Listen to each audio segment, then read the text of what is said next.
Oh, come back, champions. Oh, it's so exciting to see you here today.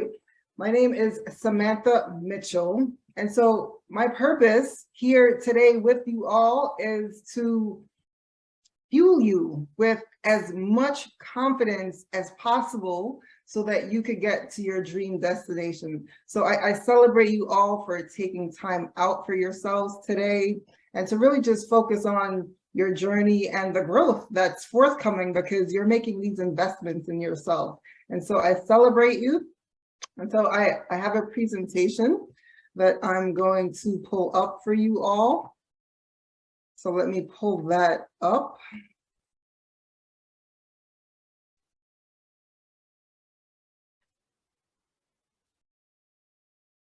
All right. So this is really all about taking flight. And I'm here to be your co-pilot in command, as you all are going to be pilots today. Who's ready to take this flight? All right. So our focus for today, we'll talk a little bit about my background and my journey. We'll talk about why confidence matters. We'll get to take that flight, right? Look, we all love a good flight because on the other side of the flight is something or somewhere amazing, right? We'll get to talk about self-work because those of you who know me, you know that I'm an advocate of being in the work, and listening alone is not enough. And so we have to do the work. And then just some ways for us to stay connected. All right, so here, this is just an overview of my personal runway. And so we all have a runway, and this is really exciting for me because I recently built this. There's a lot of new things on here, and I'm super excited to share it with you all for the first time. And one of the things I just want to start with is that with our journey to our dream destination, fueled by confidence, one of the things that we always encounter is turbulence. Every flight has turbulence. The question is, what do we do when turbulence shows up? Are we going to ride it out? Are we going to pivot our attitudes, AKA our altitude a little bit? Like those are our two choices, right? Because we're comeback champions. We're not going to give up. And so we really just have to be equipped because for everything that we're going to do, 9 times out of 10, we're going to experience some turbulence. And so just a little bit about me and my background. So I'm a mom of 2. I have a 21-year-old soon to be and a 12-year-old. I've been married for 13 years. But if you ask my husband, he will tell you it's 22 years because he says that he has always known that I was going to be his wife. So he counts all of the years. So there's that. So going all the way back, I was born in Jamaica. And so for the New Yorkers out here, not Jamaica, Queens, I was born on the island of Jamaica. And I migrated to the United States when I was 7 years old. And so turbulence, right? When I moved here, I had to pivot. I didn't live with my grandmother anymore. I started living with my mom and my dad and my siblings. And so that was new. That was outside of my comfort zone. And so I had to learn that new environment, that new culture, new school, new friends, like new everything. And so fast forward into high school when everyone's figuring out what they want to do with their lives, right? I had to figure out what I wanted to do with mine. And I absolutely loved working with my hands. And so I told myself that I wanted to be an auto mechanic. And when I said that, I got a brochure from the College of Aeronautics in New York. And the brochure, they were recruiting new students for aircraft maintenance technician. And I was like, this is cool. I think this supersedes being an auto mechanic. So I decided to pursue that route. And so I went to I started college. What do you think I encountered? Turbulence. I was the only female there, you guys. And let's just say, being the only female there was a lot to overcome. And because I was the only female, like, I really just had to be steadfast in my studies because I did not want to be that girl. So that was easy, right? No. So fast forward to graduation, and I share this with you because it's well connected with just significance in aviation. And so when I graduated, I was the female with the top GPA. And so I got the Bessie Coleman Award. Now, when I was in college, I had no idea who Bessie Coleman was. And Bessie Coleman was the first Black female pilot to earn her license, her international pilot's license. How cool is that? And so it was just, and that was back in 1921. And we recently, pivotal moment in aviation history for Black women. American Airlines led the first flight that was an all Black female crew. How cool is that, right? I was super excited. And so, but look at that, 100 years later, Bessie Coleman's legacy was recognized and celebrated. There's so many people who are not aware of all of the awesomeness that she's done. And so coming out of school, I wanted to work for the best of the best. So my dream was to work at the Boeing company. And so I got a job at Boeing. What do you think happened? More turbulence. Actually, I didn't even get the chance to get the turbulence because my flight got canceled. Remember, I told you I was born in Jamaica. And in wanting to work for Boeing, I needed to be a US citizen. And so I wasn't able to do it. So I was at a crossroad. I had to make a choice, like we always do, right? So I decided that I did want it bad enough and that I was going to go forth and get my citizenship. And so I got the citizenship, or started the process. For those who are immigrants, you know that it's a lengthy process. So I still needed to get a job. So I applied for a job and I got a job at Air Jamaica. Look at that, full circle, right? Became the first female mechanic there. No turbulence, right? Being the first female mechanic at Air Jamaica, absolutely no turbulence. There was so much turbulence. I learned quickly that there were so many people who did not want to see me win. And I could share stories for days, but I will say this, that in that encounter, my biggest takeaway was to always create strategic relationships. And so I was able to create a strategic relationship there that helped me from my whole career. And so fast forward, I get my citizenship. And so now I'm landing my dream job at the Boeing company. And so I started Boeing. I'm no longer a mechanic out on the flight ramp. I'm in corporate in an office setting. No turbulence, right? Lots of turbulence. So much turbulence. I was the only woman on my team, oftentimes the only Black woman on my team. And so there was just a lot to overcome with that. And so I highlight all of the blue because most people will ask me, Sam, you're doing a lot. How do you do it all? And honestly, guys, as I map this out, like the blue are all things that are done in tandem. But I want to show you the pivot with this and me really being on my runway. I highlight in 2013, that's when I started my personal development journey. And that was just, that was a game changer, but I wasn't consistent. And so for those of you who have friends who they're really focused on their personal growth and development, you know that when you're the person doing it, people think you're crazy. How many of your friends think you're crazy? Like, why are you doing all these things? You're absolutely nuts. And so my husband was ahead of me. And so now I finally caught up. So it was a game changer for our relationship. And so in 2014, that's when my husband and I opened up our Anytime Fitness franchise. I was still working full-time at Boeing. And we served our community, and I was coaching out of my club for years. But you want to know what? There was turbulence there too. I mean, if you have a business, you know that there's always turbulence. And I was working full time. We had our kids, and I was coaching out of the club. I was just showing up all of the time. And so I really had to figure out how to remove myself, but I felt like it couldn't continue without me. How many of you guys feel like you have to be a part of something? And so my husband was like, Sam, you got to get out of there. And in trying to get out of there, COVID helped me to remove myself. And so now he runs it full time, and I'm all the way out.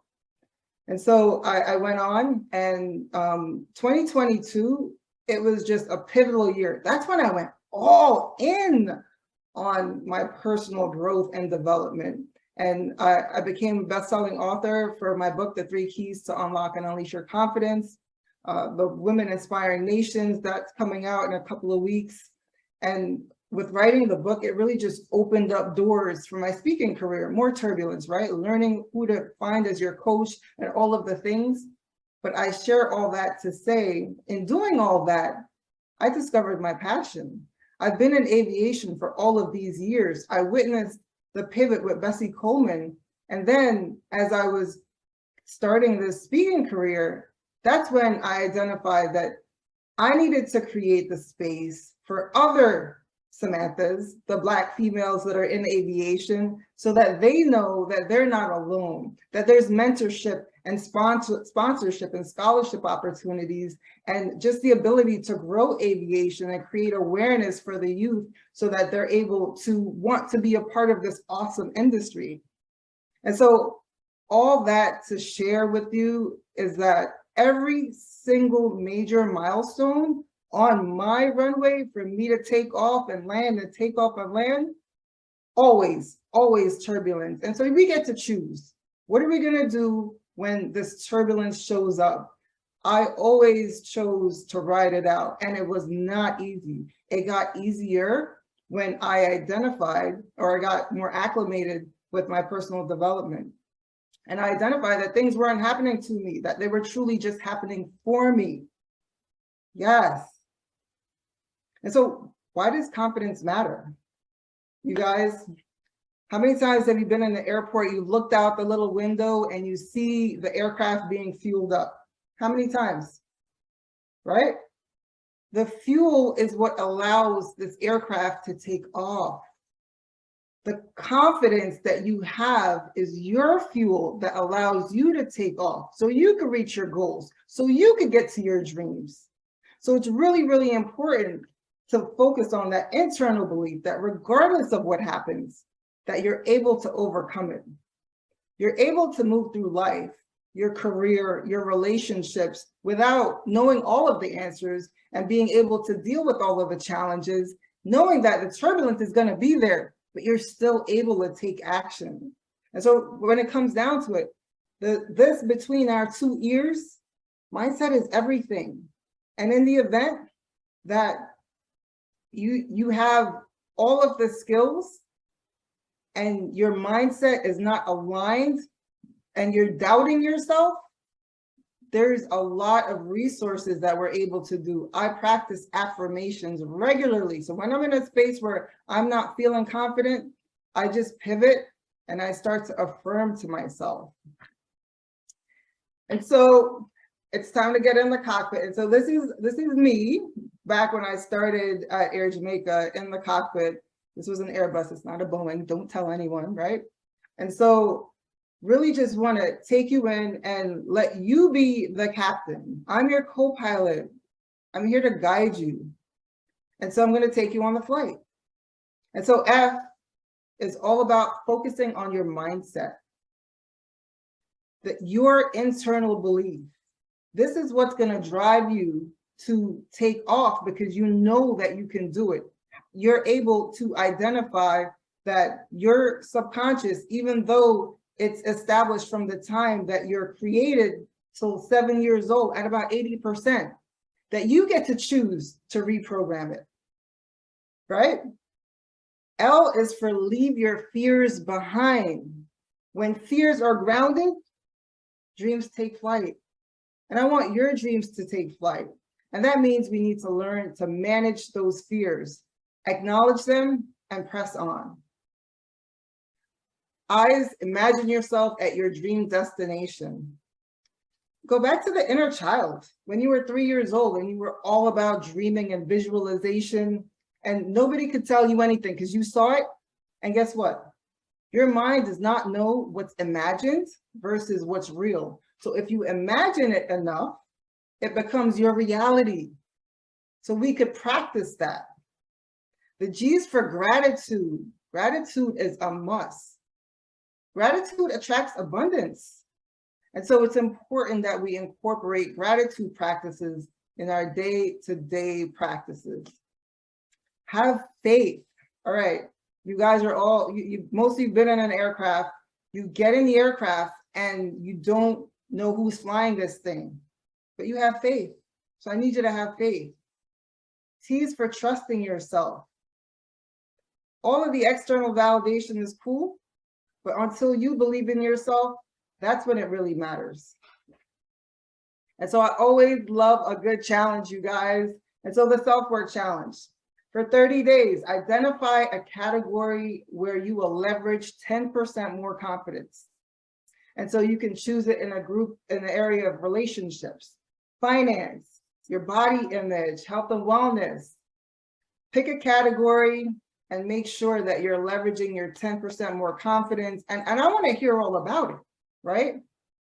So for instance, if I tell you that I want to tap into 10% more confidence for my health and wellness, you guys, my blood pressure was not that amazing. And so with 10% more confidence, I was able to do a little bit of research, pivot my nutrition, I dropped some weight, and now my blood pressure is amazing. So I'm maintaining that standard, right? And so we identify a thing for ourselves. It doesn't have to be one of these categories, but you get to choose. And so our parting quote, I just gave you an action. And so when we follow effective action with quiet reflection, from that quiet reflection comes even more effective action. My man, Peter Drucker, I absolutely love this. And so really just focusing on taking action, but reflecting as well. And I want to stay connected with you all. And so my Instagram is Sam2Transform, and I'm on Facebook as Samantha Mitchell, and the hashtag ConfidenceMBA. Confidence is your fuel to take flight to your dreams. I'm super excited for you. Thank you for your time today. I look forward to your growth and your flight and hearing all about it. Take care.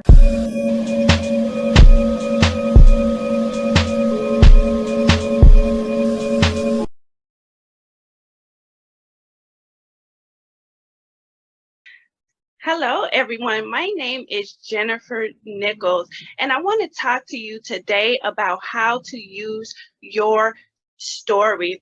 I want you to go back into your childhood, and I want you to think about the good, the bad, and the ugly. There were times in your life where you felt terrible, and there were times in your life where you felt bad, and there were times in your life where you felt good. None of us are excluded from the bad, the ugly, or the good. But guess what? You can use those things to tell your story and impact many. How do you do that? Well, first, I want you to look at the bad. I want you to say, what has happened in my life that was bad, and how can I flip it, and how can I use it to challenge others to come out of their bad state? What has happened in my life? Let me look into my memory Rolodex and get it. What do I get? Well, I get to look at my story from a different mirror in my life. Right now, I'm somewhere else, and I actually have the opportunity to take advantage of the memories that led to the bad and negative thoughts that I may be consuming myself with now. So if you look at the thoughts that you are consuming, what are those thoughts? Are you thinking mostly negative? Are you thinking mostly positive, or are you thinking just downright not good?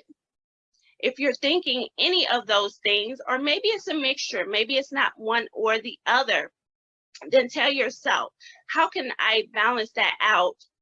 Or how can I get rid of some and keep others? Well, when you go into your memory Rolodex, you're going to say, what has happened in my life that shaped who I am today? How did my parents raise me? What was it that made me think the way I think today? And how can I use it and turn it for my good and for the good of others? Well, the negative things you may think about it. How do you think about money, for instance? Are you a saver? Are you a spender? Or are you just, normal in how you choose to look at money? If you find yourself spending money excessively, is that a reflection on maybe how your mother or how your father spent money? And if it is, how can you take that bad attribute and turn it and flip it and challenge yourself to do something different? This is an example of how you can take the bad situation of being an overspender and using it and challenging yourself to think differently about it. Well, your parents were bad at spending money, but that doesn't mean that you have to be that way. So what you can do, you can set a plan. You can use that part of your story to turn it around and to say, well, rather than overspending, guess what? I can start using the spending to invest. You can overspend in investing, because when you invest, guess what? You gain back. Now let's talk about the ugly. Man, those are the dark and terrible places that you have experienced in your life, those secret things that you would never tell anyone about. How can you go within yourself and use that to strengthen who you are now? Well, I know this. You can take it and you can allow it to be a strength to you. When you remember those dark and terrible things that you faced, maybe you'll never tell anyone those things that happened to you. But what you can do is you can use it as a part of your memory and your mind to say, you know what? Guess what? I'm in a better place. That's not who I am anymore. That's not my life anymore. That is not what I'm struggling with anymore. And that is something you can do to draw your strength. That is something you can do to encourage others. And that is something you can do to motivate and inspire your life for better. So use it to be a strength to endure for your next. Well, what about the good? Man, the good is always a connection to better. Yes, good is good, of course, but how can you make your good great? Well, look at what you're doing right in your life. Look at the good things that have happened to your life. Look at the times that you smiled and you laughed. Look at the times where you connected with people that just encouraged you and loved you. Well, how can you do that more? How can you connect more? How can you be greater? It's always a way. Write it down, plan it, use it, and allow that to catapult you even greater. Allow you to connect with people, even on a higher level. Man, your good is also what shapes and molds you, but it can be greater. Absolutely. You hold on to that and you start even motivating people with that part of your story. You say, what good has happened in my life? And you can encourage them with that. Look at the bad and ugly that I've been through. And I want to tell you what good is happening in my life right now. So those good things, those good things were something that was an overcoming in my life, right? Because you know that you've been through these terrible things, which were the ugly things. You know that you went through the bad things, which were the bad things. But now you still have these good things. That is inspiration in itself. And you can influence, encourage people, and you can use your story. All three are necessary, but you just have to change the way you look at them and use them. You're definitely going to do these things. And when you do these things, it will impact people. But first, you have to set in your mind that you will use these methods and that you will apply these great ways to look at your life in spite of those bad things, in spite of those good things. And of course, we embrace the bad, the good, and the ugly. Because in order for us to live our best life and live a great life and to impact people, we definitely have to embrace all of it. The good, the bad, and the ugly. That is the balance. That is the harmony. And I want to say this. If you'd like to connect with me, I'm going to offer you a free digital journal. But first, connect with me at my email at jn@letsdosomesaving.work. And I want to ask you to just go to my website as well at www.letsdosomesaving.work, where you can connect with me to begin to write your story. I am going to help you master that. And once you make the decision, nothing will stop you. But it's only you that has to choose and have to make that decision. So connect with me and we will get started. I'm excited for your future and I'm excited for where you're going because you have greater ways to use your story. I also want to say connect with me on Facebook at author Jennifer Nichols. And also on Instagram, you can connect with me at author Jennifer Nichols. I'm grateful to connect with you, and I hope that you choose to use your story.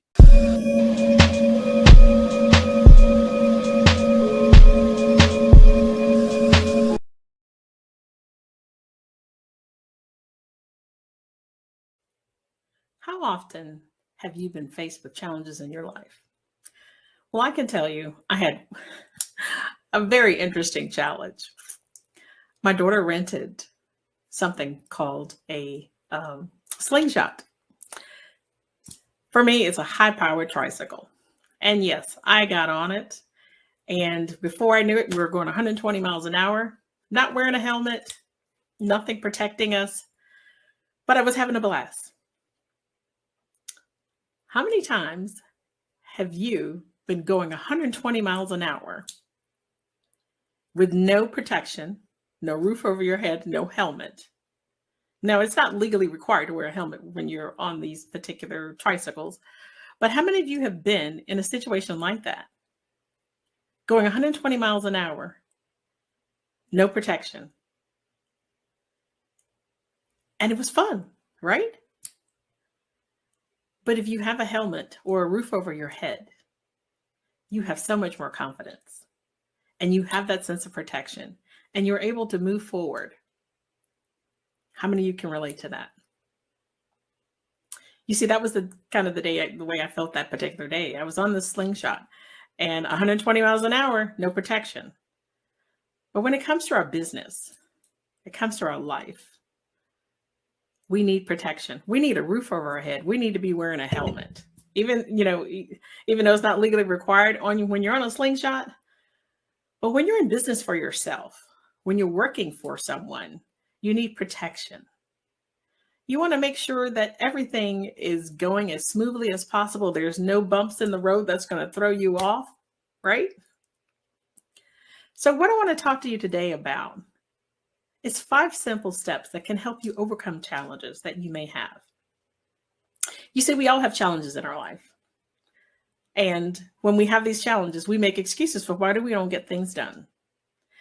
The average person makes 6 excuses per day. And that equates to over 2,000 excuses per year. 2,000. But I see that as 2,000 missed opportunities in your life, in your business, your personal life, but most importantly, in your bank account. It hits you right there in the wallet. 2,000 missed opportunities that we didn't take advantage of. Now, we all make excuses. I do myself. I had 2,000 reasons why I didn't want to get up this morning, but I did. Just like you need to get up and do something when you have that mindset of that excuse is popping in your head. You see, we all make excuses, and it's because we have fear. Now, there's three simple, well, I won't say simple, but three fears that cause us to make these excuses. The first is that fear of failure. Then there's that fear of rejection. And then the third is, I'm not good enough. So if you're listening right now, please write these fears down. And for each fear that you write down, I want you to, right beside it, write down what caused that fear to come into your mind. See, that fear of failure is that no one wants to fail. Everybody wants to be successful. And so when we have that fear of failure that pops into our heads, we decide that, hey, we're not going to do it because so-and-so is going to look at you and say, oh, well, we knew that wasn't going to happen. So you don't want to let anybody down. So right beside the fear of failure, write down what popped in your head when that fear of failure, that thought came into your mind. Write that down on your paper. The second is the fear of rejection. So beside fear of rejection, write down what popped in your head when you wanted to get something accomplished and fear of rejection just popped in your head. You thought that people would not accept you or not accept your idea. And then the third fear pops in that I'm not good enough. So when you have that fear popping in your head, I'm not good enough, write down beside that on your piece of paper. What popped in your mind that made you think you weren't good enough? So we have three fears, but you also have three other areas that you're going to write down of what came into your mind when you were feeling that way. The fear of failure, fear of rejection, and I'm not good enough. You see, that all happens to us very often sometimes. And that's because we don't know what our why is. So step number one is to discover, what is your purpose in life? What is preventing you from determining what your purpose in life is? Because that fear is probably popping in your head right now, but you know that you have a purpose in life. So write that down. What is your purpose in life? Because your purpose in life is going to get rid of all these fears that you may have. What is it that gets you up in the morning? What gets you going? See, for me, my purpose in life, and it has always been since I became a mother, and that was to provide for my daughter, to provide for my family, to be the best mom that I could be, to set a great example for her, to have it so that her life would be easier than mine. Not necessarily she wouldn't go through any challenges, but I wanted to make sure that she had a true understanding of what life was all about. But I wanted to make some portions of it a little bit easier for her, such as going to college. So discover, what is your purpose? That is step number one. Now I want you to take a few moments and write that down. What is your purpose in life? What is it that gets you up in the morning? And then underneath that, like I said earlier, you're going to have these three fears that keeps popping in your head. Write down what's causing those three fears to pop in your head. You see, I'll tell you a simple story, and I shouldn't say simple, but a story about a fear that I had. And that was the day when I was in the office working in corporate America and discovered that I had breast cancer. Now, no one wants to get that phone call that you have breast cancer. So I had all these fears in my head. I knew what my purpose in life was, but I had all these fears. And so, as I tell people, breast cancer was a blessing to me because it allowed me to really look at what my purpose in life was. It just validated my purpose in life. But it also allowed me to remove any fears or barriers that were preventing me from starting my own business, allowing me to illuminate my potential and live my best life. So yes, breast cancer came into my world. And initially, I thought it was completely over because you hear the big C and that's what you originally think. But as I tell people, I was blessed with breast cancer. I was blessed to have the opportunity to walk away from corporate, start my own business, eliminate high blood pressure, reduce my cholesterol, and to boot, lost 20 pounds. See, sometimes we take a tragedy and we turn that tragedy into more from a negative perspective. But I took breast cancer and turned it into a positive because I wanted more out of my life and I wanted to live my best life. Corporate America was great to me, but it wasn't my purpose in life. It allowed me to get to what my purpose in life is right now, and that is to help others live their best life. So step number 1 is to discover what your purpose is. Step number 2 is to let go of limiting beliefs and letting go of those 3 fears that we talked about earlier. We all have limiting beliefs. We all have fears. And so we need to, figure out, how do you eliminate those fears? So if you think about it for a few moments, we all know who Simone Biles is. And she is one of the greatest gymnasts that I have ever seen. But we all know when it came to the Olympics, she was faced with a challenge in her life, and she opted to not compete. You see, Simone had a limiting belief that maybe she wasn't going to be the greatest. So she opted to step away, and she took time for herself to really take care of her personal health, take care of her mental health. And sometimes we as individuals, we struggle with that. We struggle with taking time for ourselves because we as women, particularly, we try to be all things to all people in some situations, and we don't take care of ourselves enough. And so for me as a woman of color, sometimes I found myself not taking care of myself enough, not doing what was best for me.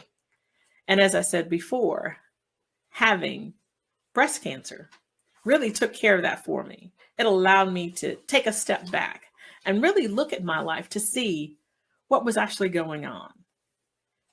And so I want you to be able to do that for yourself as well. You see, I told you in the earlier, my why is to make sure that my daughter has all that she needs so that she can live her best life.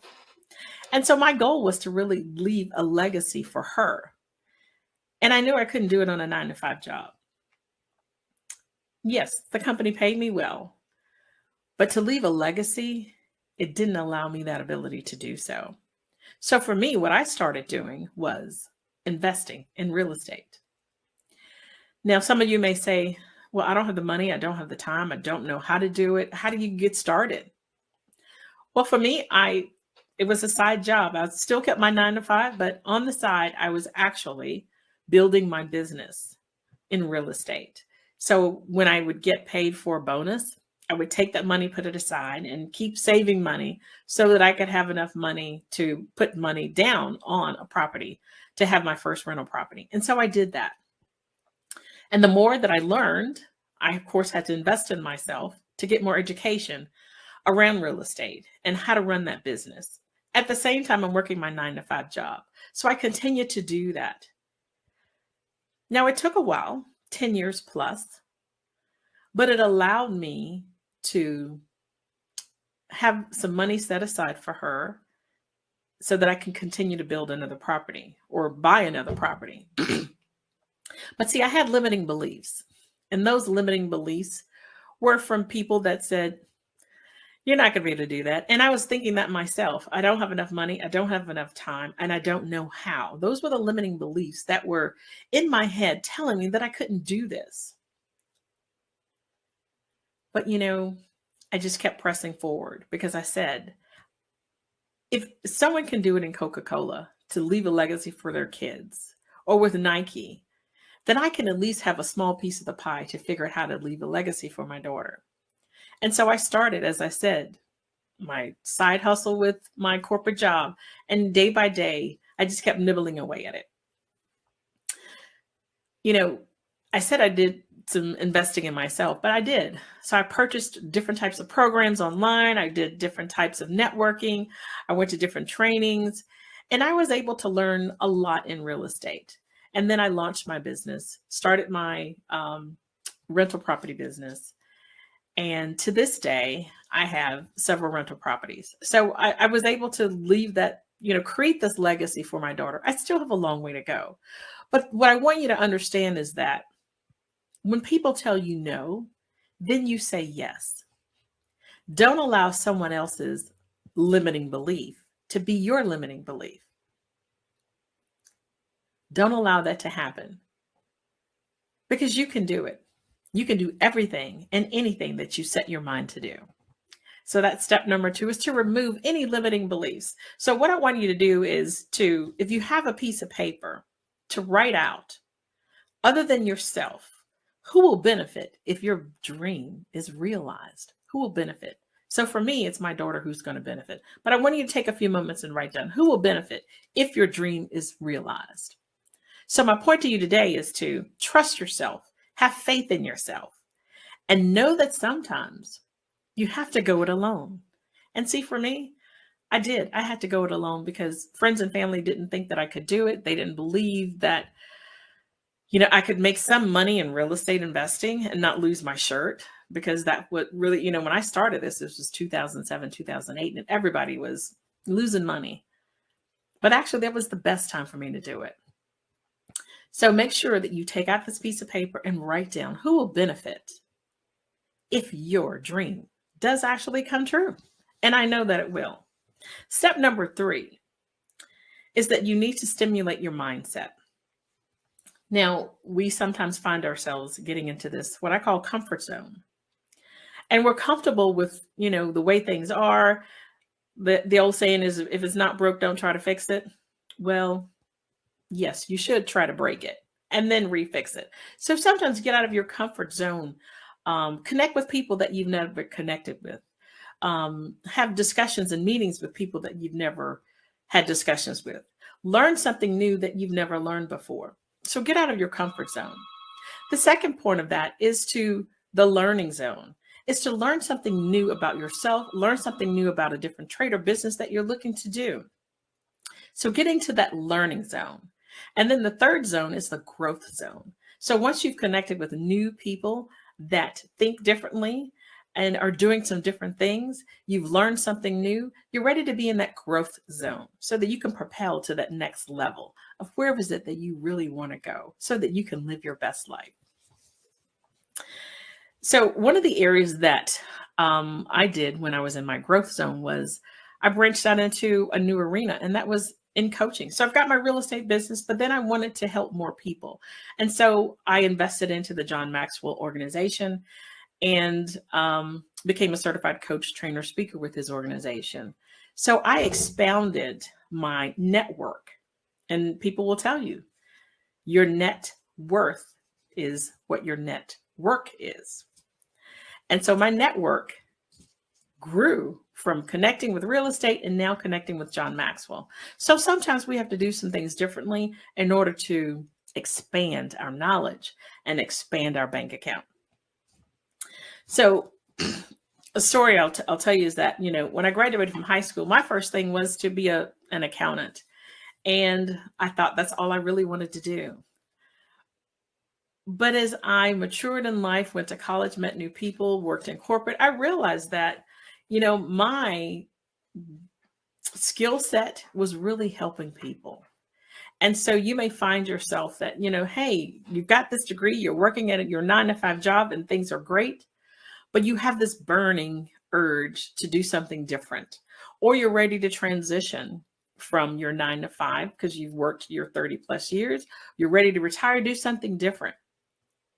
Whatever that is for you, take a few moments and just write that down. Starting something new can be a little fearful. As I said, going into real estate was very fearful for me because I had to go it alone. So my point to you is that it is okay to be fearful. Having fear sometimes allows us to have the opportunity for growth. So once you start growing, then you start learning, and then you start connecting with others. So take out a piece of paper, each of you that are listening, and I want you to write down, what are you fearful of? Write down 3 fears that are preventing you from moving forward. See, earlier I told you there's 3 fears that we all have: the fear of failure, the fear of rejection, and the fear that you're not good enough. So now that you know that, what are 3 fears that are preventing you from living your best life? T.D. Jakes says, change your mind, change your life. And that's what I want you to do today. Step 4 is decide how you want your life to be.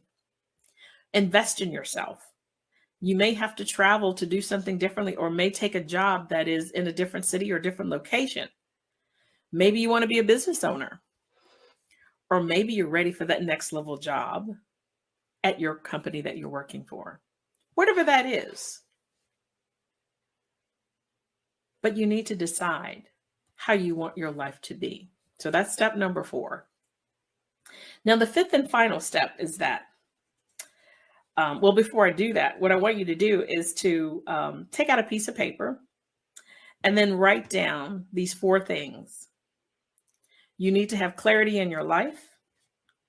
You need to have purpose in your life.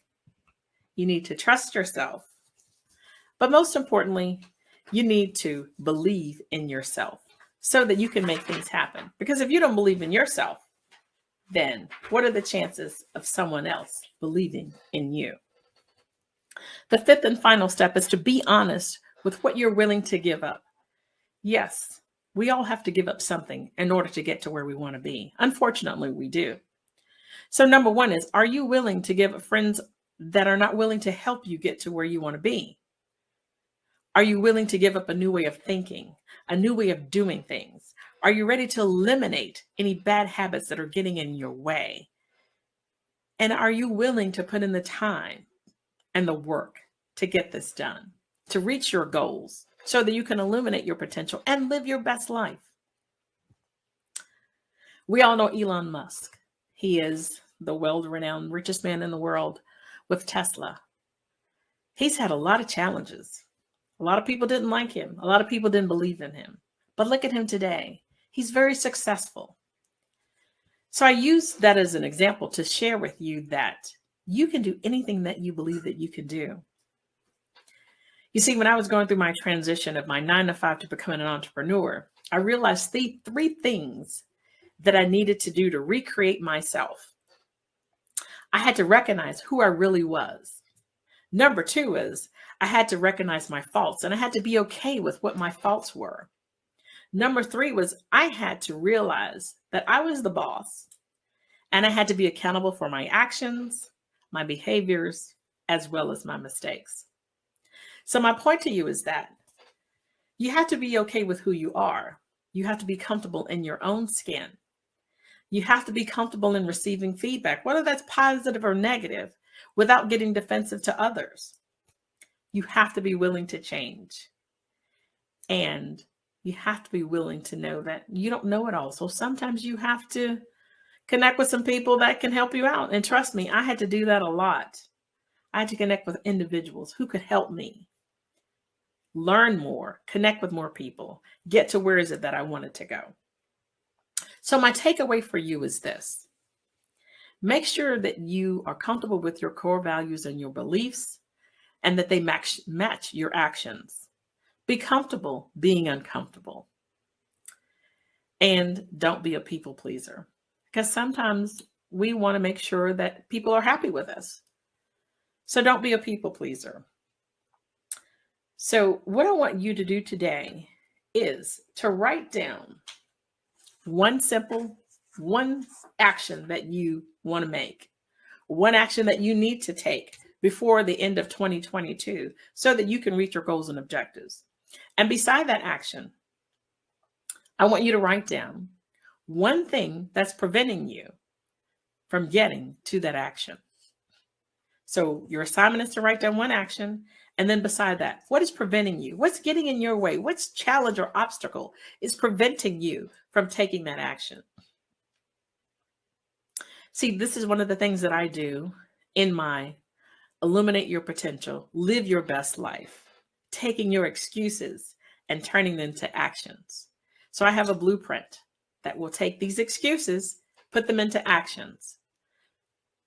And so I want to be able to spend some time with you to help you be able to move that needle so that you can live your best life, whatever that may be, whether that's starting a new job or creating a business, getting promoted, or transitioning from work to, retirement, whatever that is for you.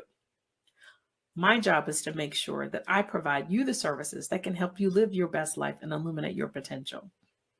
So connect with me, go to www.lindajordan, and that's JORDON, and schedule some time with me for a clarity call. And let me be that person to help you get over that hump of those challenges or obstacles that you may be facing.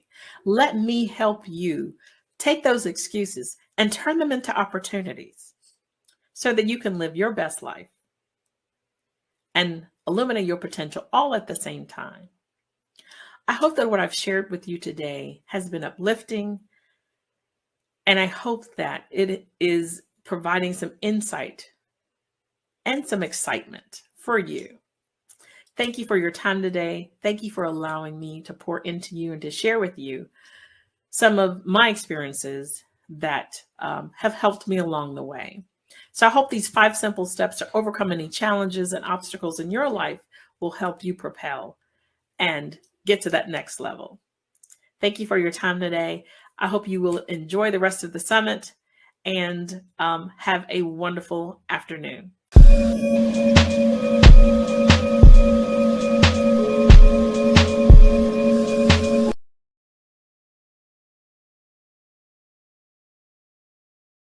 Hello, everyone. I am Dr. Pam Love. I am the founder of the Finishers Network, and I am so delighted to be part of the Comeback Champion Summit. I want to thank Shay Brown for inviting me to be part of this, along with so many wonderful, dynamic, and powerful speakers. If you have not shared this summit, I hope you will do so, because what I'm about to share with you can literally transform your life and the life of people who will come after you. I'm going to be sharing how to endure and finish what you start. I've found that there are a lot of people who start a lot of things, but they don't finish. They get sidetracked. They get frustrated. They feel defeated. There are all kinds of things that come up. And so after working with senior executives and working with returning citizens, people all over the country in various walks of life, I've also studied this information, but I've also walked through it in my own life.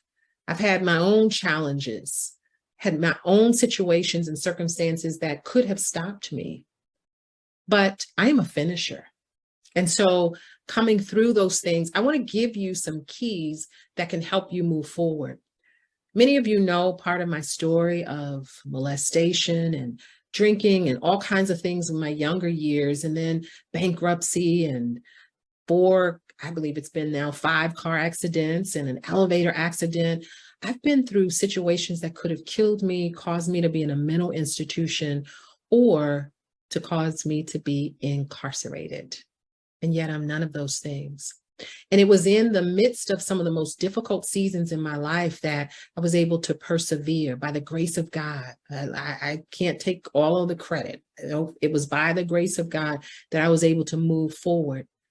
There were some things that helped me that I want to share with you, that keys to being able to endure in the midst of things that just cause you to sit down, that can knock the wind out of you.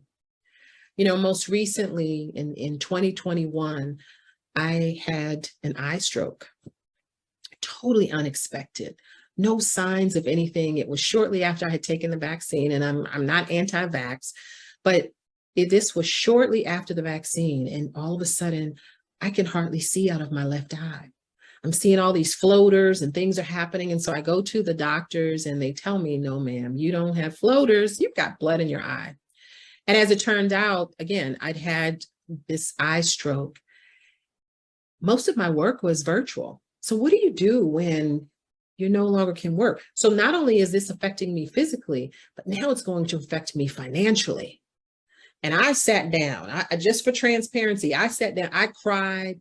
It was one of the hardest things that I was dealing with, because here I am thinking, I'm losing my vision, my sight. What is this all about? But when I came to myself, and it took some conversations with other people, it took prayer, it took some things that really uplifted me and reminded me, you know what? This is not just about your natural vision. This is about your spiritual vision as well. And so I had to get centered. I had to remind myself of what I had come through, and that to recognize that this was not the end. This was just a pause for a second. But something on the other side of this was going to be so much better. I want you to hear me, because some of you stop. You stop when there's adversity that comes. You act like this is the end. And I understand, because it can be hard. It can be hard when setbacks come in your life. That's what this summit is all about, being a comeback champion. But I want you to get in your spirit that you are a finisher. You are a comeback champion. My mantra is, I am a finisher. And so once I came to myself, able forward and begin to do the things that I needed to do. Now that meant just about every month I had to start getting a needle in my eye. Oh, I know some of you just cringe, right? But that was part of my process. I couldn't let part of my process stop me from doing the things that I needed to do. I had to embrace the process. And so today I want to identify some barriers to finishing what you start. I want to identify 3 keys. Now I'm going to give you 3, but I'm going to focus on the third one more than the other 2. And then I want to talk about some next steps for being a finisher. At times we're taught to hurry up and move forward, and we just run, in the natural, we can keep moving. But where are you going? Where is this taking you? Is it leading anywhere? Is it leading you anywhere? During this pandemic, we learned to mask. But even prior to the pandemic, many of you were masking. You're masking your pain. You're masking shame. You're masking embarrassment. You're masking the things that have been preventing you from doing what you're supposed to do. And I'm talking about things that are in your heart to do. Some of you are supposed to finish a book. Some of you are supposed to finish degrees or start a business or move forward in your business. Some of you are supposed to start nonprofits. There are things that you're supposed to do. Some of you are supposed to be in different areas, but you're afraid to step out and do what you're supposed to do. I'm not talking about just what you think, and I'm not talking about good stuff. I'm talking about the right stuff. We've got to stop masking and move forward. We've got to become clear about who we are, about what we're supposed to do and why we're here. I want you to remember that it's so important that you achieve what's in your heart to do, because the future is calling you. Finishers, the future is calling you. There are people that are yet unborn who are going to be inspired by something you finish. There are people that are yet unborn, or people who are going to have children who in the future who are going to look at something you did or hear about something you did. Finishing is a continuum. Finishing is a continuum. Therefore, there are some things that some of you are supposed to start, and then you are to pass the baton so that someone else can finish it. So the future is calling you. What are you going to do about it? The time is now. And it's time for you to endure and finish some things that you're supposed to finish. So I want to share with you today 3 keys. Now remember, I'm going to focus on the third one more than anything, but I want to share with you some keys to finishing. And the first one is let pain serve you, not sabotage you. Remember I said I wanted to identify some barriers to finishing? One of them is how we respond to situations, how we allow setbacks to affect us. We allow ourselves to get stuck in situations versus allowing ourselves to look at the lessons that we learn in the process.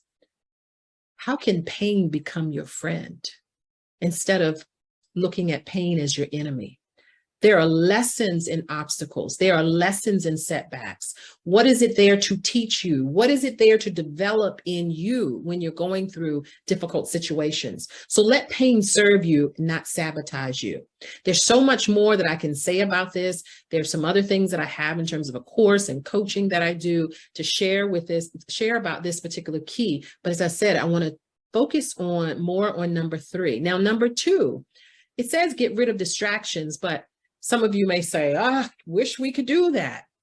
The key here is to minimize your distractions. You can put parameters around your time. You can do time analysis. There are a number of things that you can do to minimize the distractions. Some of you will say, I'm a procrastinator. I just procrastinate. But can I tell you that procrastination is never simply about procrastinating? So one of the things that I teach and help people to do is to get to the root of, why are you procrastinating? Is it fear? Is it the idea of more responsibility, which sometimes is rooted in fear? What is it? What is the real reason for your procrastination?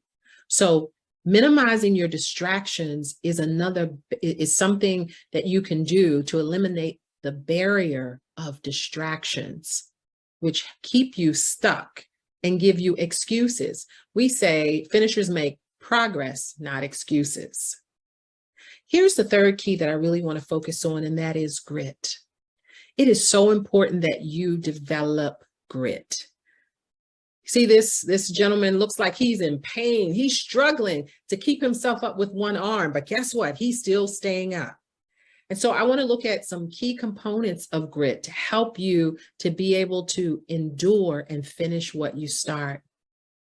Let's start by defining grit. It's not the same as self-control, but what it is passion and perseverance and stamina to move forward to the desired future so that your desired future can be a reality. To what extent can you manage those situations that come up when adversity comes up? Do you have the ability to sustain that interest in and focus on those things that you know you're supposed to do? Or are you going to give up? Develop grit. One of the things that you want to take note of is that there's a difference between perseverance and stamina, but you need to develop both. Remember, I showed the picture of someone running. In order for someone to run a distance, or even in some cases, run a short distance, it doesn't have to be a long distance, but you've got to have a certain level of energy and strength to be able to do that. Or with the gentleman that was holding himself up with one arm, you've got to have the ability to move, to hang in there, to have that energy and strength to do that. And that takes practice. Perseverance is about continuing even in the face of difficulty, where there is opposition. You've got to have that persistence. There is a certain mindset that's necessary in order for you to persevere. So part of develop grit is about developing the mindset to be able to look in the face of adversity and say, I am a finisher. I can do this. I'm going to move forward and do the things that I'm supposed to do. And sometimes that takes having other people to support you in that process. But part of this is about your mindset. You've got to determine or develop the mindset to be able to move forward. Now, there are 5 characteristics of grit. As you see here: courage, conscientiousness, perseverance, resilience, and excellence. And I want to share a few things with you about resilience. Resilience, as many of you know, is about bouncing back. How well do you bounce back in the face of adversity? How well do you respond when there is trauma, tragedy, threats, situations that are designed to knock you down, knock the wind out of you? How well do you do with that? Resilience is being able to bounce back. And there are 7 key areas of resilience. And I want to focus on 2 of those, and that's emotion regulation and causal analysis. I'm going to start with the causal analysis, which is really your ability to determine the source of your problems. What's really causing some of the challenges that you've experienced? You know, it's interesting that sometimes we have relationship challenges, we have different experiences, but sometimes we are attracting those things. And yet we blame other people. Now, I'm not suggesting that it's never about other people. It's never external circumstances that are beyond your. But to what extent have you put yourself in a position for those things to happen? Your relationship choices, if you hadn't chosen that relationship, if you hadn't said yes when you should have said no to a relationship, right? You might not have had those experiences. So sometimes we blame external circumstances without really looking at the source of our situation and dealing with the source of our circumstances. Okay. So causal analysis is really about determining what the source of your problem is. Emotion regulation is another key of resilience. One of the things in traveling the country and working with senior executives and returning citizens, I mean, people from all walks of life, each have challenges with emotion regulation. So to what extent do you have the ability to exert control over your emotional state? Notice that it is one of the most important resilience factors. Emotion regulation is one of the most important resilience factors. And so your ability to manage those emotions is something that's really, really important if you're going to be able to adapt, bounce back, be able to come back from what you're dealing with, okay? And so to what extent are you able to determine, what am I feeling in a moment? Am I feeling fear? Am I feeling anxiety? Am I feeling depressed? What am I feeling? Am I feeling joy? Am I feeling anxious? What is it specifically that you are feeling? And to what extent can you regulate that? Am I feeling anxious? How do I deal with that when I'm anxious? What do I do so that it doesn't stop me? It's not crippling me from being able to move forward. And so emotion regulation is one of the most important resilience factors. So if you're going to be able to adapt and bounce back, you're going to have to be able to look at this emotion regulation. And that's something that I work with people around. This particular tool, the Johari window, is something that I use to help people to identify blind spots. And we just talked about emotion regulation, and we talked about resilience as part of, or emotion regulation is part of resilience, and that is part of grit. And so there are times when there are things about ourselves that others see that we don't. Really, really important that you identify those blind spots. And I don't have time to go into much about that, but just know that there are things that people know about you that you don't know about yourself. They see things about you. They see your expressions, how you respond to situations, that you respond differently. Okay, so this is just a tool that I use to help people. Learning to grit for joy. You know, being able to experience things and to move beyond it. Remember, is about an attitude. Grit and resilience are key to endurance. Not wasting your pain is tied to joy. You know, for those of you who are people of faith, you know, the scripture says that all things work together for good, them who love the Lord and are called according to his purpose.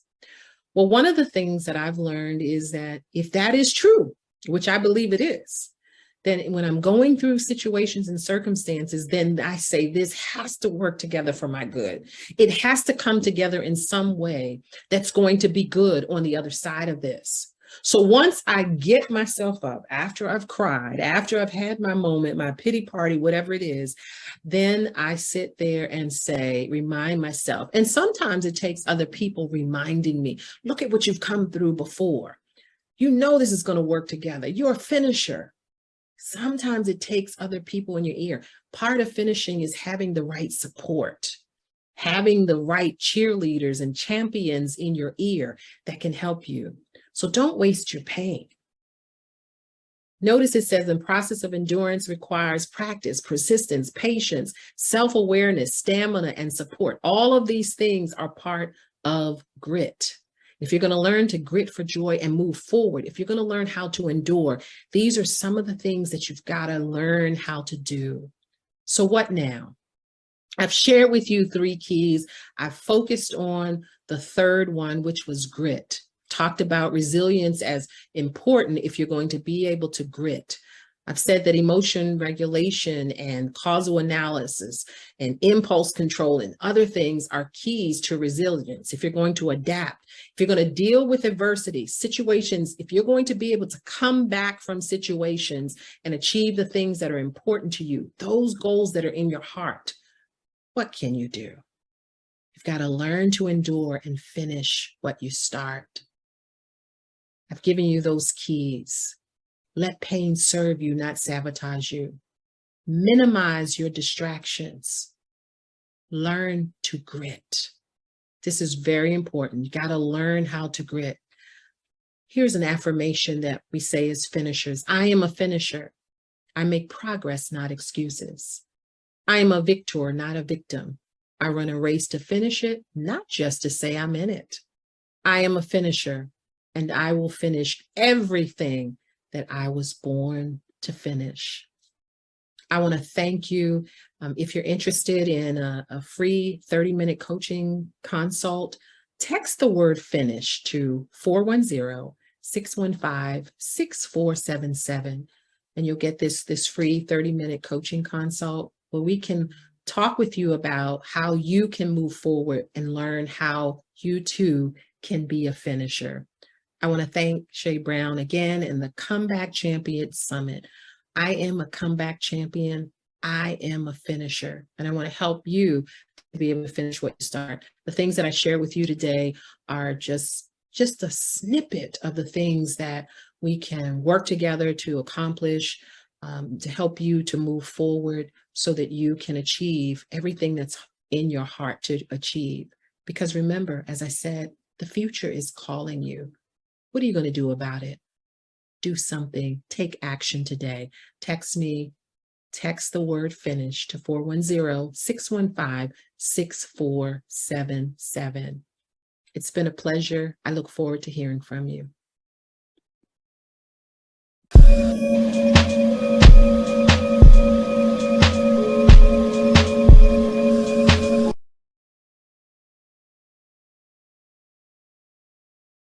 And of building your empire. Do you currently own a business? Maybe you're ready to start a business or own a business and you are to the point where you are ready to expand. Regardless of what brought you here, come a little closer and let me tell you a secret. I just finished launching my 12th company. And guess what? I can teach you how to do the same. You know, they say owning a business is the American dream, but why limit yourself? Have you ever thought about a business and then went down that little rabbit hole of products and services only to find that in your mind you just created multiple businesses? That's what I tend to do. When I tell people that I own 12 companies, the first thing that everyone asks me is, how do I run them all? For me, the how is easy, the why is easy. It's not the how and the why that's the question, it's the why not. Why not own 12? Why not build my own empire? Why not build a dynasty? Why not wake up every morning doing exactly what I love to do? See, you must understand, I strive to be that square peg that will never fit in a round hole. This means I always want to think outside the box. I always want to strive for more education, more knowledge, just more. It means I want to live a life of service. I want to help as many people as possible along the way. And most of all, I never want to settle for less than my dreams and goals. One of my favorite quotes is, if you can dream it, then you can achieve it. You will get all you want in life if you help enough people get what they want, by Zig Ziglar. When we look at the different empires, and you look at what it takes to create them, the imagination, the creation, the formation, and the running are not difficult, especially when you make companies that make sense and work together. To better understand how they can work together and what an empire can look like, let's look at two of the empires that I have created. The first empire, Building the Woman, started with J. Pre Fashion, a women's clothing store that specialized in bringing name brand fashion at a price that anyone could afford. Next, we had Beau Diamante, a jewelry store bringing you beautiful fashion and fine jewelry at a price that would not hurt your budget. Then we included Paint Me Sassy, nail supplies, nail wraps, gel nails, dip powders, everything you needed to have your own salon at home. Mesmer Perfection, those cosmetics and that skincare. And then Parlux Travel, customizing travel, building the whole woman, making a complete vision of everything that woman would need. Think about it. You're going to take that trip, what do you need? You need clothes, you need makeup, you need jewelry, you need your nails done. Guess what? In my empire, you can get it all. Second empire I built was Building the Entrepreneur.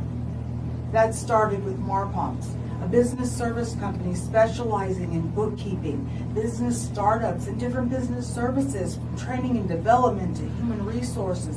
Anything business, we could do for you. Next, we added One Wing Still, creating beautiful business cards that were metal, giving you that prestige that you wanted. Then we created the One Wing Studio, which is where we are spending time today. It's a studio that includes a video studio, podcast studio, and a photography studio, all under one roof. Then we went to One Wing Speaking, where we house our public speakers, our motivational speakers, those that will come out to you and they'll motivate your entire team and get you hyped about not only your empire, but every business that's within your empire. Next, we had the One Wing presentations, where you can hear the podcasts and the videocasts daily, re-energizing you from day to day. So where did that bring us? That brought us with two different empires. The first building the woman, and the second building the business, both creating. So now what? Now that the empire is built, now I'm on to my dynasty, and that's what we're working on now. But remember, I'm here to help you build your empire. So let's look at what building your empire offers. Building your empire offers coaching, training, and education. So when you look at the two businesses that were created, the Building Your Empire, which is under the business services, and then the Building the Woman, the neat thing about those businesses working together, the way all the businesses flow, is that if you were to close one business under Building the Woman, all the others would still make sense. If we took out the clothes, you still have the jewelry, you still have the nails, you still have the travel, and that created the woman. With the business, if you took out the metal cards, we still have everything else. So it made sense. They all flow.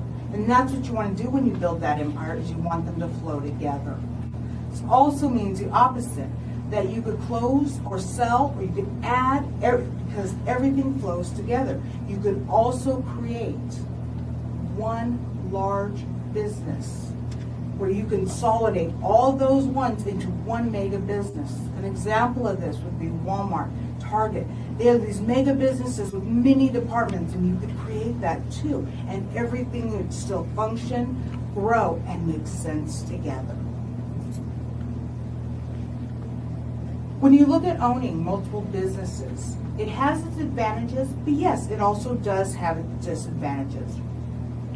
Some of the advantages include the feeling of owning multiple businesses, multiple income streams, and the ability to design your own future. The two biggest disadvantages are the amount of capital it can take to open multiple businesses and the amount of time that is needed to run an empire. This brings us to the first and most important step in building your empire, which is knowing your time commitments and your obligations. We all have things that we have committed to do, not to mention the amount of time we want to spend with our family and our friends. But with these, it is completely important to keep this all in the front of your mind, not in the back, but in the front of your mind as you are building that empire.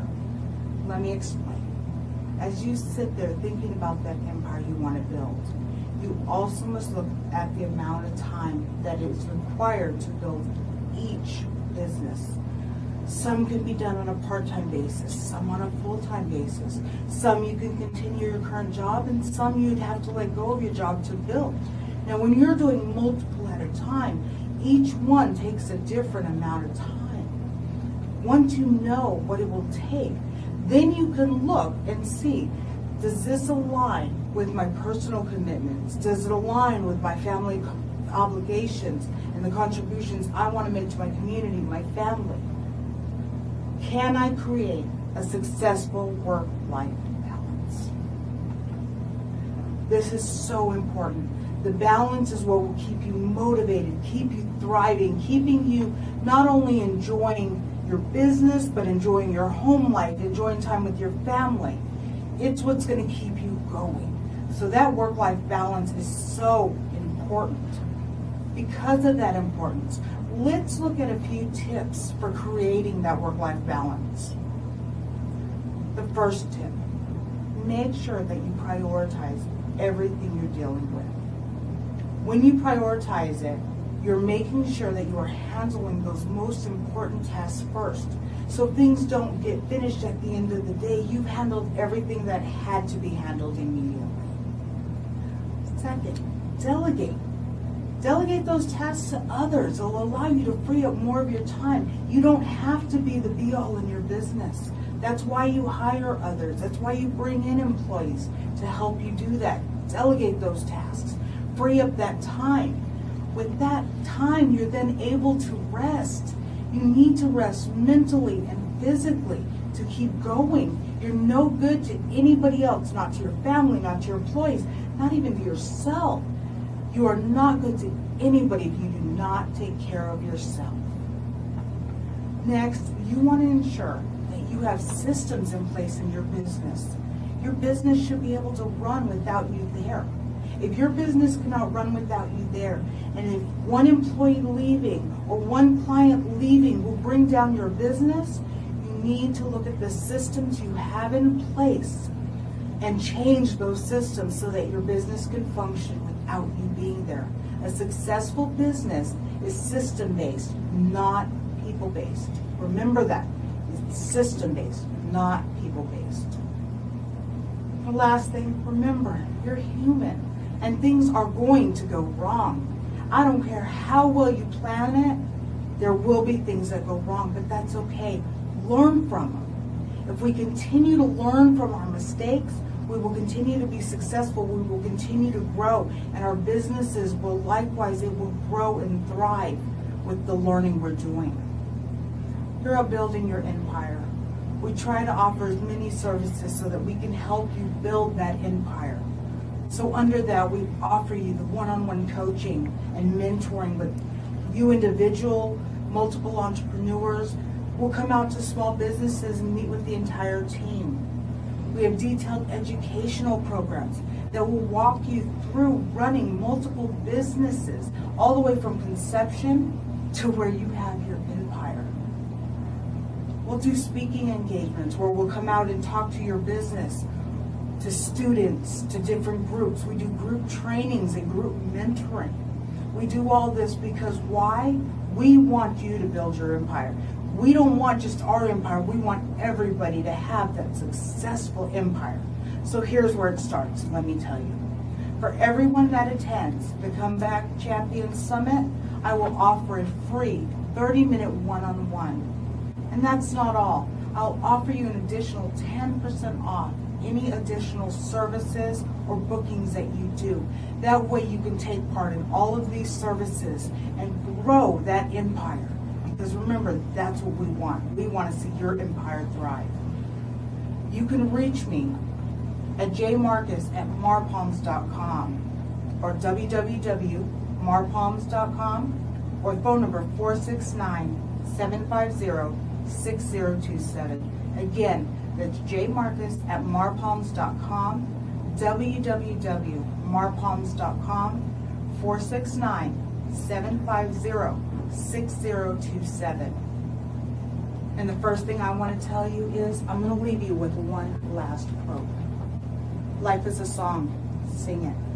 Life is a game, play it. Life is a challenge, meet it. Life is a dream, realize it. Life is a sacrifice, offer it.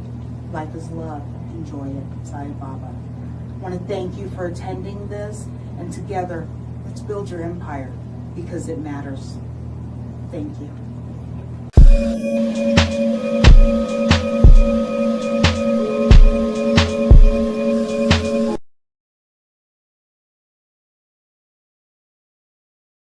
Hi, my name is Brenda Sawyer, the encouraging confidence author of Encouraging Words for the Mind, Spirit, and Soul, along with other best-selling anthologies and collaborations. I am also the founder and CEO of Girls Walking with Integrity, Empowering for Destiny, where I equip Christian women with strategies to move from pain to purpose by encouraging, empowering, and transforming their lives through biblical principles and teaching.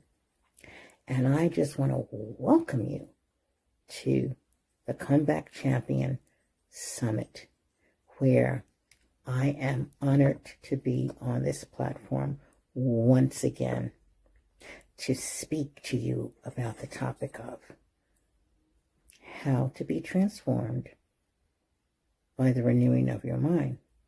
How to be transformed by the renewing of your mind.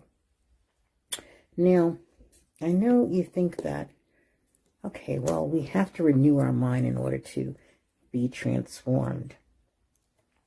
So how do we do that? How do we do that? We know that the brain is one of the most important organs of the body connected to the mind.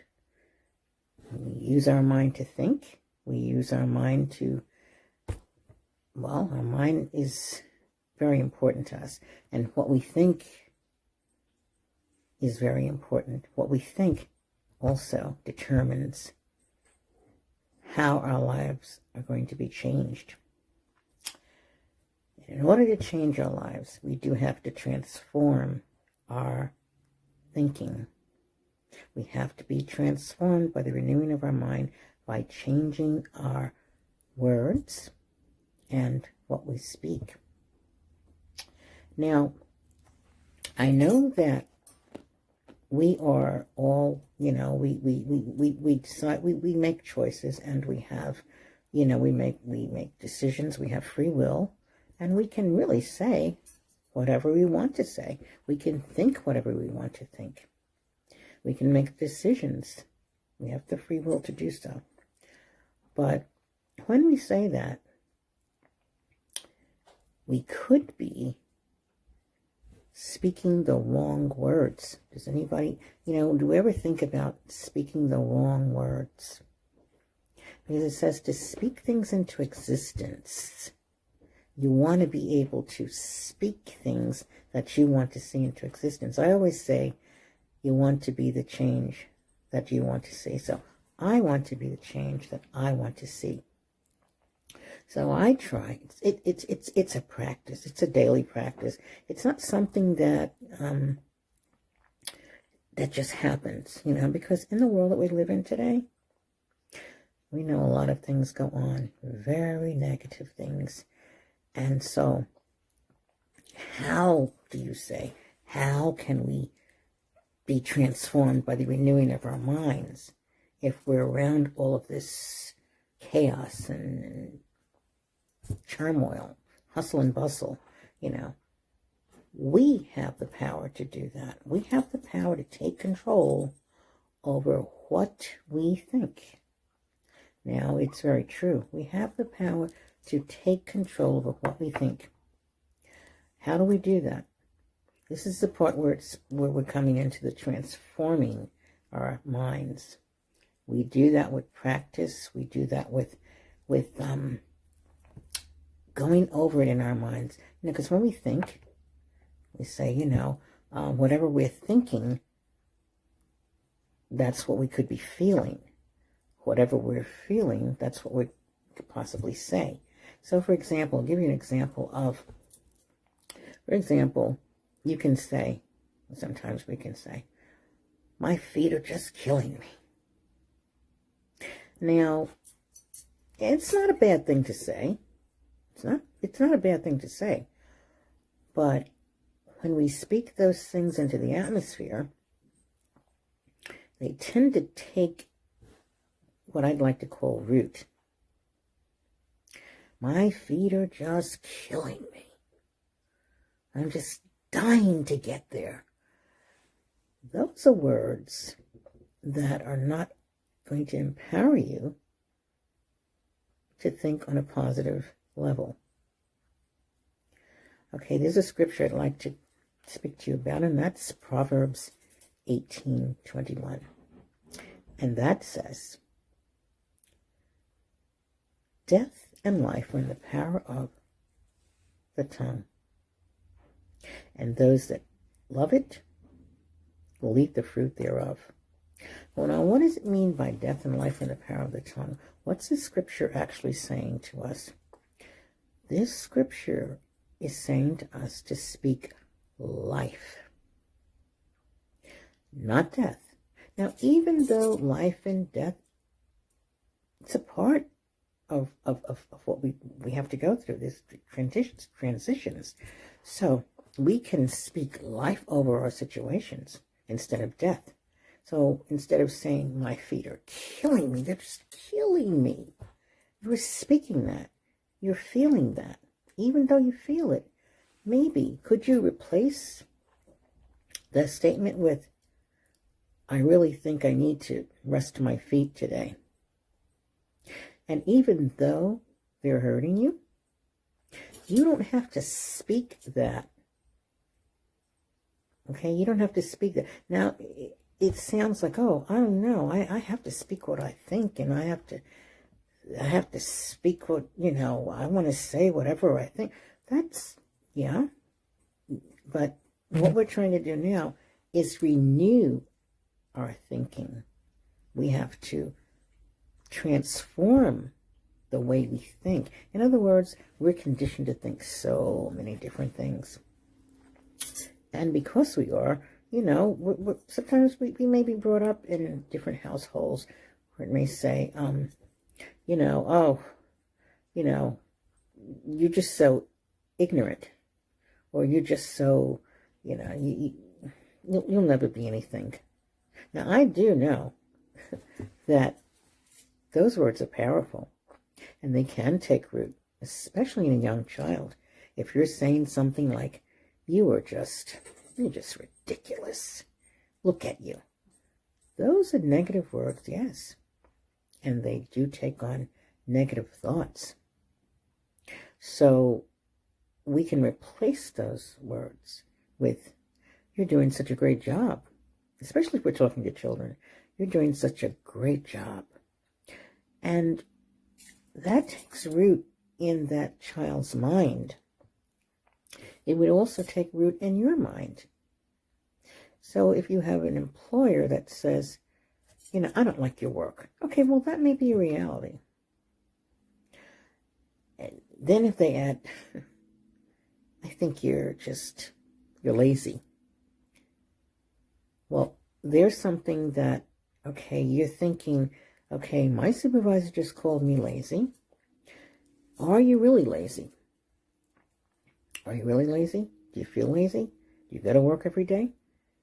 And then you have your supervisor telling you that I don't like the quality of your work and I think you're lazy. You can do better than that.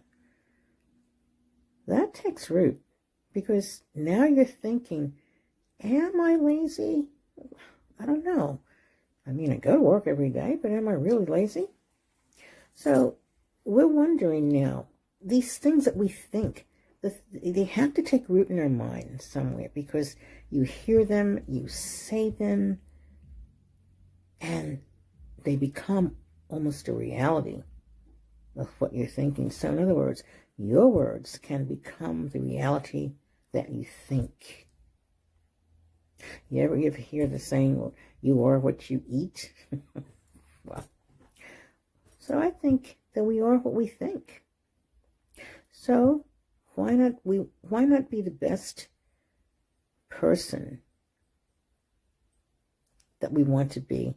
Be the very best. You know, I always used to say things like, good, better, best, never let it rest until your good is better and your better is best. But, you know, when we hear these words, it's like, that's not possible. That's not possible for me, because they've already said that I was lazy and I'm not functioning on the level that they want me to function on. So that's taking root in your mind. So what you have to go home and do is say, hey, I know I'm not like that. I am not like that. I will, and you don't have to receive the words that people actually say about you. You don't have to receive that, or you don't have to believe it as well, because you are what you think. So if you think that you can do anything, well, I know, as a Christian, I know that I can do all things through Christ who strengthens me. And do you know something? I have to tell myself that every single day.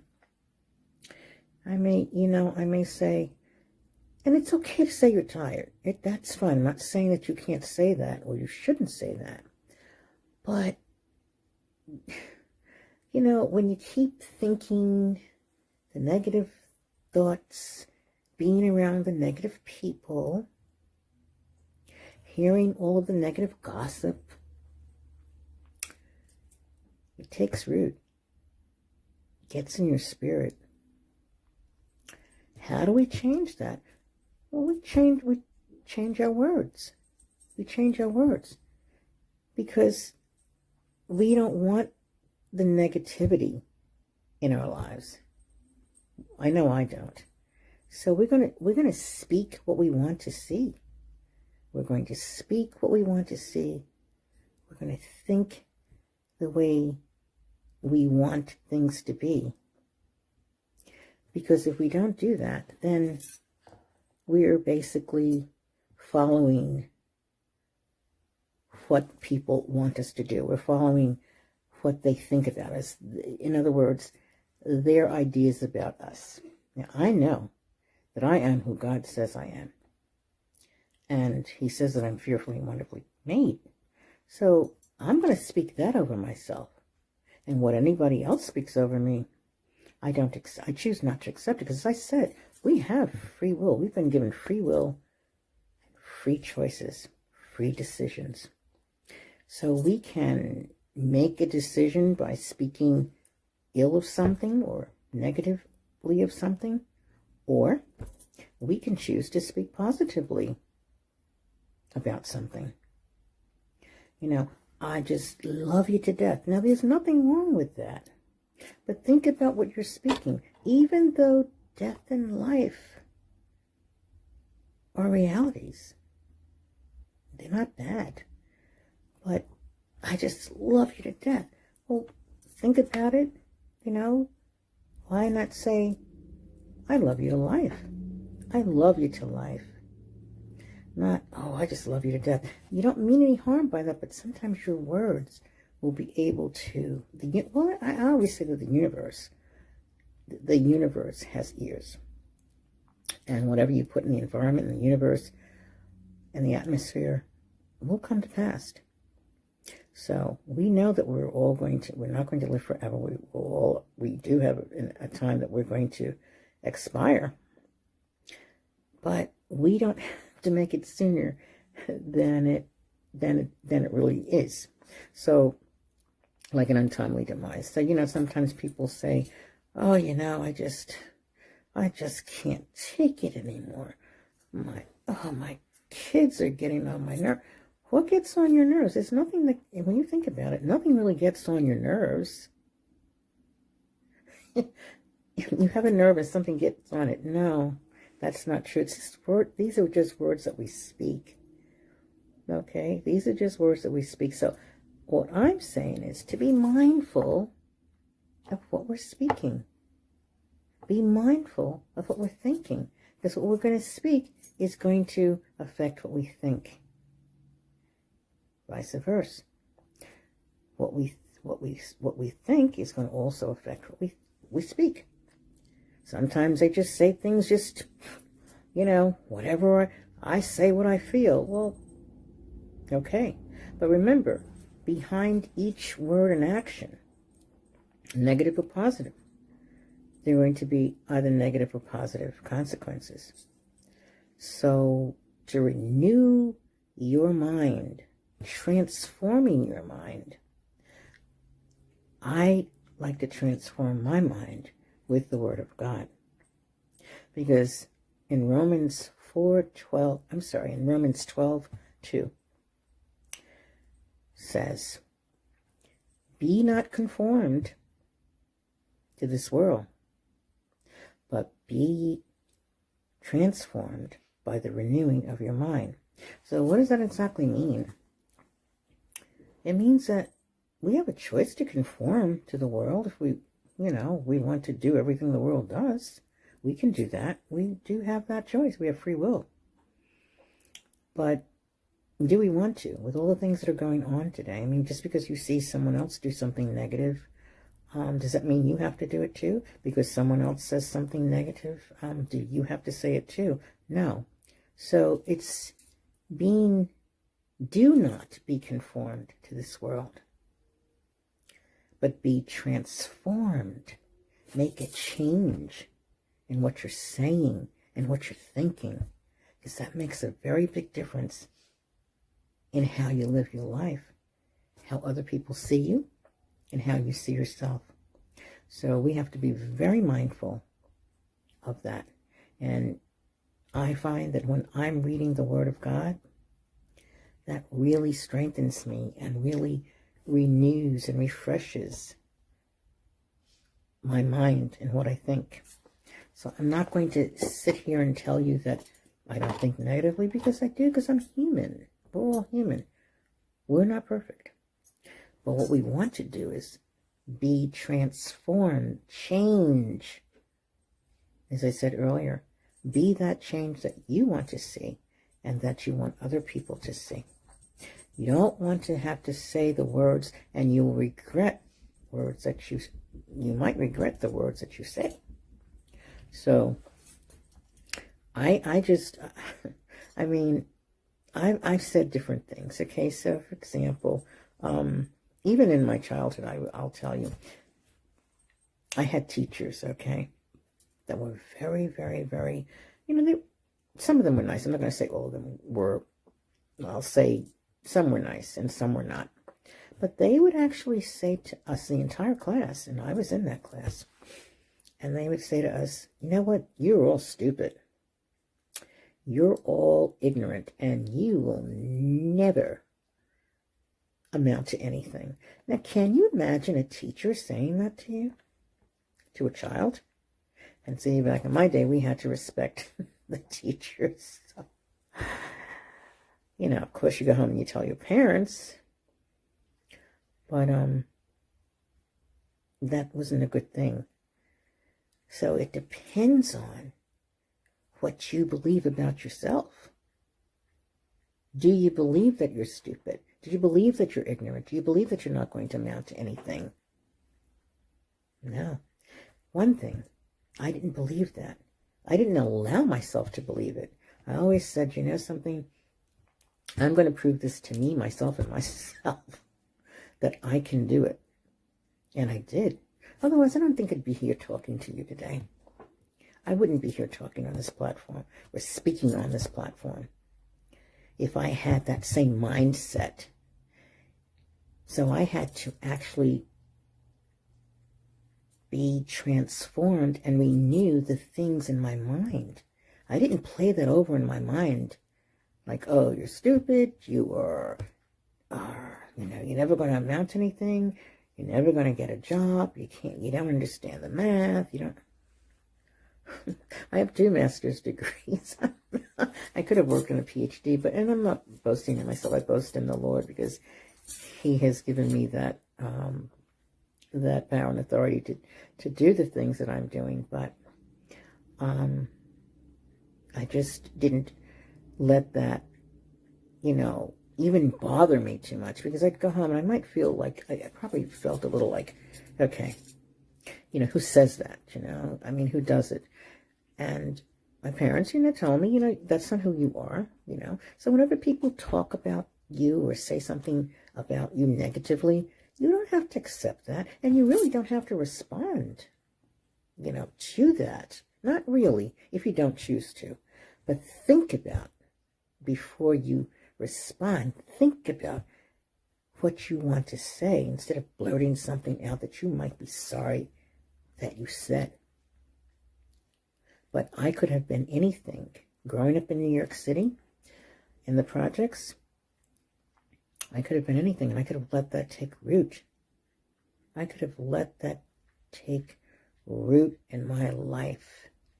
Those things that people said, I could have thought and said, I guess that's who I am then. Not so. You have to have that kind of mindset that's going to push you forward. You have to be around the type of people that are going to move you and push you forward. You don't want to hear negativity, even though you will hear it. I'm not saying close your ears off, and you can't help but hear it, because look at the world that we live in. So you can't help but hear it. But are you going to speak that along with what the world tells you and says? Are you going to agree with everything that happens? No. You're not going to agree. You're not going to agree with everything that goes on. So Romans 12:2 says, be not conformed to this world, but be ye transformed by the renewing of your mind. It's not always easy, no, because when you think about it, you can easily just accept what people say and say, hey, that's great. But I learned something, because I heard someone say that you should never allow people to, let's see, how did they say it? Never let people keep you past where they met you. So in other words, we've all changed. We all, change. We all transform. Every day we're transforming. Every day we're changing. But never let people maybe put you in a box, past where they met you. So in other words, some people may say, and this is another negativity. I remember you when you didn't have even a red cent. Okay. I mean, I'm just giving you an example. So now, okay, they meet you maybe 25 years later, they'll still bring that up. I remember when you just didn't have any money. Look at you now. But they still think that. They see you in that same light that they saw you 25 years ago. So never allow people to speak into your life what they think about you. It's what you think about you. And it's what God thinks about you. I know God loves me. And as I said, every single day, when I feel maybe, a little tired, drained, it's okay to say that. It's okay to speak it. But I say, God, I can do all things through Christ who strengthens me. And do you know, just by saying that and speaking that into the atmosphere, it's so true. It's so true, because I can do nothing without him. I can't, because he's the one who created me. So those people who have things that they're saying about you or thinking about you, they didn't create you. Nor did we create ourselves. So how can someone who didn't create you say the negative things about you that infiltrates into your mind, into your thinking? So we have to be the ones to change that. We have to change that, what we're thinking. It's not easy, because if you hear this and you've been used to hearing all these things all your life, are you serious? That's not easy to change. Not easy to change. You have to make up in your mind that I'm going to do this. Oh, I'm going to do it. See, because anything those teachers said to me, I said, I don't have to prove it to them. I'm going to prove it to me, myself, and I. That's the kind of child I was. I will prove it to me, myself, and I. And I did what I did. You know, I didn't allow those things to really take root in my spirit or take root in my mind. And that's what we have to do. That's what we have to do, especially living in the world that we live in today. Wow. Need I say? You know, lots of things happen, but that doesn't mean that we have to do everything that the world is doing. You know, we don't have to say everything that the world is saying. You know, if, you know, even our parents said the same thing. You know, if Johnny decides to jump off a bridge, would you do it? No. If you're smart enough, you wouldn't do it. So we're not trying to emulate anyone else. And you'd be very surprised that a lot of people want to emulate you. You know, they want to emulate you. But transforming, we are the transformers. We are the comeback champions. How about that one? We are the transformers. We're the comeback champions. We don't take no for an answer. We don't take negativity to heart and say, well, it must be true. Not at all. The Bible says that we're more than conquerors. So here on the Comeback Champion platform in this summit, know that you are a comeback champion. Think about all the things that you've gone through. Think about all the things that were said over your life. Look at, you know, I write in journals, and I have maybe like, I don't know, 15 journals. And I look back over the years and I go, wow. All I'm going to say is wow. Because it helps you to, when you look back in retrospect, it helps you to see how far you've come. Have we made it? No. Are we perfect? No. Not by a long shot. But over the years, it is a process to transform your mind, your way of thinking. You just don't stay where people want you to stay. You don't do that. You move. Your movement. In Christ, we live, move, and have our being. So if he's a movement, he's never stagnant. So we're not going to stay in the same place.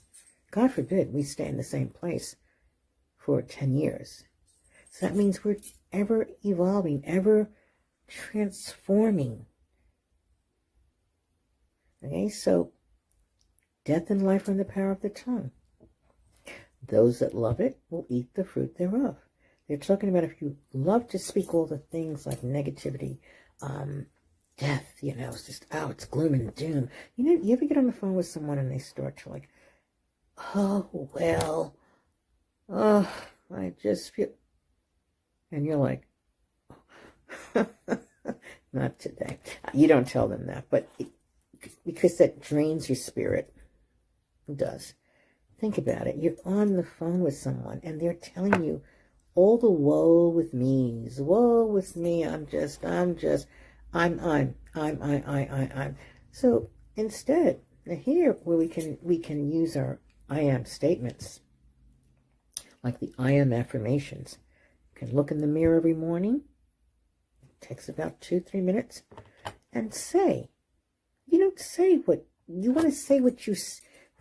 Not so much what you see or what you feel. You want to say what you want to see, how you want to feel. I am healed. I am well. I am wealthy. I am prosperous. You know what I always say too? I'm a money magnet. Just like comeback champions, we say that. We don't say we're defeated. We say we are the comeback champions. Yes, we do.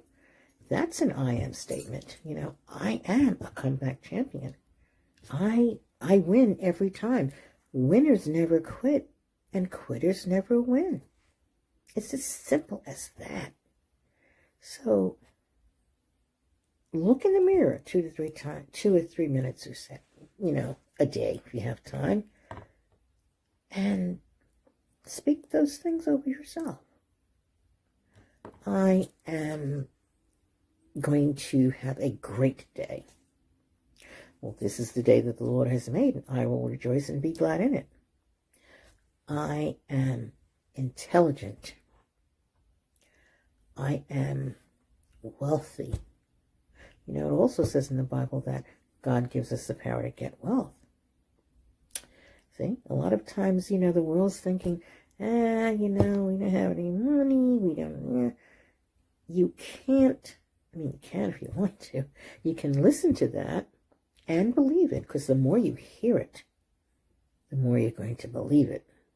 The more you hear it resonate in your spirit, in your mind, you're going to believe that. Most definitely you will. But if you have that attitude that, no, I'm not going to let people speak into my life like that, because I don't believe that about myself. So I'm not going to believe it, and I don't think it, and I'm not going to believe it.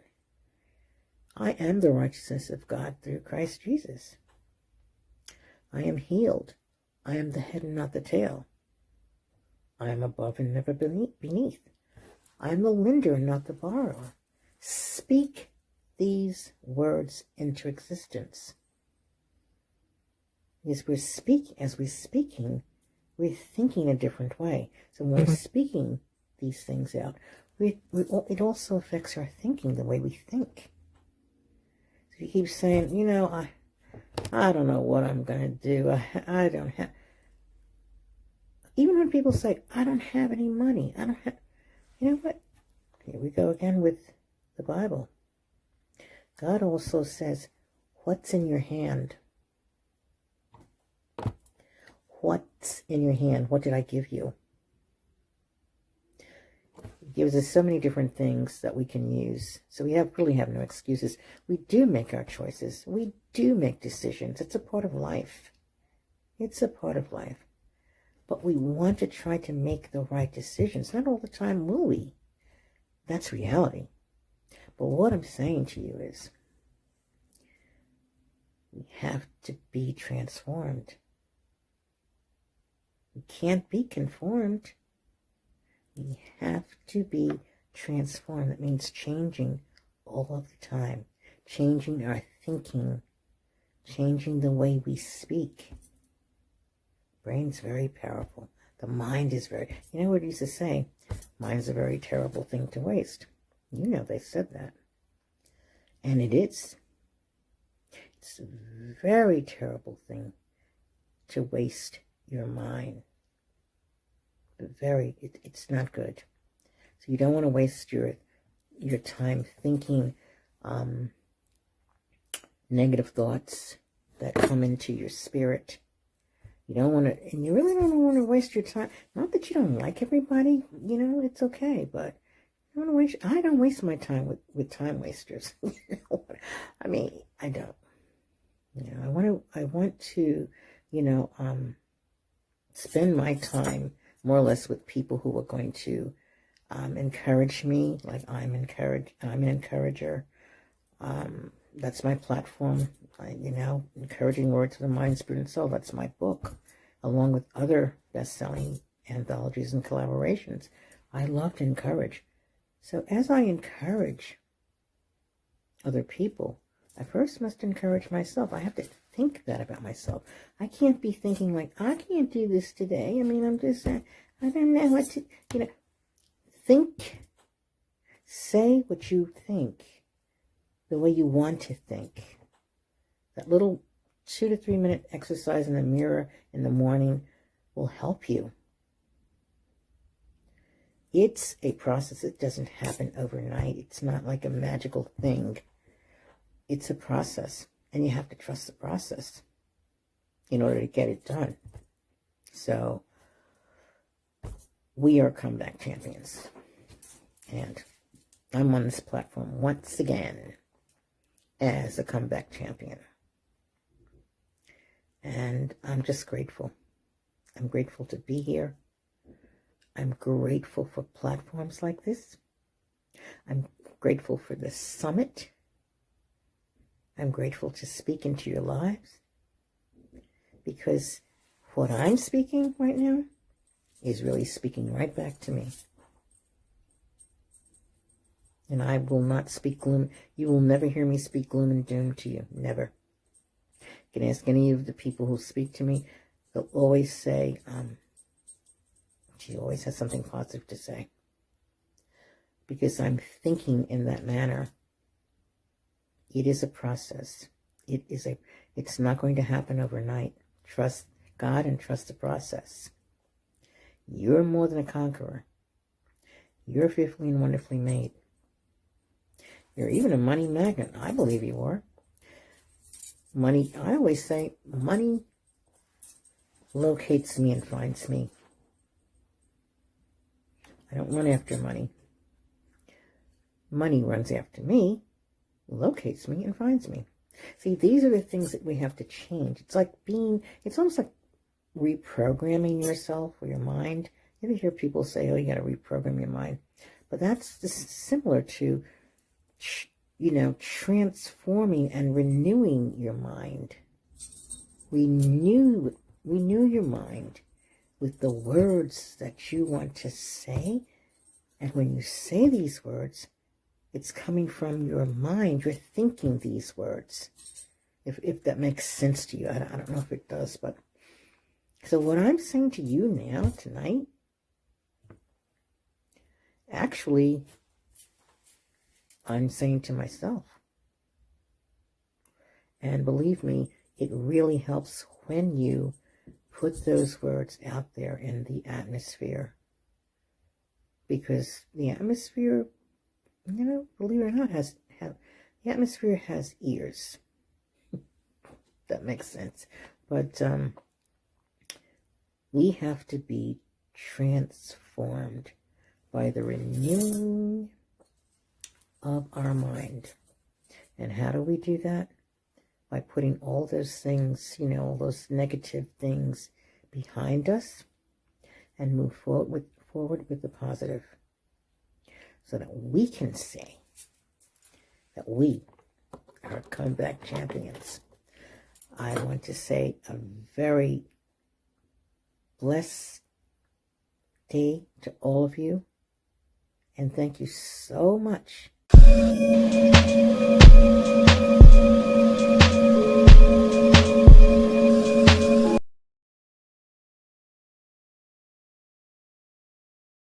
My name is Tanya Powell, and today I want to invite you into a conversation that has the power to not only change your life, but collectively that of the world. See, as we emerge from a global pandemic, well, I sure hope we're emerging, there is still so much chaos and uncertainty. The gaps in world leadership has been exposed, and so many of us are left wondering, how will we get through this? Who will lead us through this? In fact, Prime Minister of Barbados, Mia Mottley, recently said, when will our leaders lead? But I believe the question is, when will we step up and fill that gap? When will we start to lead? And as I ponder the state of the world, I have fallen in love with this quote by the late Dr. Maya Angelou that says, "You may encounter many defeats, but you must not be defeated.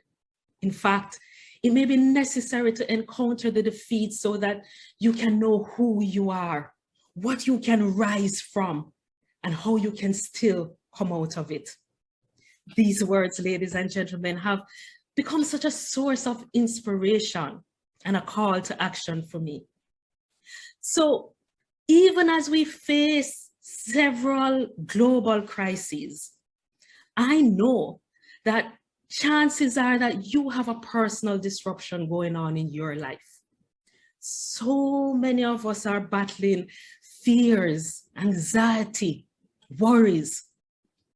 And maybe your personal pandemic is a job loss, a strained or broken relationship, a devastating illness, or perhaps you're just tired and exhausted.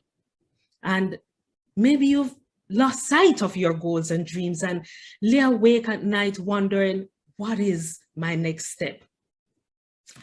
But here's what I do know, is that we cannot allow these disruptions to distract us from our destiny, to distract us from our dreams and goals, to distract us from our greatness.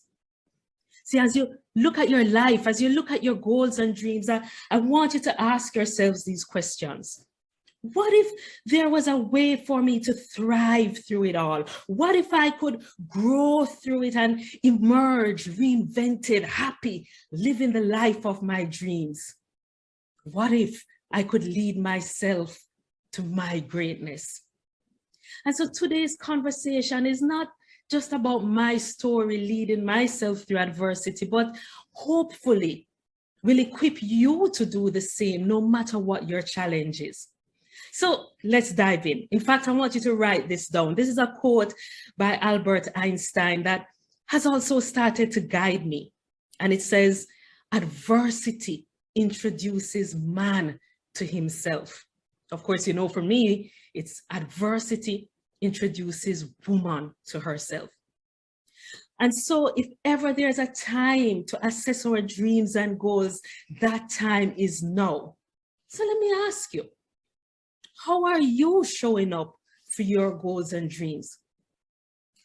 See, the legendary Les Brown says, if you treat your goals casually, they will die a casualty. So I want you to write these questions down. 1, am I confidently leading myself to my dreams and goals? 2, am I showing up powerfully for me? And 3, am I honoring my gifts and talents? And 4, am I leading myself to my greatness? See, in 2019, these were the questions I had to ask myself as I came face to face with me through my adversity. And I'm going to share with you just 4 quick points on how I led myself through. But first, I'm going to ask you to allow me to share a little bit of my story and what led me to these life-changing points. And the other thing I learned, as Louis Pasteur says, my strength lies solely in my tenacity. You see, it had been 2 years of trauma in our family. In 2018, our mom was diagnosed with a life-threatening illness, in fact, colon cancer. And I'm sure you've also had disruptions in your life out of nowhere.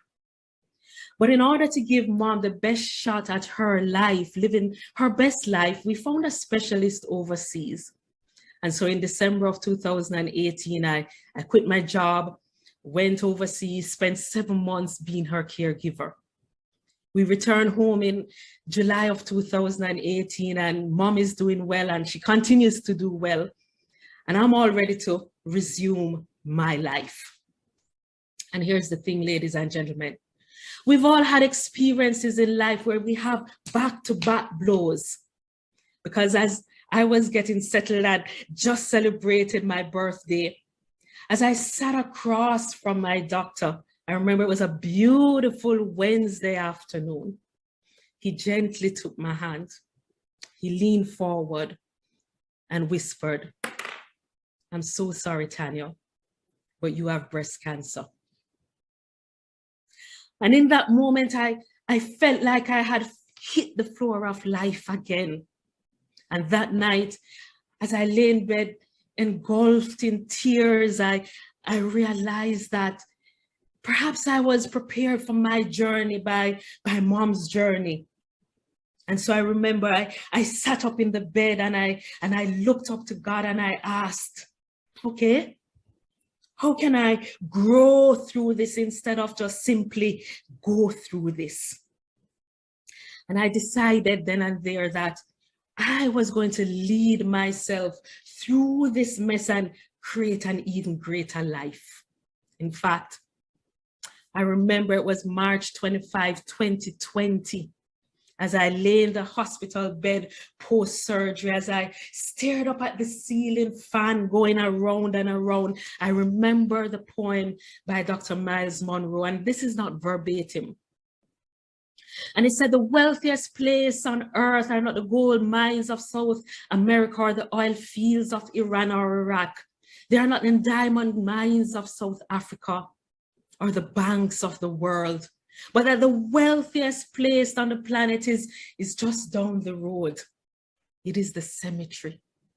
Because there lie buried companies that were never started, inventions that were never made, best-selling books that were never written, masterpieces never painted. And in the cemetery is buried the greatest treasure of untapped potential. And I decided then and there that in spite of a cancer diagnosis, I was going to rob the grave of my gifts. I was going to show up fully and lead myself to the breakthroughs that I wanted. And so I coined this phrase, and I want you to write it down. She who leads herself leads her world.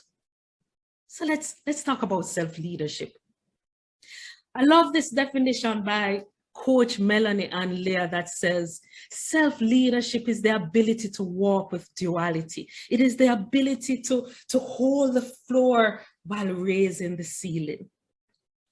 And what that meant for me was that whilst I am in the middle of this mess, I could still hold the vision of my goals and dreams. I could still focus on the breakthrough and not on the breakdown. You see, it's Tony Robbins who says, where your focus goes, your energy flows. And here's the thing I also discovered.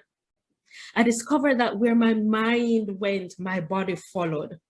And so I was determined to turn this test into a testimony. So let me now introduce you to how I led myself through this breakdown to being on the road to my greatest self.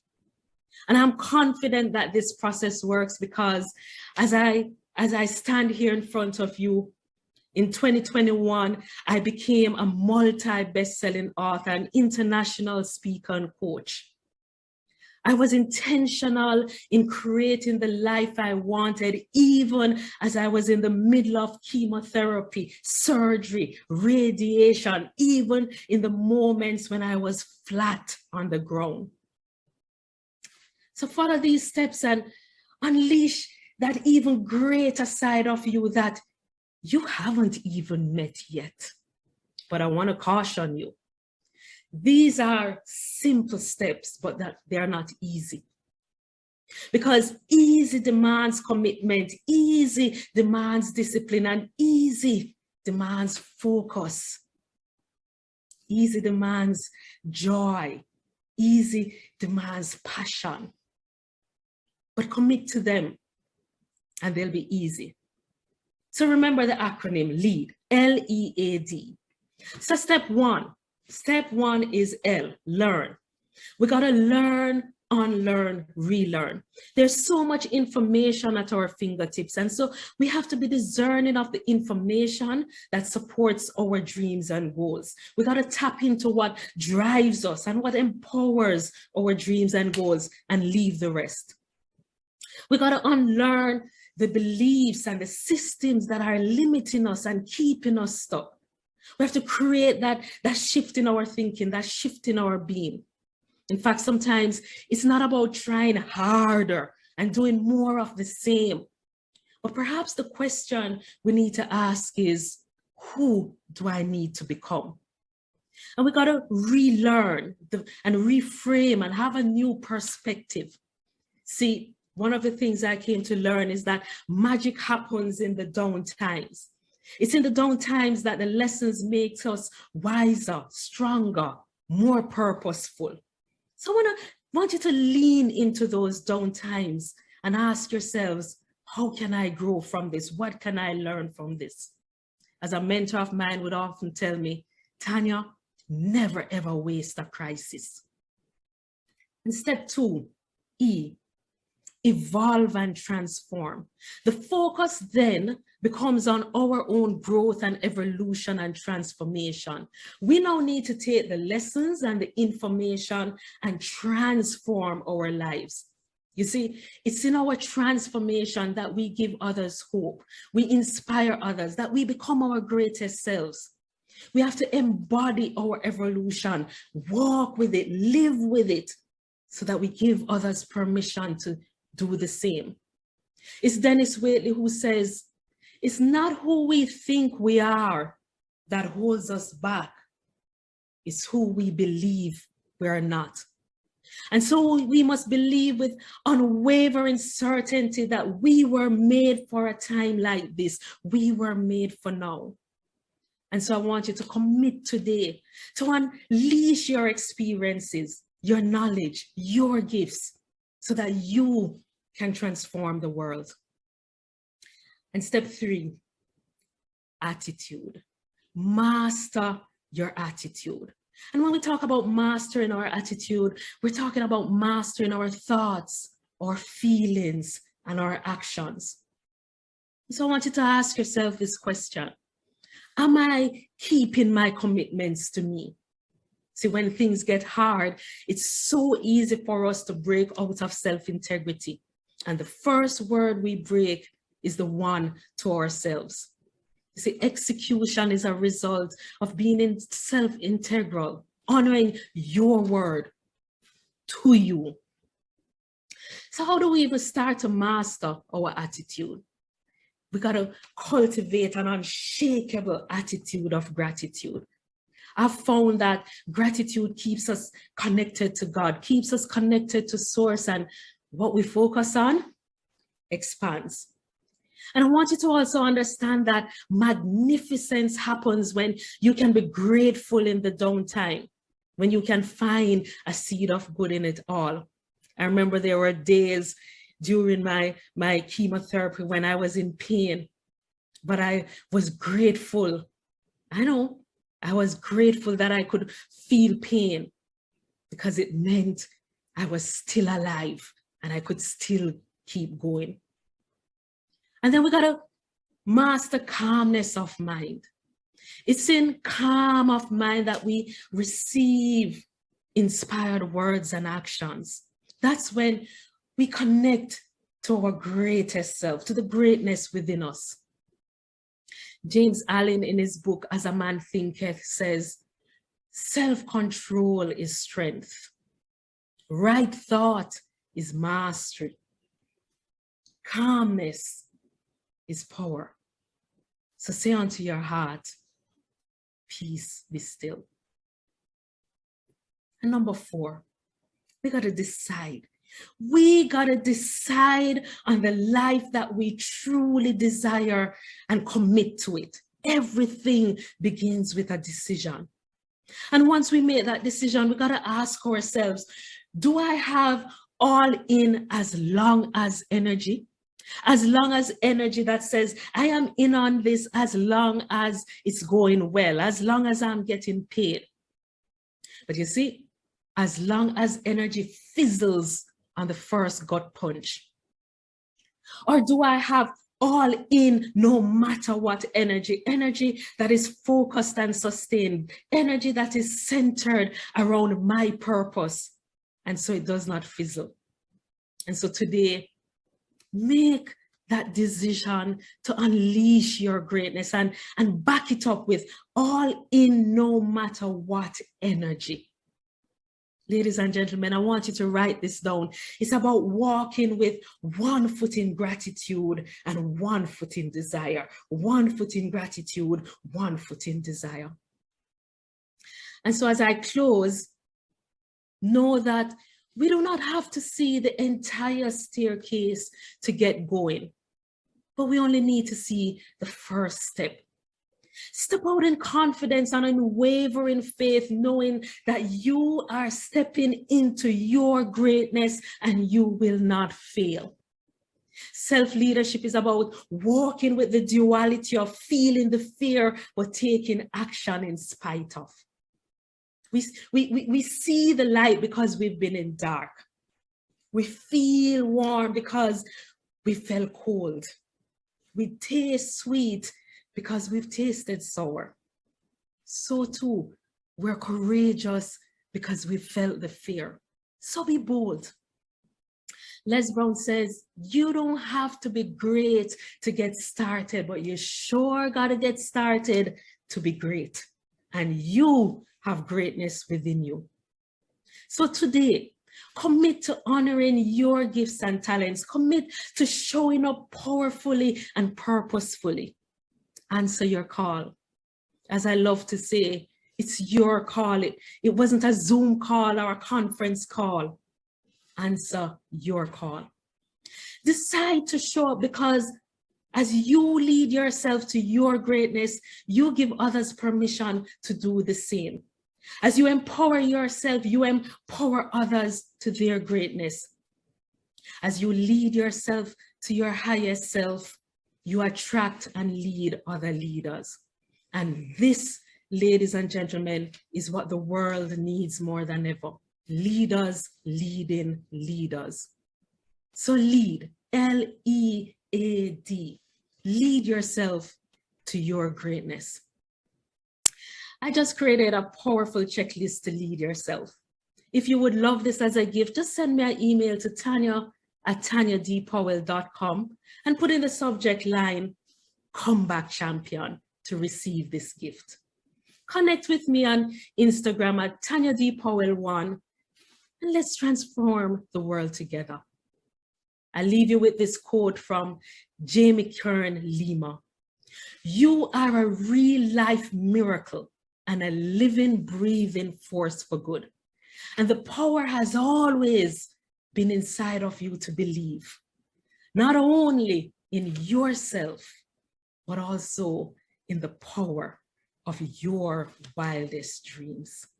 I look forward to connecting with you.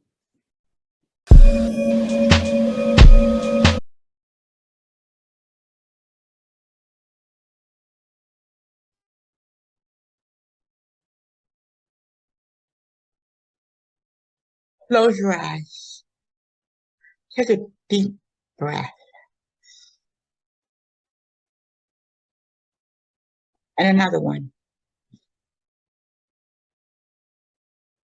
Now, I want you to go back to a place in your life where someone has said something to you so horrific, so terrifying.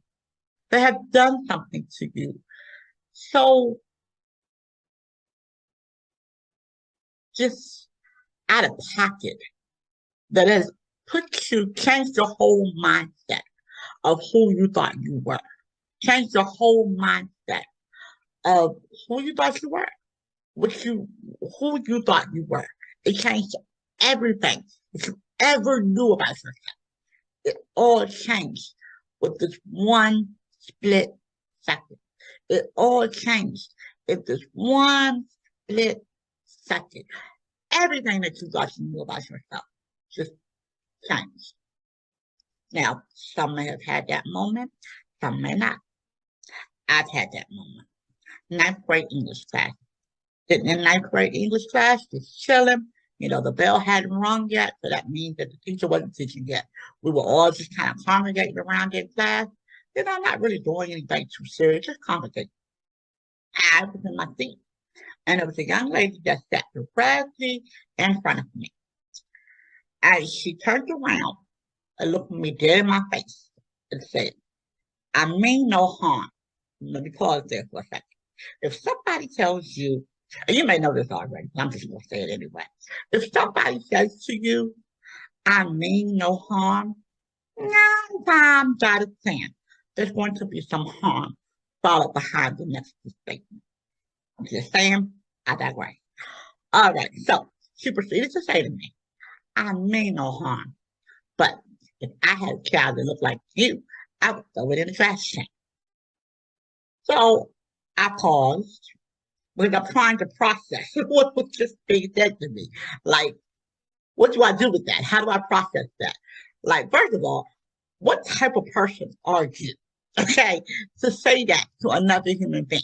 Like, how do you, who created you? You know what I'm saying? Like, who created you? How do you look another human being squarely in the face and say that? How does one do that? I don't know. But at any rate, I started to look around behind me to see if perhaps she was talking to somebody behind me. And I was like, I know she's not talking to me. Sadly enough, she's talking to me. She's talking to me. Now, that comment will be a comment that would forever change my life. Forever change my life. Hello, I am Coach Latrina Rush, the Disabilities Empowerment Coach and speaker. And today, we're going to talk about using your pain to push you to purpose. That's right, using your pain to push you to purpose. Now, some of you may or may not be able to tell I have a disability. I have a rare genetic syndrome called Pfeiffer syndrome. Now, don't get so caught up in the lingo. It just simply means that I was born with my bones didn't connect the way that they should have connected. Your bones are supposed to fuse a certain way in your body, and my bones didn't do that in my skull. So when I was born, my skull was sitting on top of my brain, practically crushing my brain because there was no stem or anything to protect my brain from my skull. It also caused hearing loss and vision loss. And I don't quite look like everybody else. With that being said, you can imagine that I have had my fair share of pain, or my fair share of experience in pain. You know, somebody once said, 2 of the greatest days of your life is the day you were born and the day you understand why. Now, as we all know, being born is nothing that we have any type of control over. We don't have no control over being born. We have no control over when we're born, who we're born to, how we're born. All of that is left up to God. That's in God's control, not ours. We have no responsibility for that. But the second part of that, the why. The why, that thing that keeps you up at night. The why. That thing that keeps you running around, this thing called life in a merry-go-round. That thing that causes you to throw things up against the wall to see what sticks. That why. What is that why? That why that causes you to bounce from job to job. That why that causes you to bounce from relationship to relationship. That why, that purpose. That's what we're going to try to get to. That purpose. That purpose. So many of us don't understand or realize or recognize what our purpose is. We don't even know how to get to our purpose. As I said before, I have encountered a lot of pain. As I said previously, I was born with a disability. And that came with its own set of pain. I've had 30, 40, 45 operations. I've been in surgery so long that I was in surgery from one day to the next. Now, I know you can't imagine being in surgery for a whole 24 hours, but I've been in surgery for a whole 24 hours. I've lost blood, pints and pints of blood. I've had to have blood transfusions. I can remember being 5, 6, 7 years old, being wheeled into the operating room, begging God, please, let this be the last time.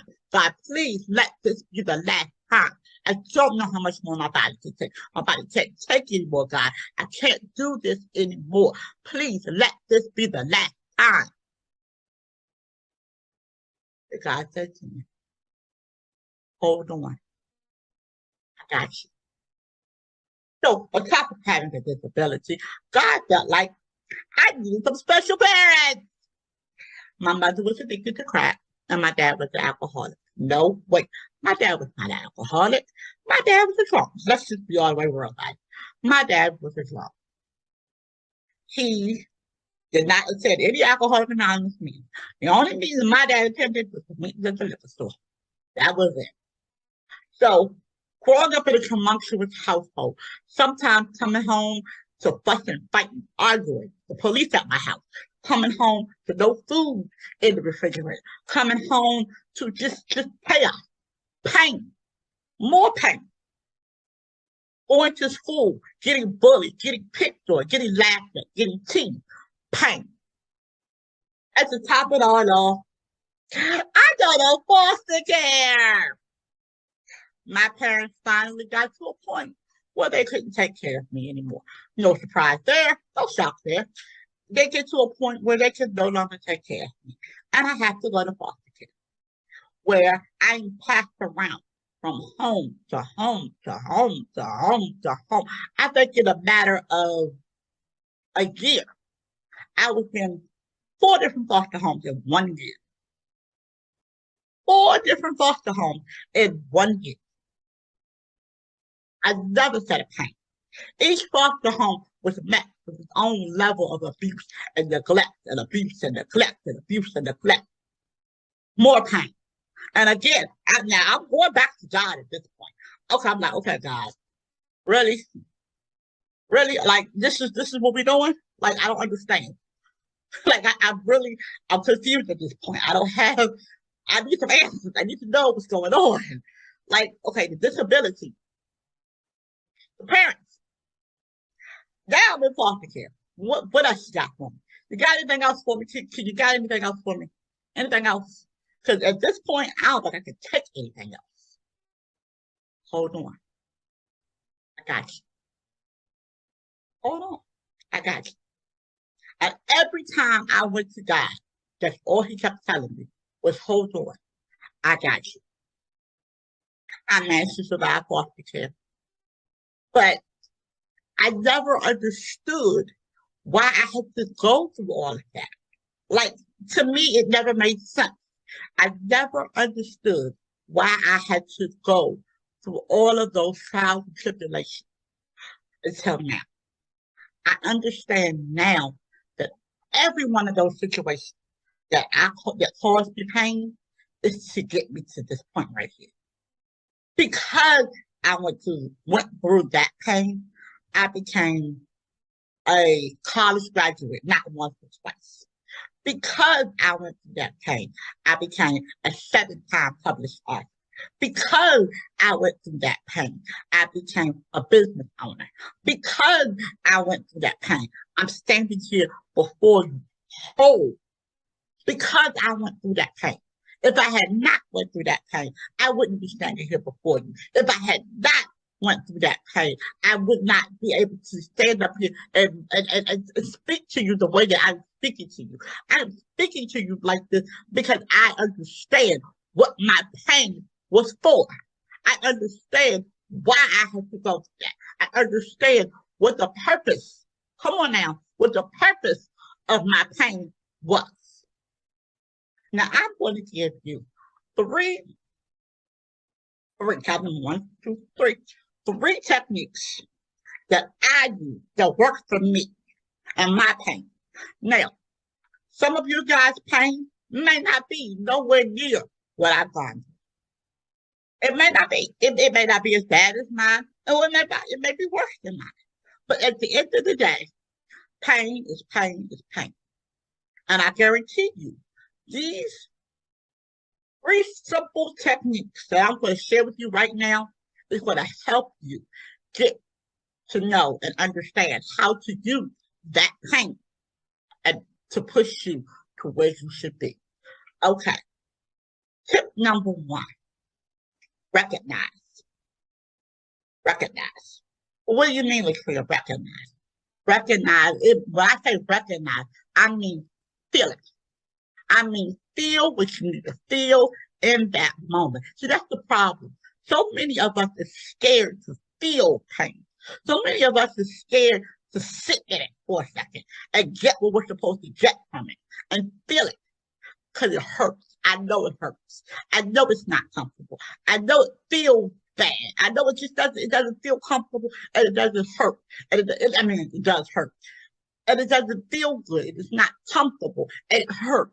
It's supposed to. It's pain. If it didn't, then it wouldn't be pain. It wouldn't be pain. If it didn't hurt and if it didn't feel uncomfortable, it wouldn't be pain. See, we become so accustomed to sweeping our pain under the rug so we don't have to deal with it. We become so accustomed to ignoring it because we don't want to deal with the feeling that the pain brings. Recognize it. That's number one. Number two, take what you need from it and move on. Take what you need from it and move on. What do you mean, Latricia? I mean, there are things in that pain that you need. You take what you need from the pain and you move on.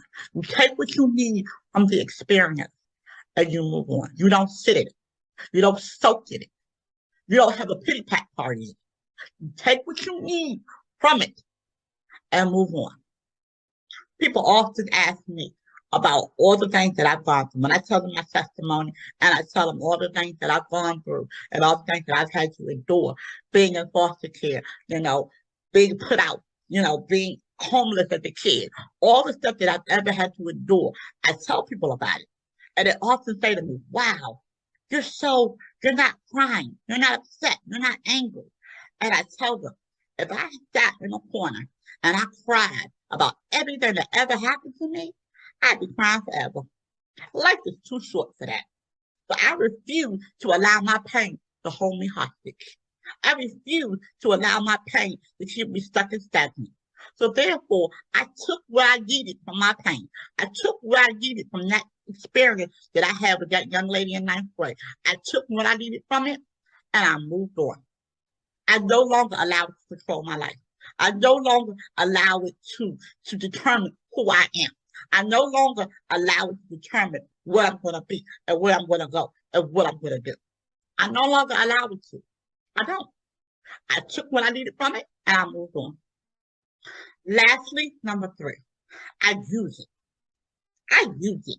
I use what she said to me in 9th grade. I use it every day to push me. I use it every day. Every time I get up and I'm getting ready to do something, I use it. I use what she said. If she had a child that looked like me, she would throw it in the trash can. I use it. I use it as my fuel. I use it as my ammunition. I use it as my gas. I put it in my car and I allow it to push me to the next level because I understand that experience happened for a reason. That experience happened because God knew that I would need something to push me. God knew that I would need something to make me go harder. And I go hard every day because of what she told me in 9th grade. I go hard every day because of what she said to me. So that's what you got to do. You got to take that pain and use it to your advantage. Don't let it use you. You use it. Don't let it take over your life. You take over it. You take that pain and you put that pain inside of you and you store it at a place where you can use it. You store it in your gas tank. Allow it to be your fuel in the late night hour when you don't feel like doing it. You get up and you do it anyway because you got that pain to push you. It's pushing you to better. It's pushing you to more. It's pushing you to greater. You allow that pain to push you to where you're supposed to be. You allow that pain to elevate you to where you're supposed to be. You allow that pain to formulate you and push you to where you're supposed to be.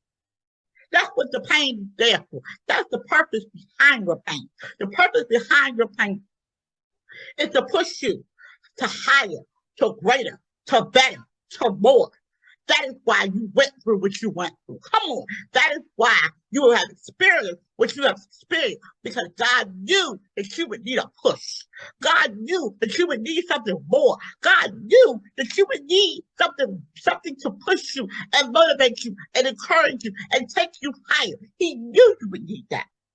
So you take that pain, you get up out the mud, you brush yourself off, you hold your head up high, and you take that experience and you put it in your car and you push to the top. I am Coach Latrina Rush. Thank you very much.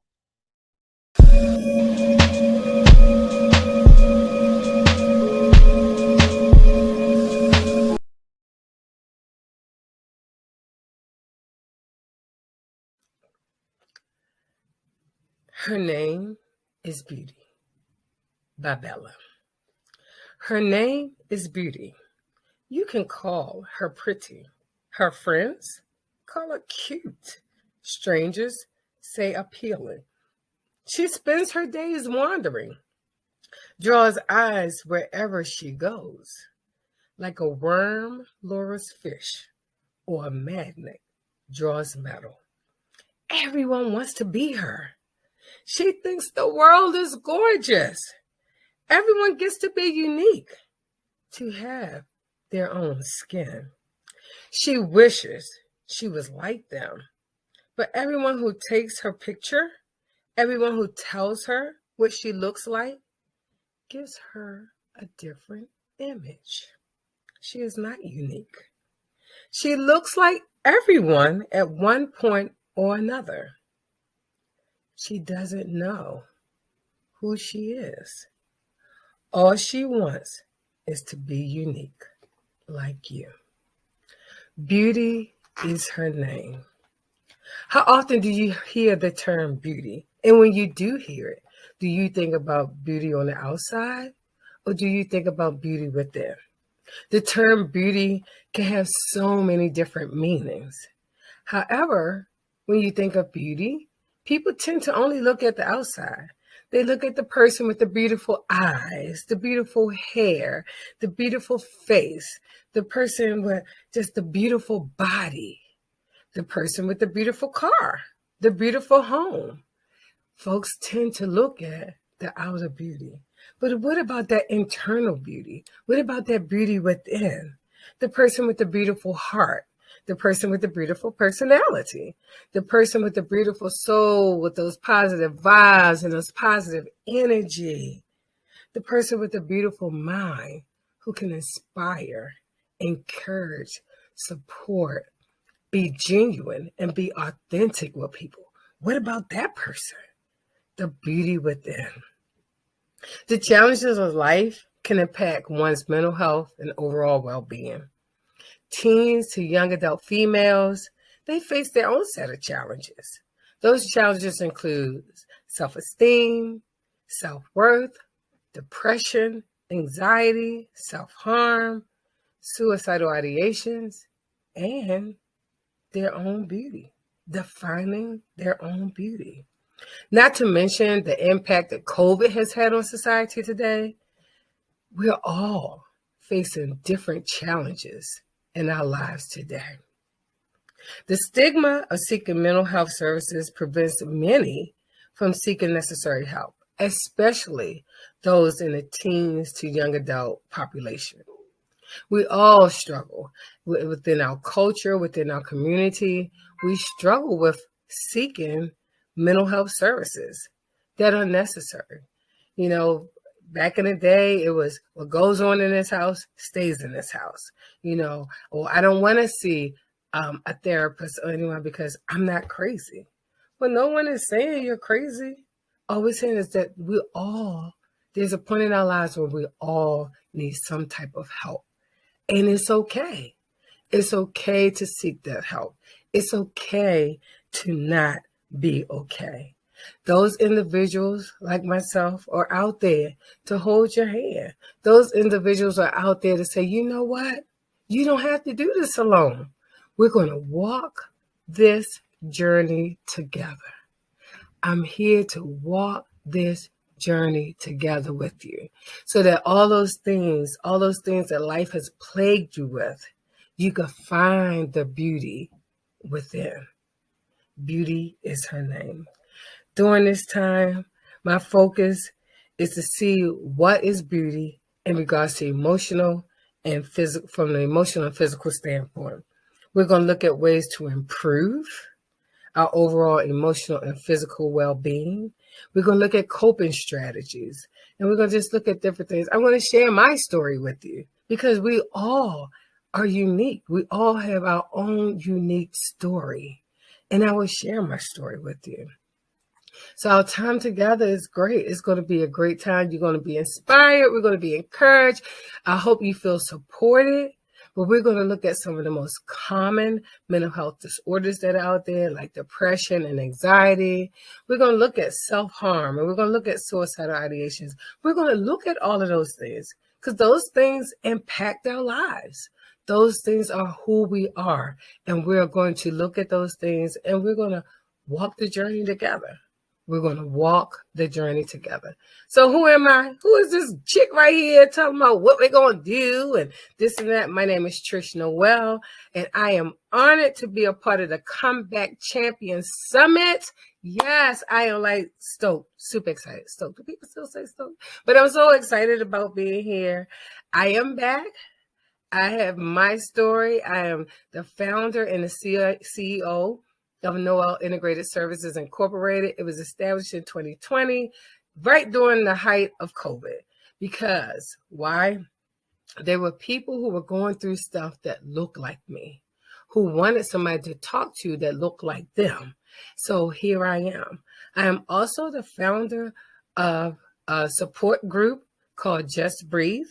And instead of the J, we use the semicolon because we're looking at individuals who have struggled with losing family members to suicide, or individuals who have thought of harming themselves in some kind of way. In that group are females between the ages of 12 to 21 who struggle with depression, anxiety, self-harm, and suicidal ideations. What I do with NIS, I provide mental health and substance use services, and to help folks to work through their depression and anxiety and so many other, and trauma, and so many other things that plague our lives that sometimes make us stuck. We get stuck. And when I think of the Comeback Champion Summit, I think of a point in my life when I was stuck.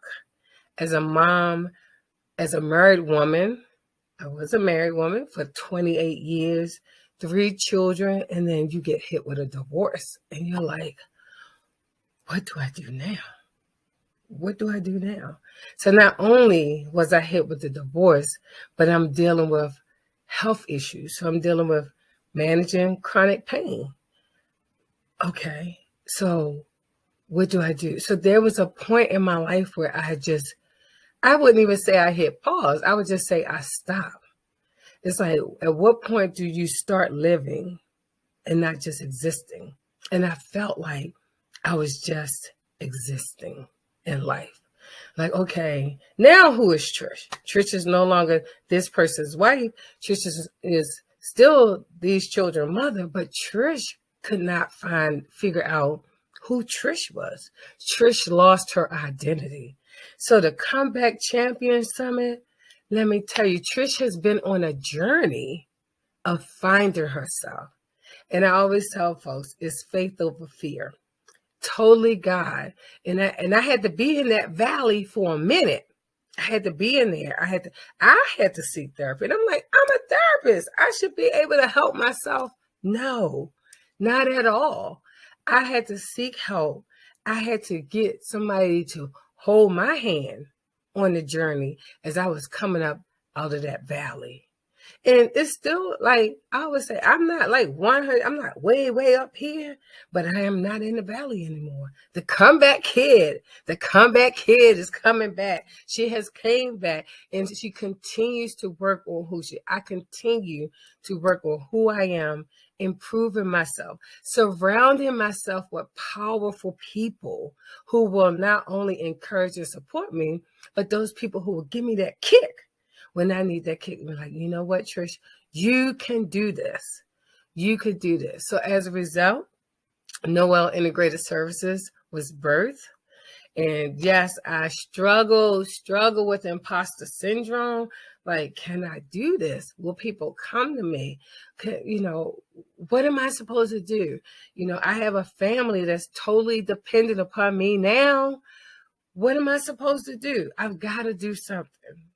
So to do something, I got to work one job. I got to work two jobs. I got to work three jobs. And not to mention, I'm a parent caregiver.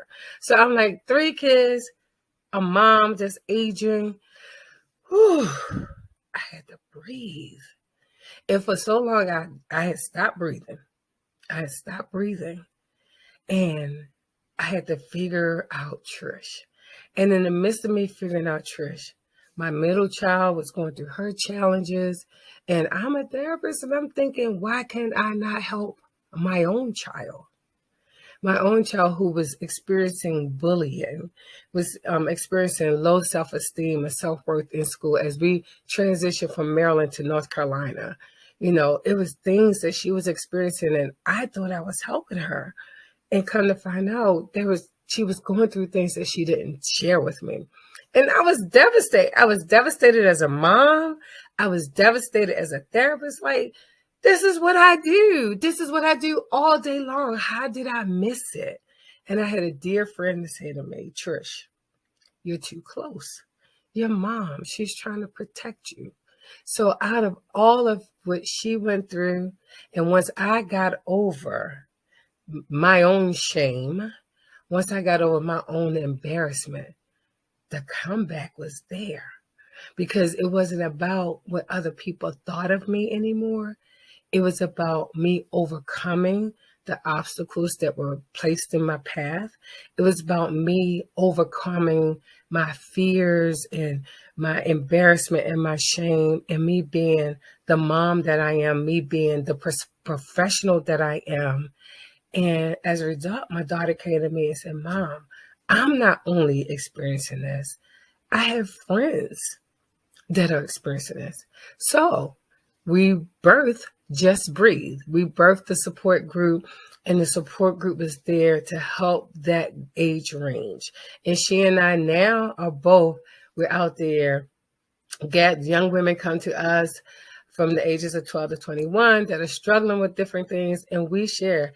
We all can come back, but sometimes you need that help to bring you back. And so we walk the journey and if I am not a superhero, but my goal is, if I can help at least one person, I could just help one person. And that's what I try to do. So again, I am honored. I am honored to be a part of the Comeback Champion Summit. I am honored to bring before you Beauty is Her Name. We will look at not only beauty in the mental sense, but we're going to look at beauty in a physical sense. We're going to look at beauty when it comes to mental health, because that's who I am. I am a mental health professional. I love what I do. I love helping people. And I always tell people, I call myself the wounded healer, because I have my wounds, but I allow my wounds to help other people. So as I'm healing through my wounds, I'm helping other people to heal through their wounds. So that's who I am. I am Trish Noel, licensed clinical social worker. I am Trish Noel, licensed clinical addiction specialist associate. I am Trish Noel, the founder and CEO of Noel Integrated Services Incorporated. I am Trish Noel, the founder of Just Breathe. Well, co-founder, because I got to give my daughter some credit. The co-founder of Just Breathe, and I am a comeback kid, and I am honored to be here today. So I want to share with you a little bit about Just Breathe. Again, it's an all-girl support group. We believe in supporting each other through whatever battles life is facing us. And what I learned from my daughter is that sometimes she didn't need me to say anything. She just needed me to be there. And that's presence is everything. Not just in this age group, in every age group. It's just like, we need support. Sometimes we just need that shoulder. We need to cry that tear, and we need silence. And people struggle with being in silence.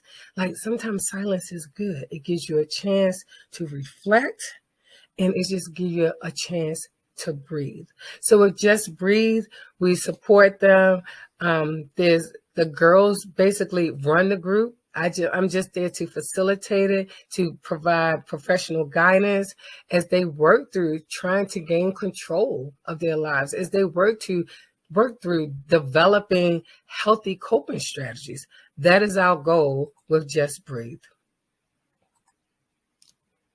The vision of Just Breathe is to provide a safe environment with a strong support system. Because I know, again, me as a mom, had it not been for my village, I don't know where I would be. Even after the divorce, had it not been for my village, I don't know where I would have been. 28 years, you're thinking we're going to be in this thing forever. But no, life hit, and it hit like a brick. And I was like, what am I supposed to do? I had stopped breathing. I had stopped. So Just Breathe, yeah, even though the focus is on this specific age group, there are things that happen in our lives where we all stop breathing. And we have to seek the help to help us to breathe again. So this group offers us a supportive environment. It offers a safe environment. We just really help them to be brave about sharing their story. Because again, we all have our own personal story. We all have our own personal journey. But with Just Breathe, we want them to know that, again, we're going to walk this journey together. So what is beauty? Let's think about that. I hope you have a pad, a journal, and some paper, a paper and a pen that you can just write down some things, because we're going to talk about what is beauty. What does beauty mean to you? So as you think about that, I want you to write it down. What is beauty? What does beauty mean to you? And when you think about what beauty means to you, I want you to think about beauty in the emotional and physical state. Like, what is emotional beauty to you? What is physical beauty to you? That's what I want you to think about, because it's real. Mental health is real. It is definitely, it's impacting us with COVID and just having that social isolation, not being able to get out, not being able to hang with your peers. All of that impacts us. And we don't think about how our lives are being changed. Like we get consumed about how COVID affects us physically, but are we thinking about how COVID is affecting us mentally? There was a point where we couldn't go out, we couldn't socialize, we couldn't go to dinner, we couldn't do this, we couldn't do that. We're working through it, but we still have to be aware of where we are. We have to be aware of our mental health status. I talk to folks and I'm like, we get a cough, we get a headache, we get something. We're quick to go to the doctor when it comes to our physical well-being. But what about our mental well-being? When things are going on in our mind, when we're having these thoughts, when we're experiencing these feelings, are we as quick to go to a mental health professional as we are to go to those physical professionals? No, we're not, because of the stigma. And I want to help relieve some of the stigma that comes with mental health. So let's think about mental health beauty. We got the emotional, we got the physiological, the social well-being. We want to look at how we think, how we feel, and how we act, because those three work together. What we think will result in how we feel, and sometimes we respond to the way we feel. And sometimes those responses aren't the most positive response, but they're there. And we want to look at where we are in every stage of our lives. Because again, even though Just Breathe looks like the ages between 12 and 21, we look at what happens after 21, what happens before 12. We want to look at all of those stages of life. And my goal has always been to provide a safe place for people, and that people will really see the importance of their overall mental health and not just their physical health. So I love this image. I love it. And I want you to think about, and I want you to write down some ways that people have been dealing with their mental health. And when we think about those ways, some of the ways I could think of is a lot of times people turn to drugs and alcohol. Some people turn to OCD. They become obsessive shoppers, or they indulge in defiant behaviors or inappropriate behaviors. Some people get so focused on just really sexual partners, just trying to get that need, just trying to get that desire met, but they go through so many different other things. And so the one thing that we have to work on is avoiding. Avoidance is one of the things that we do, especially in the Black and brown community. We don't want to admit that we have a problem. We don't want to admit that we're struggling. We don't want to do that. So we avoid it, praying that it'll go away. Does it go away? No, it doesn't. It does not go away at all. So we can't deny it. We can't avoid it. We can't ignore it. And it's hard. It's hard. But that's an area in our lives that we really have to fight to get through. What about therapy? Some people don't want to go to therapy. It's like, no, I can't do that. People going to think I'm crazy. Come on now. And with therapy, I always say your therapist has to be a fit for you. Not only does the therapist have to be a fit for you, but you have to be a fit for a therapist. Because a therapist, I tell folks all the time, I'm not there to fix anybody's life. That is not the job. The job is to walk the journey with you, to help you as you figure it out. And then each person is different. Each person's journey is different. So we all got to figure out what our journey is. What path are we going to take? How do we get to that beauty within? We have to walk the journey together. And it just makes you think. It makes you wonder, what do I do next? What do I do next? I'm a big fan of journaling. So I really believe that we should, I love writing my thoughts and everything down, just writing it down, just being able to process it, really to think it through. It is so important to put it down and just okay, what am I thinking today? Or even with journaling, when it comes, a lot of people journal when they're working on their goals and what I want to do 2 weeks from now, 2 months from now, 2 years from now, 20 years from now. But when it comes to your mental health, sometimes we get so consumed by our thoughts. And I encourage folks to use journaling during that time. Empty those thoughts out. Write it on paper. Hey, I'm thinking this good, bad, or indifferent. Write it down. Get it out of here and put it on there. So think about that. So I hope you're writing this stuff down, because that's some good stuff. This is good.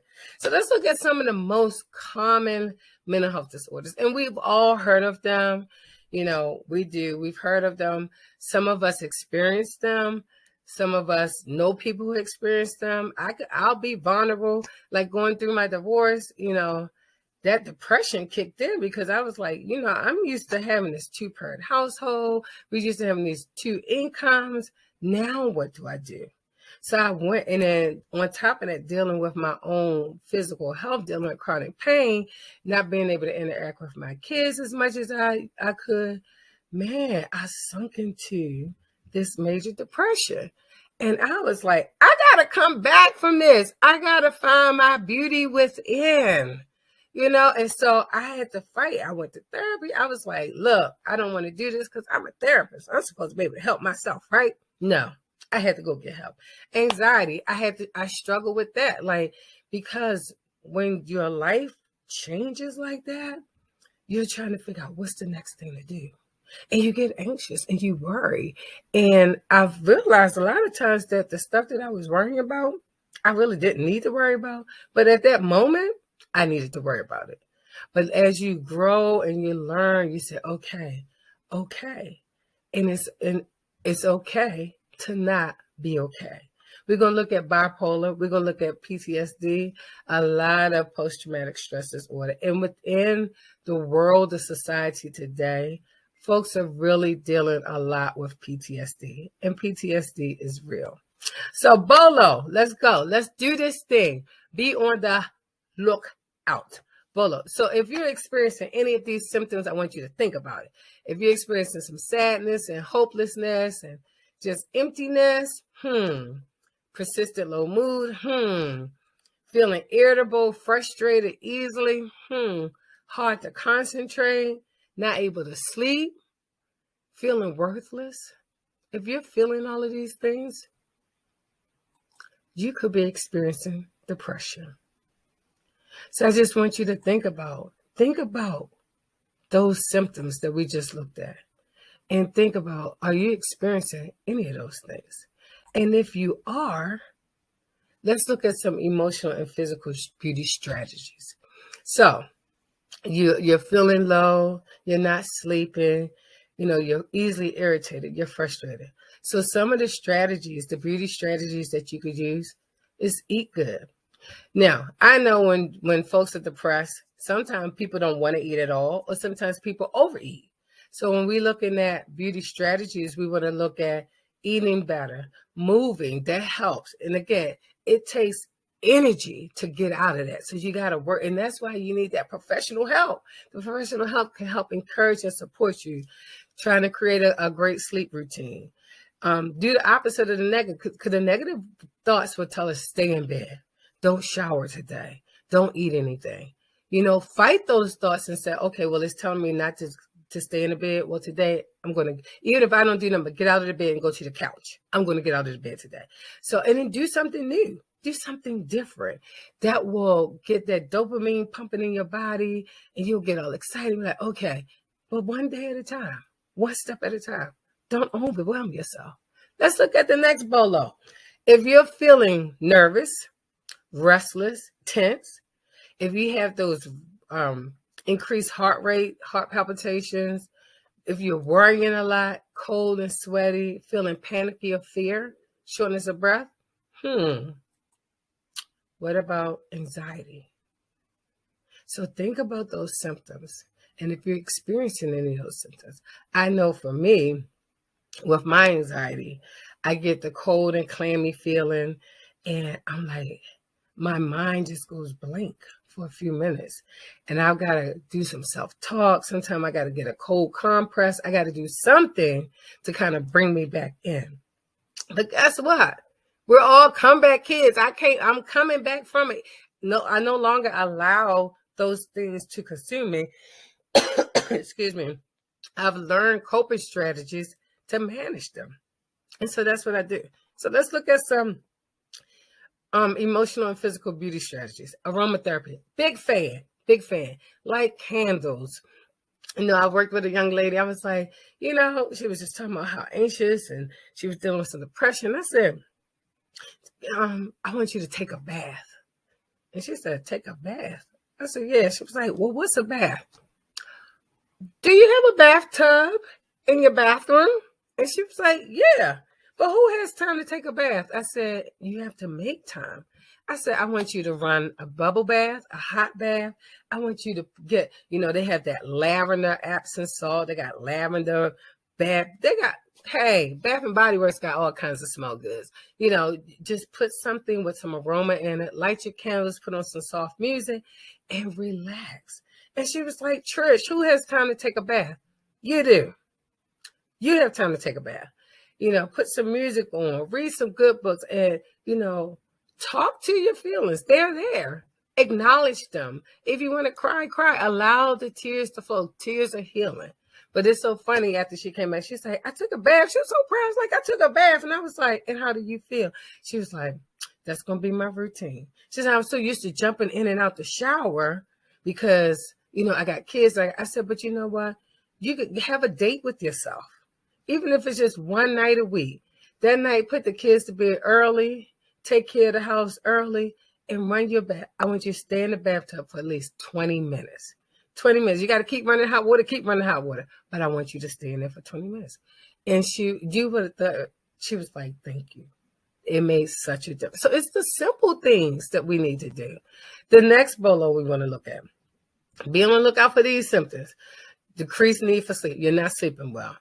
Unusually talkative. Like you're just from one extreme to the next. 1 minute your mood is here, the next minute your mood is there. Easily distracted. Your thoughts, you can't control it. Your thoughts are constantly running. This exaggerated sense of well-being and self-confidence. I got this. When you really don't have it. And no one ever has it all together. Abnormally upbeat, easily agitated. If you're experiencing any of these things, could be bipolar disorder. Polarization. You go from one extreme to the next. Think about that. So let's look at some beauty strategies for this. Good support system is the key. Learning to say no. No is a complete sentence. Can you? No. Do you? No. A lot of times people ask us to do things and we really want to say no, but we find all kind of excuses and everything. No is good. No is a complete sentence. Just say no. No. That goes with rushing and making a decision, because a lot of times we will make a decision to do something, but in hindsight, it was like we really don't want to. But now we've committed to something and so then we start feeling some type of way about it. Monitor your mood. Be aware of those mood swings. Notice it. I have folks that I've worked with that some people don't notice them, but a lot of them do recognize, like, 1 minute I could be here, the next minute I could be there. What's that? And so we work through it. Medication. Folks have a hard time with medication when it comes to your mental health, because now if you have high blood pressure, you're going to take that blood pressure medicine. If you are diabetic, you're going to take the insulin. Wherever we are physically, we'll take that medication. But where we are mentally, we're hesitant. You have a doctor, you have a psychiatrist, you have a mental health professional. They will help you monitor your medication. So if you're taking it and it makes you feel a certain way, you let that provider know, like, hey, when I take this, I feel like this. And don't just stop the medication, but use your resource to help you work through the medication and take it. And when you start feeling better, please continue to take it, because that's where we mess up. We start feeling better. We're like, oh, I don't need this anymore. And what happened? The symptoms come back and they're exacerbated. They're worse than they were before they even started. So please keep taking the medication. And guess what? It's okay to take medication. It really is. It really is okay. So let's go to the next bolo. What is the next thing we're going to be on the lookout for? Flashbacks. Reliving traumatic events. Excuse me. Having those recurring dreams and memories, and the overflow of negative thoughts, that negative mood, just reacting to certain things. You might get a certain smell that will trigger something negative. You might hear a certain song, or you might come into contact with a certain person that when you see that person, they trigger that in you. What are we talking about? Post-traumatic stress disorder. It is real. It is real. It is real in the Black and brown community. And sometimes you have that indirect trauma that you deal with because someone else has faced it, and now you're impacted by that trauma. And so it's affecting you. It's impacting your body. So we need to be aware of that. So what are some of our emotional and physical beauty strategies for this? Learn about trauma. Learn about PTSD. Learn what it is that you're going through. Learn, meet with your mental health professional and talk about what you're going through. And because knowledge is power. The more you know how to address your symptoms, the more you know how to manage your symptoms. Practice relaxation techniques. Now, this is so crazy when I tell people this. I teach people how to do the deep breathing, and we do all that. But for me to try to do it myself, this girl be struggling. I get struggling because I'm like, there's so much stuff going on in my head, and I have to kind of shut things down for a minute so that I can relax, so that I can practice those techniques. Enjoy peace in nature. Get outside, be one with God. Look at, walk, take those walks through the park, go take the hikes, just be one with nature. Get out there, create, again, a strong support group. I tell it takes a village. Had it not been for my village, who knows where I would be. My village was there from day one of the separation, the divorce, like everything. My village was there. And divorce is traumatic too. So I mean, you gotta be real with yourself. You gotta be real with your situation. You gotta be real. Lastly, avoid alcohol and drugs. Now, that's the last thing. However, that's what we tend to do first is we turn to alcohol and drugs to deal with our mental health. But all that does is it increases the symptoms. So we need to be aware of that. So I'm just telling you, mental health is real.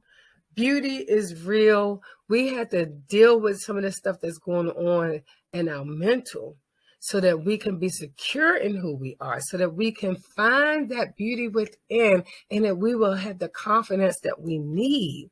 It's work. It takes work. I tell people every day, the person here, I used to call myself the background singer. Like I'm good standing in the background. I don't need to be up in the front. But I have been challenged by my friends, by my colleagues. Like, girl, you got something to say. Say it. You're coming back from some stuff. You've been through some stuff. And, I always thought like, hey, we all go through stuff. But they was like, look, you are the comeback kid. You are coming back through stuff. Not only were you married for 28 years and you're coming back from that, excuse me, but you have kids that you worked through that have had their own traumatic experiences that they had to work through. You were there when you lost your brother. I lost my brother a few years ago to stage 4 lung cancer. And, we had him with us and we did the family, we just rallied around him as a family to support him. God has definitely been amazing in my life. And so I'm coming back from stuff that I always thought that I wouldn't come back from. But here I am to share my story with you, that we all can come back. Whatever it is that we're facing, yes, it's going to take work to come back from it. But if you're willing to put in the work, the time, the energy, if you get that professional help that you need to help you to figure things out, get that professional help you need to walk the journey with you, you can overcome. You could be that comeback kid. You could dream big again, but you got to work hard. I would have never thought that I would have my own private practice. I dreamt about it, but then it came to life. I never thought that I would be speaking to people. This girl, this background singer who does not like talking in public, look at me. So I've done some local stuff, some domestic things. I've had the opportunities to speak internationally. Oh, yeah, little old me, this little scared girl right here. But I came back and I had to fight. I had to fight through all my fears. I had to fight through all my insecurities. I had to fight through my anxiety, the depression, everything. I had to fight through all of those things, but I did not fight alone. I had God and I had my village. My village held my arms up when I couldn't hold my arms up anymore. My village was supported. I remember nights just praying and crying. And I'm like, just get my mind right. Get my mind right. So we looked at depression. We looked at anxiety. We looked at bipolar. We looked at PTSD. If you're experiencing any of those things, I've given you some coping strategies. Just implement. Get your journal out. Write things down. Knowledge is power. Seek the professional help you need. And I just want you to know through all of that, I just want you to breathe. Just breathe. Just breathe through it all. This just breathe means more than just the support group that we have is phenomenal. It is impacting. The goal is to really branch outside of North Carolina with this group and become a nonprofit and just really put it out there. But we need to just breathe in our lives in general. I had stopped breathing. My children had stopped breathing, but we're all now. I got to stop calling them children because they hear me calling them children. They're adults now. My oldest will be 20. But, we all had stopped breathing for a minute. And now I can exhale. Is life perfect? It's not perfect, but it's a lot more manageable. This girl right here who went through the divorce and dealing with the chronic pain and the job that you don't feel appreciated on, all of that. And God has blessed me. God has blessed me with a new relationship. God has blessed me with somebody who understands me, somebody who is supportive. My village continues to grow. So get you a village and breathe. Get you a village and breathe. Again, I just want to thank you all. I just want to thank you. I'm so grateful for Shay and being a part of the Comeback Champion Summit. This is my first one. I'm so excited about it. This is my contact information. You can reach me on my website at www.nistherapy.com, or you can email me at tnoel@nistherapy.com. If you email me and let me know that you listened to my presentation today, I have a special gift that I will send you. And I am just, again, I'm on a comeback. I'm on a comeback, guys. I'm telling you, life has had its challenges. Life had its hold on me, but I had to fight through it. I had to trust God. I had to trust the process. And I realized that I was not on that journey by myself. So as you seek the help that you need, please, we are out there to help anyone who needs help. And just know that we are on this journey together. Thank you, and get ready to come back as the champion that you are.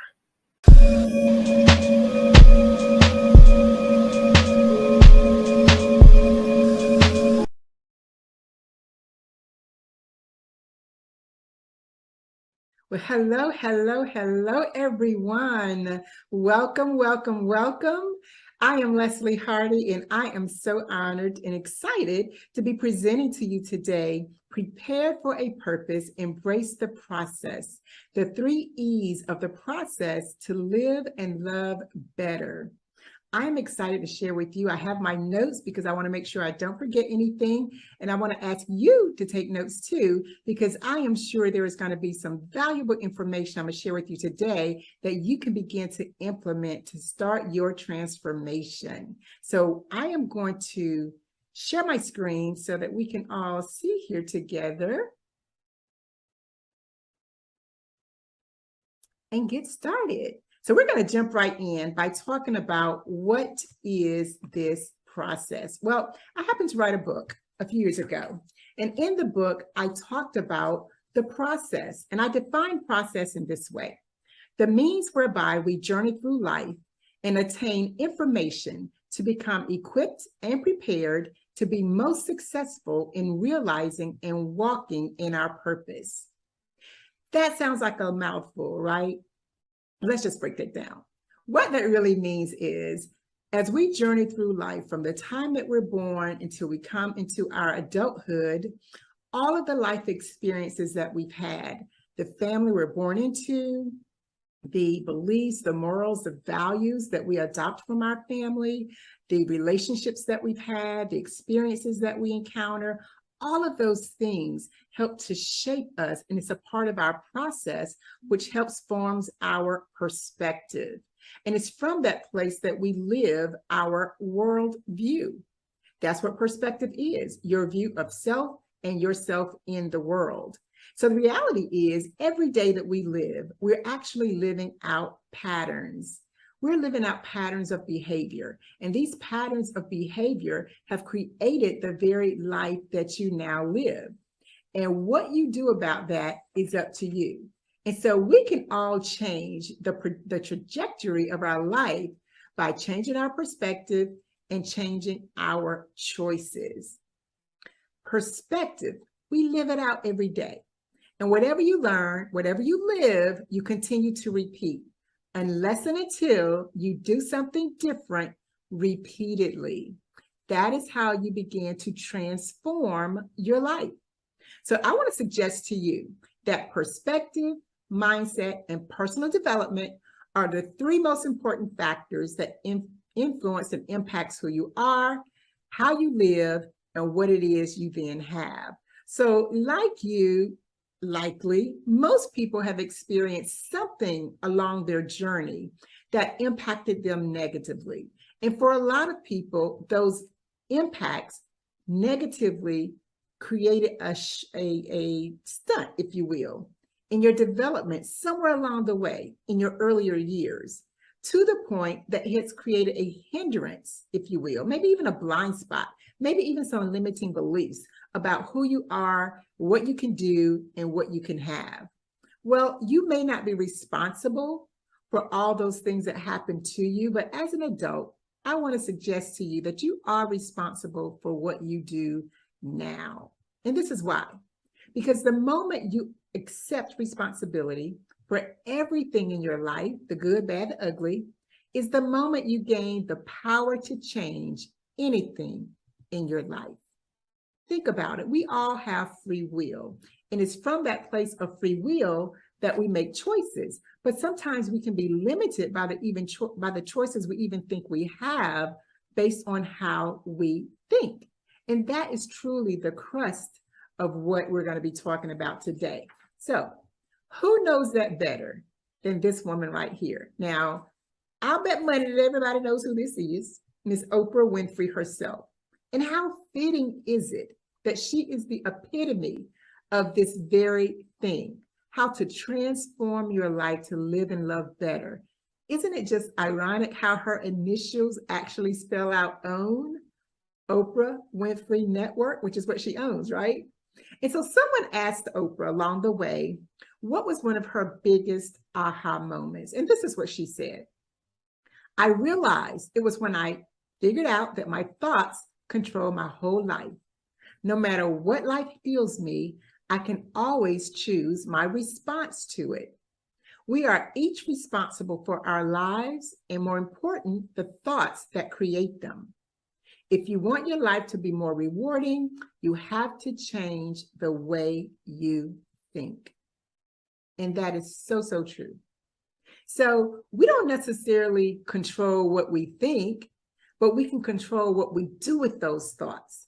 And a lot of the thoughts, in fact, all of the thoughts that we have growing up are pretty much thoughts that we were given and that we inherited, that we adopted as our truth. Because as children, that's what we do. We believe and trust the people around us that care for us. And, you know, we, for the most part, do what they say do, and we live life, right?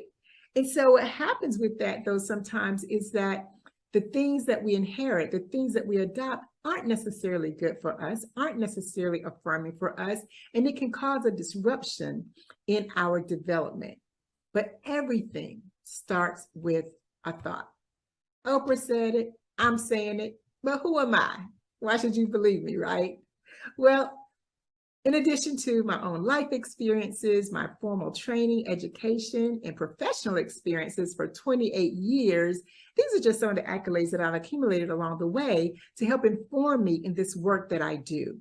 I'm a licensed clinical social worker, licensed psychotherapist, inner healing and deliverance coach. I'm a speaker, a trainer, an author. I'm the CEO of my own company, and I have the privilege, I get to work with some powerful men and women, primarily women, who've decided that they want to take ownership of their own lives, that they want something different, that they're willing to do the work to have something different. So they're willing to gain the insight, the awareness, the skills, the tools that they need, that they realize they may lack. Now, sometimes we come into that realization because we keep doing the same thing, expecting different results. And we know what we call that, right? But we're not going to do that anymore. And I'm here to help those people who want to have a change. So research has shown that professionally, we're killing the game. I work with so many powerful women who are exceeding and excelling in their careers, in their education. But when it comes to the personal side, they're consistently challenged to have the same level of achievement and success in their relationships. And they want to change that. And I want to help them change that. So these are some of the 5 factors that impact relationships and the quality of life that most people experience. And what we're going to focus on today is the individual personal development, because that is truly where the root of everything is. How you think about yourself impacts how you relate to everybody else. So we're going to talk about individual personal development. This is my why, this is my guy. This is my son. I'm a single mom of this 31-year-old young man. The picture on the right is him at his wedding. He got married earlier this year, and I'm so, so proud of him. He has truly been the guiding force, the pulling, if you will, for why I do what I do with the passion that I have. Now, Philip was just about to start kindergarten when I actually started out in my first career job. And we've journeyed this journey together, and he truly has been a source of inspiration for me. But just like any parent, single or not, parenting, I believe, is the most important job that we have. And it is a full-time job always. How you do it may, show up differently depending on your child and what they're going through developmentally. But it is by far, in my opinion, the most rewarding as well as challenging job that there is. So he started out with me when he was about 4 or 5. I'm on my journey. I started out as a mental health therapist right out of graduate school, which was uncommon at the time. And then I matriculated over to be a foster care social worker. I really wanted a more holistic experience of what it means for people to experience life in different ways. And so I did that for about 5 to 7 years. And then I just felt called and pulled to do more. And so I stepped out on faith, and I became a full-time entrepreneur the latter part of 2002. During that time, I became a realtor. My son was finishing high school. I started a couple of other businesses. You could say I'm a serial entrepreneur. I've just been called to it. I have the bug, it's in me, and I love it. I love being able to maximize my time and have the flexibility to do the things I want to do. And so I was on this journey of entrepreneurship for about 8 good years, and it was good. Now, how many of you know that 8 is also the number of new beginnings? Well, I had no idea that I was about to embark on the new beginning of a downturn. Oh me, oh my, yes. Life was good. In those 8 years prior, the Lord had just blessed. Now, if you don't know, social workers don't earn a lot of money. And I was no different. I started out earning about $27,000. Well, in those 8 years, my income had pretty much almost tripled. And so it was great. I was actually right over 6 figures for the first time, right? And I remember thinking, people used to say, oh, social workers won't make any money, but I never received that. I didn't know how. I just knew that was not going to be my story. And so fast forward on, things were great. The economy had an impact, and it impacted my business in a severe way. So not only, my son is now in college, my business had failed. I started a mental health agency. I had to close it down. I ended up doing a solo practice, which I still continue to do now, my practice. But both my properties had gone into foreclosure because you see, in 2006, business was great. The Lord blessed me to buy a second property. So I had an investment property also.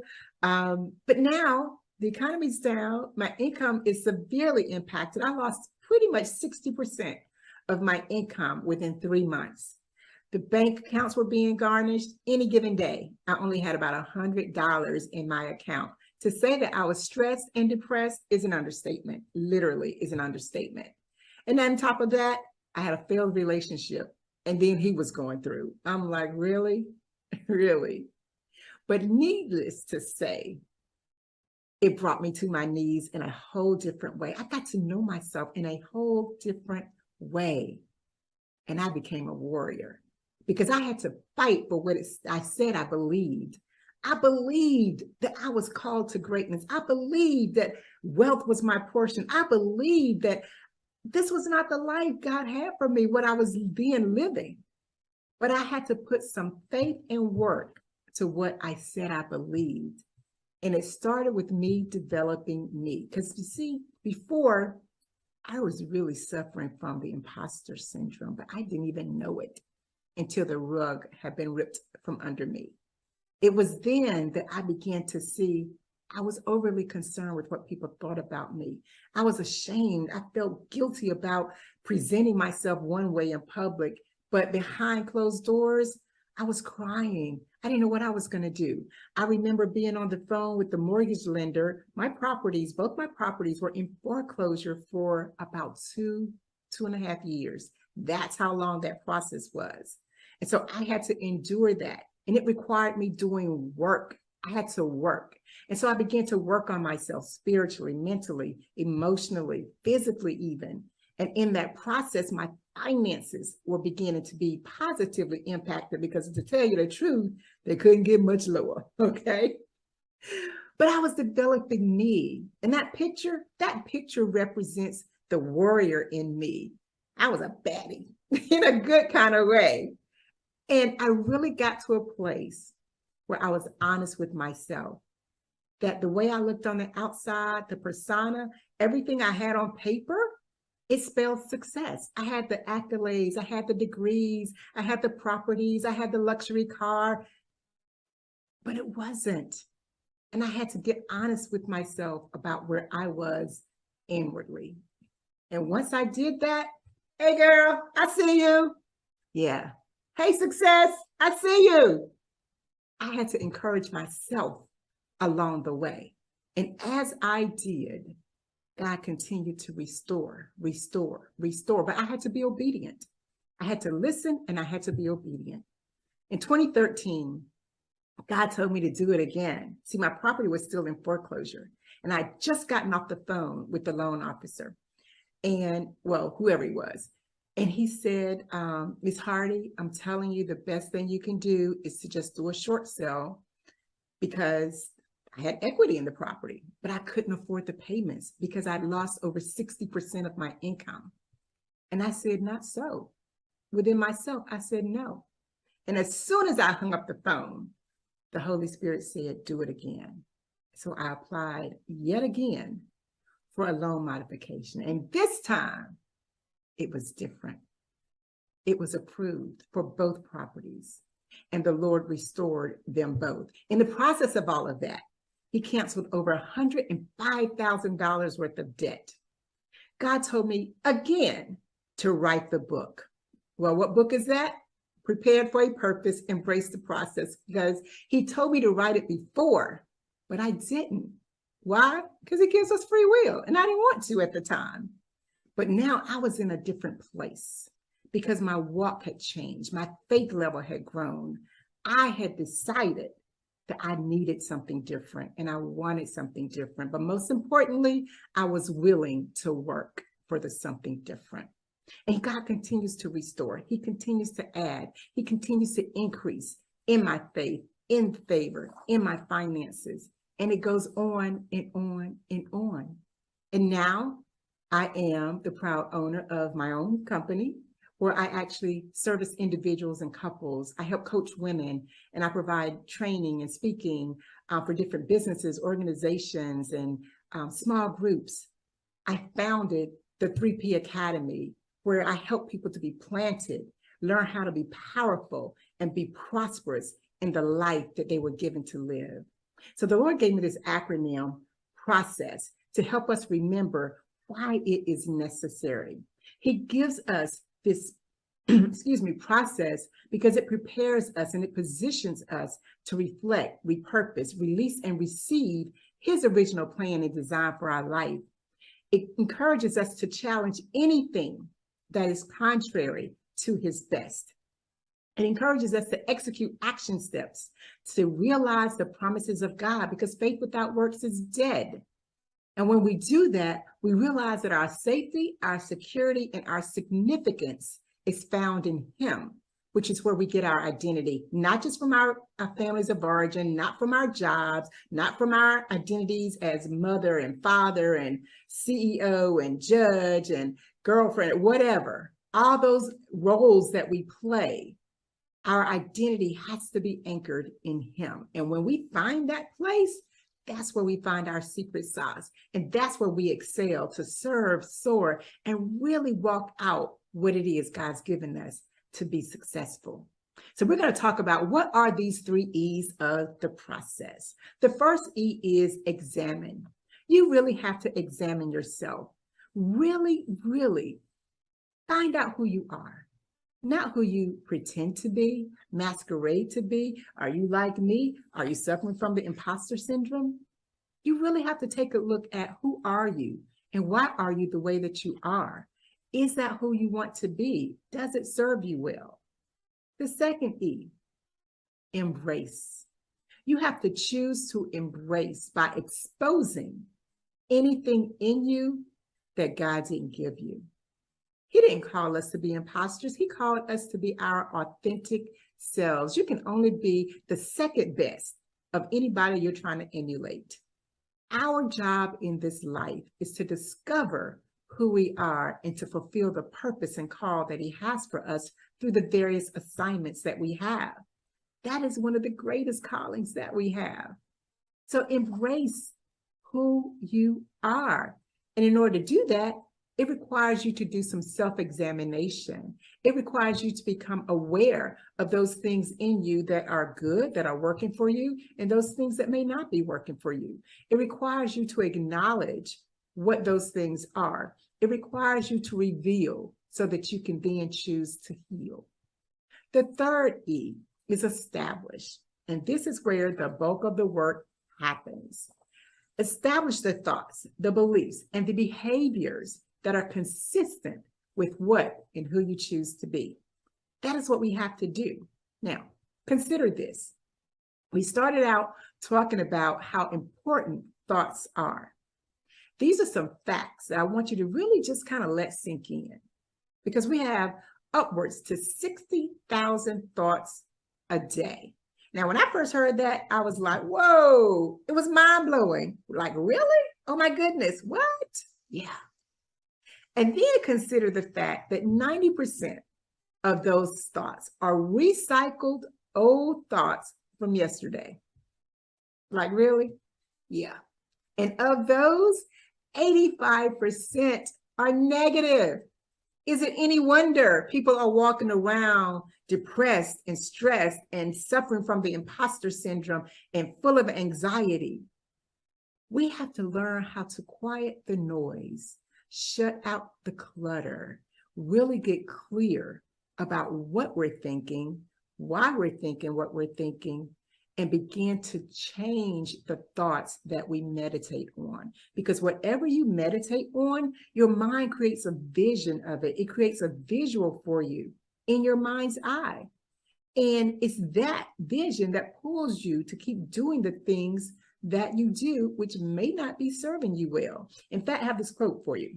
Stephen Richards says that reality is a projection of your thoughts or the things you habitually think about, a product of your thought life. So what that means is just because you think a thing, it doesn't mean it's true. It just means it's true for you. Another way of saying that is, for as he thinks in his heart, so is he. Where have we seen that, right? Yeah, what are you thinking about in your heart? What are you pondering? What is it that moves you? And how can you begin to change those thoughts? How can you begin to have new thoughts? Well, your thoughts create your beliefs. So one of the ways you can change your thoughts is, what is it that you're believing? One of the ways that you can do that is consider new thoughts by entertaining new people who are where you want to be. Research shows that we are like the 5 people we hang around the most, right? So when you do a survey of who's in your life, what does that look like? Because chances are, whatever you see over there is what you're reflecting and what you're emulating in your own life. You can gain new thoughts by reading new books, listening to new information, guarding what you listen to, guarding what you actually watch. Prayer for divine wisdom beyond anything we could acquire on our own, because all of your thoughts lead to what it is that you're believing. So what is a belief? A belief is a state or a habit of mind in which trust or confidence is placed in some person or a thing. Some person or a thing. Consider this. Now, this was a divine download I had when I was writing my book. And it is this: you do not have to work to change a belief. You choose to release a belief you currently hold as true, and you receive a new belief by faith. It is that simple. It's a matter of choice. It's a decision. So let's talk about some of the reasons that people don't do that. Why don't people do that? It sounds simple enough, right? Yeah, it does sound simple enough. But people don't do that because they want to hold on to old beliefs because they don't have enough faith that what they're releasing and what they'll get when they release it will be better for them. So their perceived value and benefit of the unknown, they don't have faith in that. People know what they know because it's familiar. They stay in their comfort zone. But in order to grow, you have to step outside of your comfort zone. You have to do something you haven't done before. You have to experience things you haven't experienced before. And most people are afraid to do that. And so they hold on to this belief, doing the same things, thinking something's going to be different just because they think it.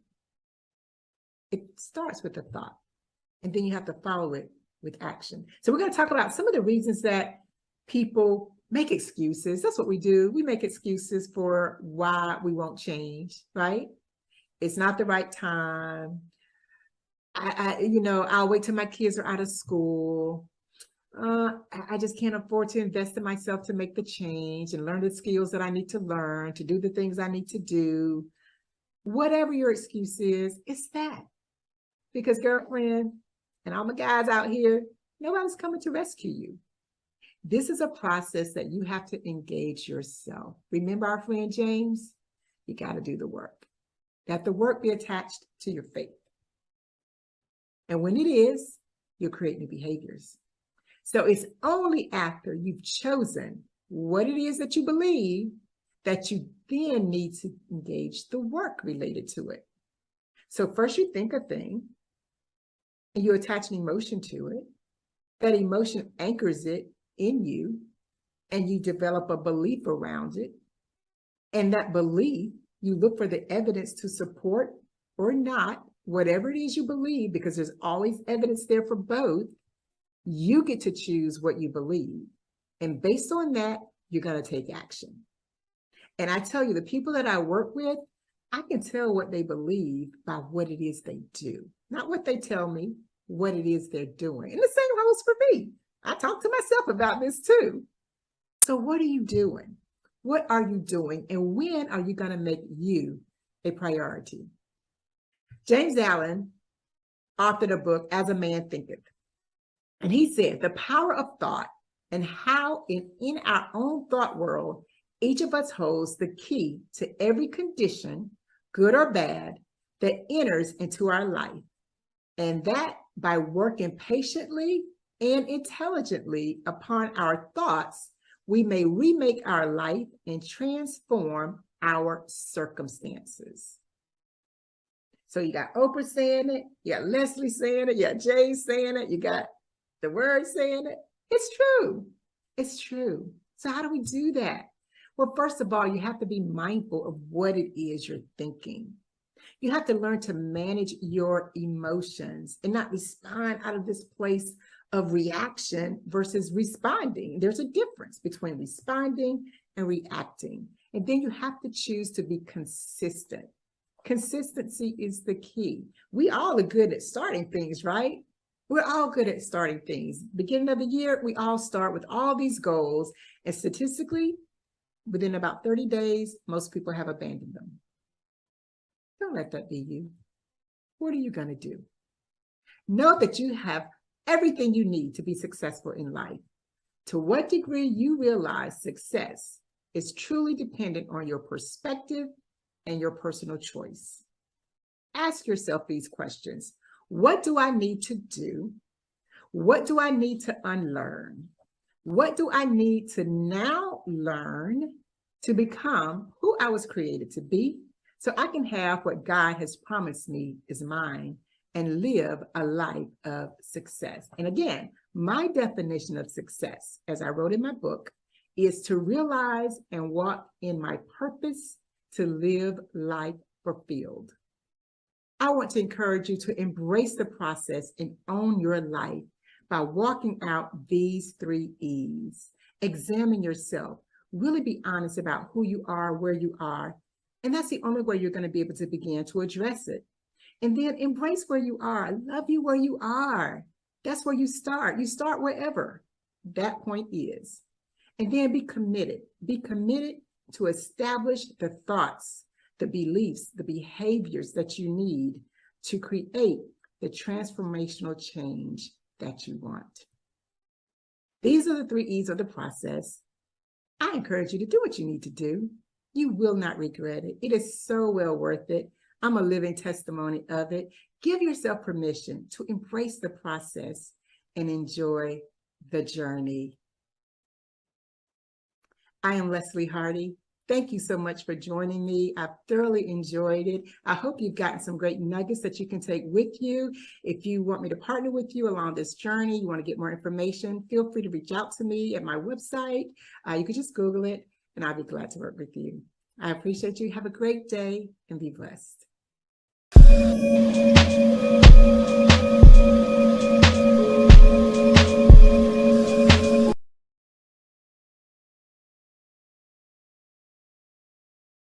My name is Taisha Randall, and I am a speaker, contributing author, and best-selling,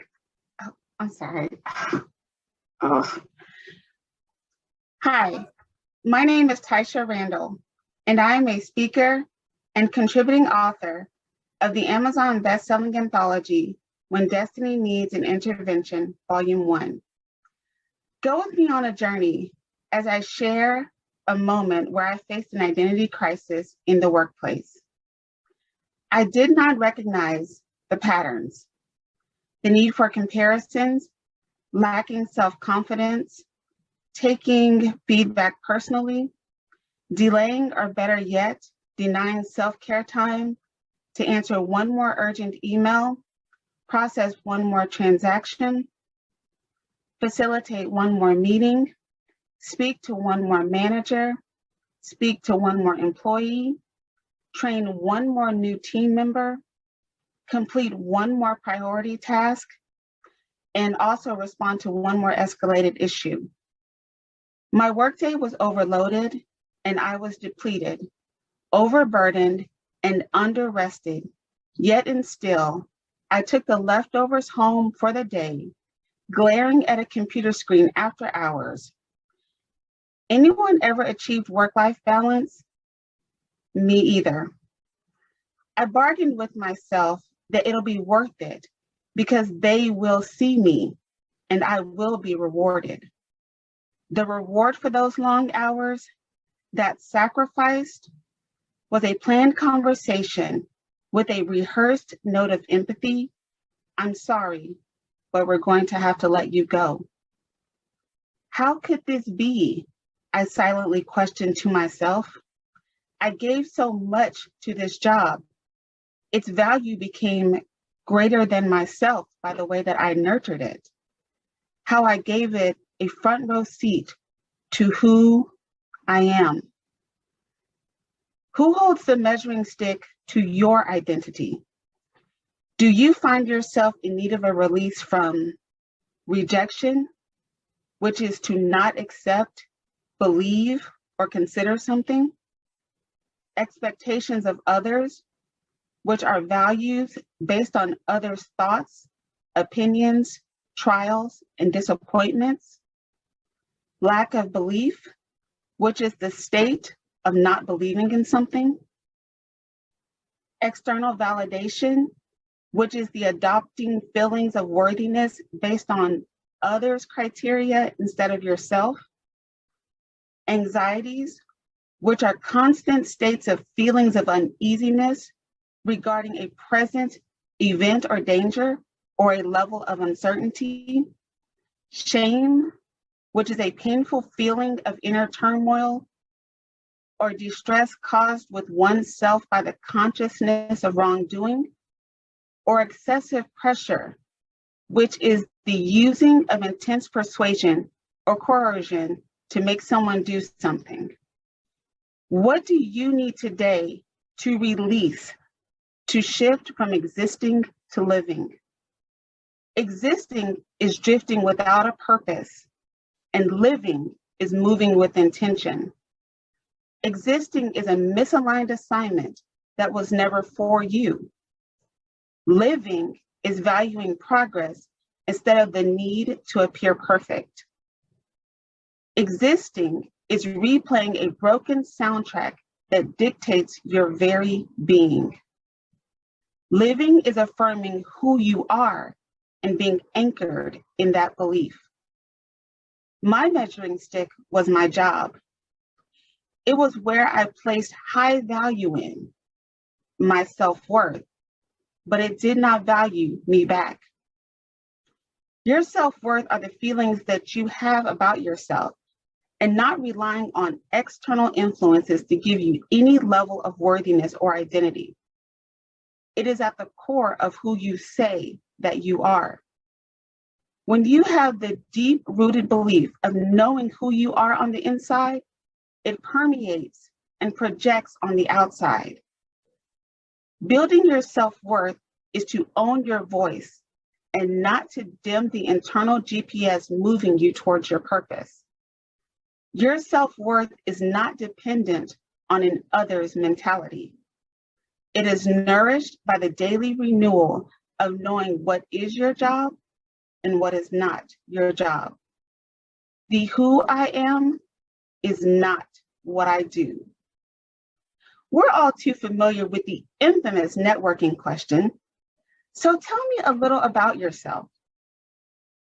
How often is it that we are conditioned to quickly state what we do professionally instead of who we are? Is your profession a part of your true identity? The next time you're asked this question, I challenge you to give your response a makeover. Who are you are outside of the external measuring stick. The real you is more than enough. The key to unlocking your self-worth and living is to release everything and everyone that is distracting you to stay in a holding pattern of stuck. It's time to give people their stuff back. As you are unlocking your self-worth, you then have to shatter the soundtrack of limiting beliefs that has been on replay, rewind, and repeat. But in this season, it will be removed. Limiting beliefs extinguish the fire, the zeal to move with intention. You know the self-critic who takes up space rent-free, whose sole mission is to keep you paralyzed because it knows its job and does it well. However, the self-critic does have limits because it is no match for the force of positive thinking. It is powerless against any affirmation because when you hear yourself speak an affirmation, you are declaring who you are, not who you half-heartedly want to be or wish to be. Start with I am and fill in the blank with a bold declaration on a consistent basis and watch how your disposition changes. With time, the limiting beliefs will shrink and you will emerge more confident and have a higher self-awareness about yourself to release the toxicity that has hindered you from living. Your soundtrack may also need to switch up the playlist that has access to you. Are there associations that hinder you from, are there associations that hinder you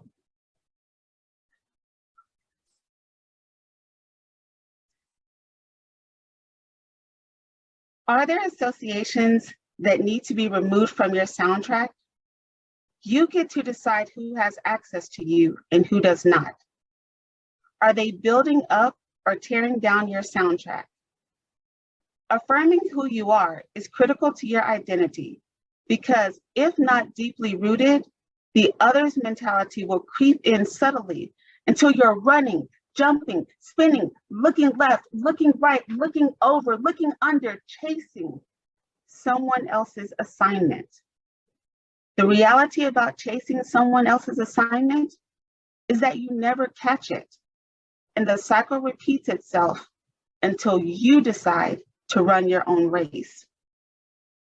The key to shattering the soundtrack of limiting beliefs and living is to release everything and everyone that is distracting you from being on your job, the assignment that was meant for you.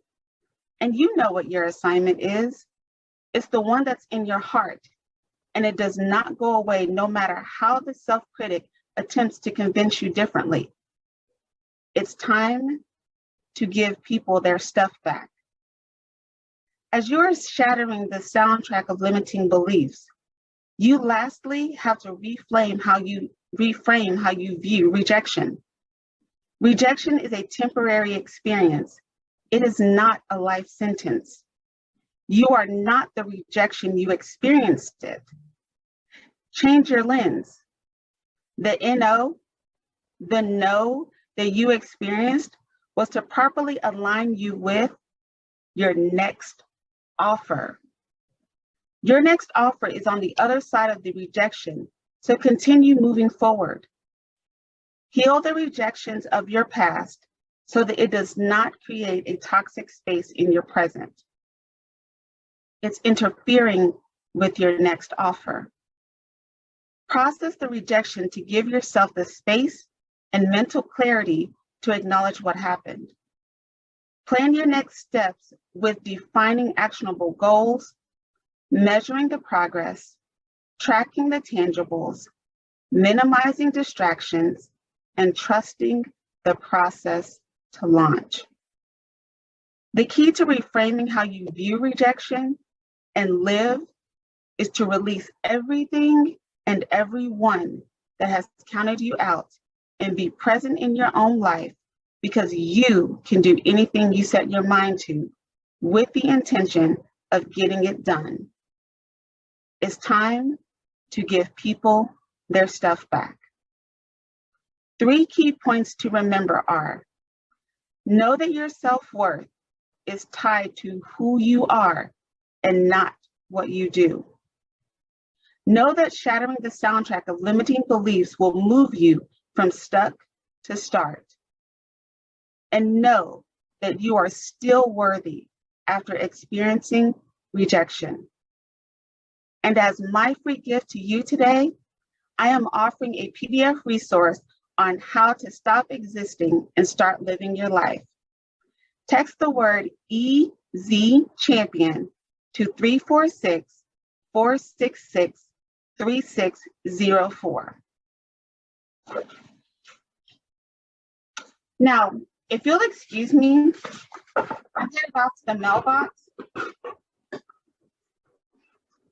because champions give people their stuff back.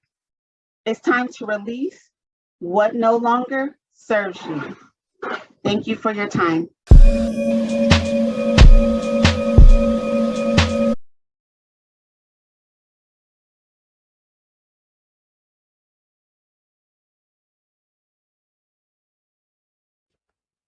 Hi, everyone. My name is Pam Heath, and I'm the Yes Coach. I'm a certified life coach, business strategist, and branding expert, and I teach my clients to say yes to life. I am so excited to be able to share my passion with you because I am somebody who takes entrepreneurs and I take them from wherever they're at, whether they're just starting out, whether they've begun their business and they've hit a lid, some kind of limitation they've put on themselves, or limitation inside of the genre or the industry that they're in. Wherever they're at, I have them say yes, and we create the strategy that will take them to the next level. I call it my Yes GPS. Just like the GPS on your phone that you plug in the coordinates and it tells you exactly how to get where you're going. I'm your Yes GPS, and I take you where you're headed. All you have to do is have the courage to say you want it, and it's yours. And that's what I do for a living now. How about that? I'm going to share with you my zero to hero story because it's compelling. And I'm also going to share with you a little bit of my process so you can take it on. What I want you to know is I'm somebody that when you share with me your dreams and your visions for life, I listen from yes.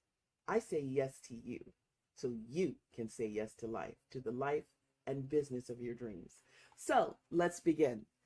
So I am Pam Heath, and I can tell you that I achieved in life about 10 years ago what most people would consider to be success. I rose from the humble beginnings of legal secretary to where I was actually the administrator of the law firm where I worked at. It was no small law firm. It actually had almost 22 lawyers, and I was the liaison between the lawyers and the staff and the administration. I managed and produced results every day. I troubleshooted and put out fires, and I was known for somebody who was very, very positive minded.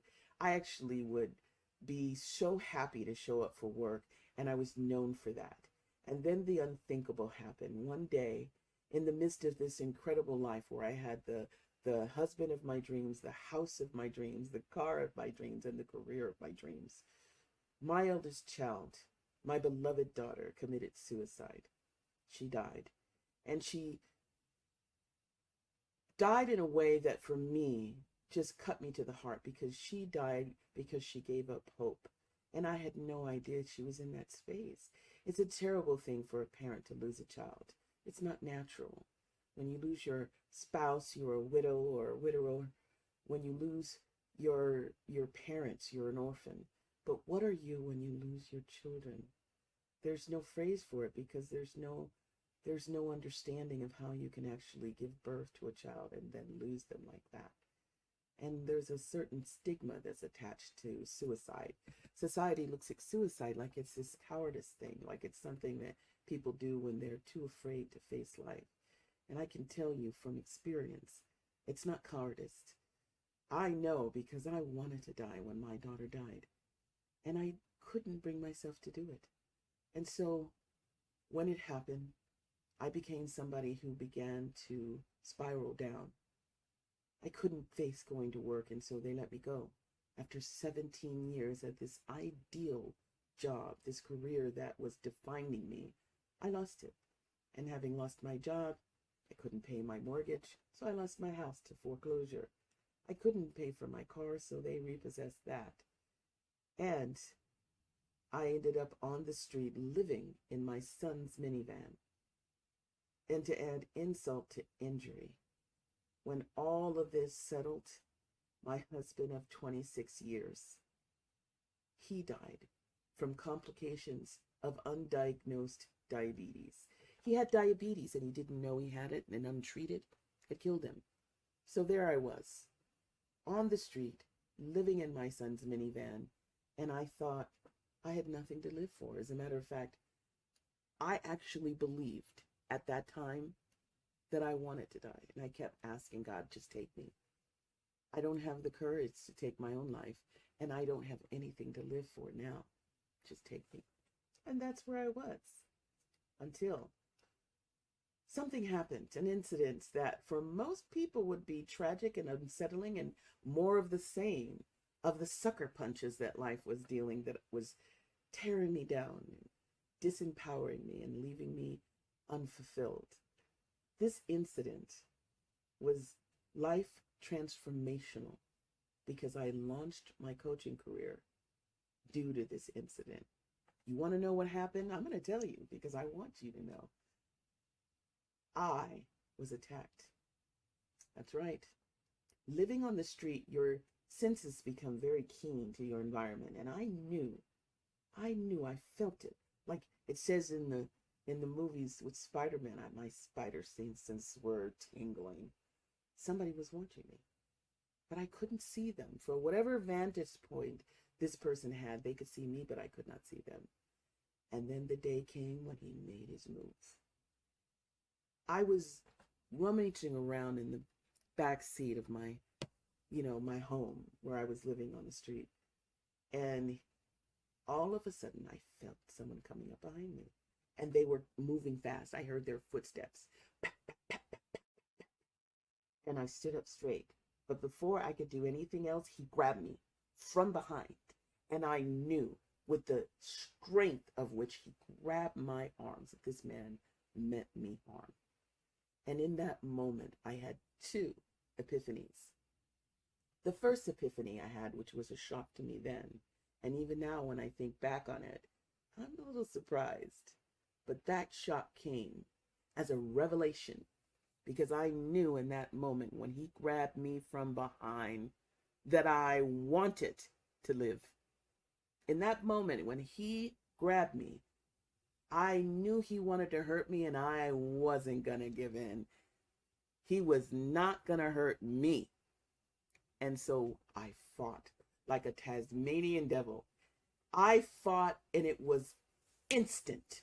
The moment he grabbed me, I began to shake, and I began to push, and I began to shove, and I took him by surprise. I did my arms like this and shoved my arms like this, and he went to the ground, and I saw the shock on his face. He wasn't expecting that level of fight. And when he laid there, I hesitated not one instant.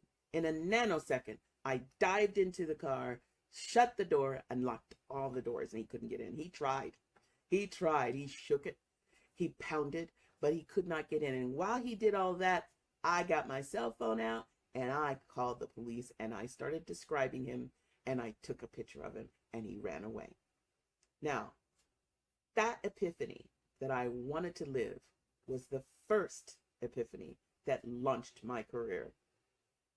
The second epiphany that I had, as I sat in the car, crying hysterically and speaking to the police, I knew I wanted to live, and I knew I didn't want to live like this on the street with nothing, homeless and despondent and destitute.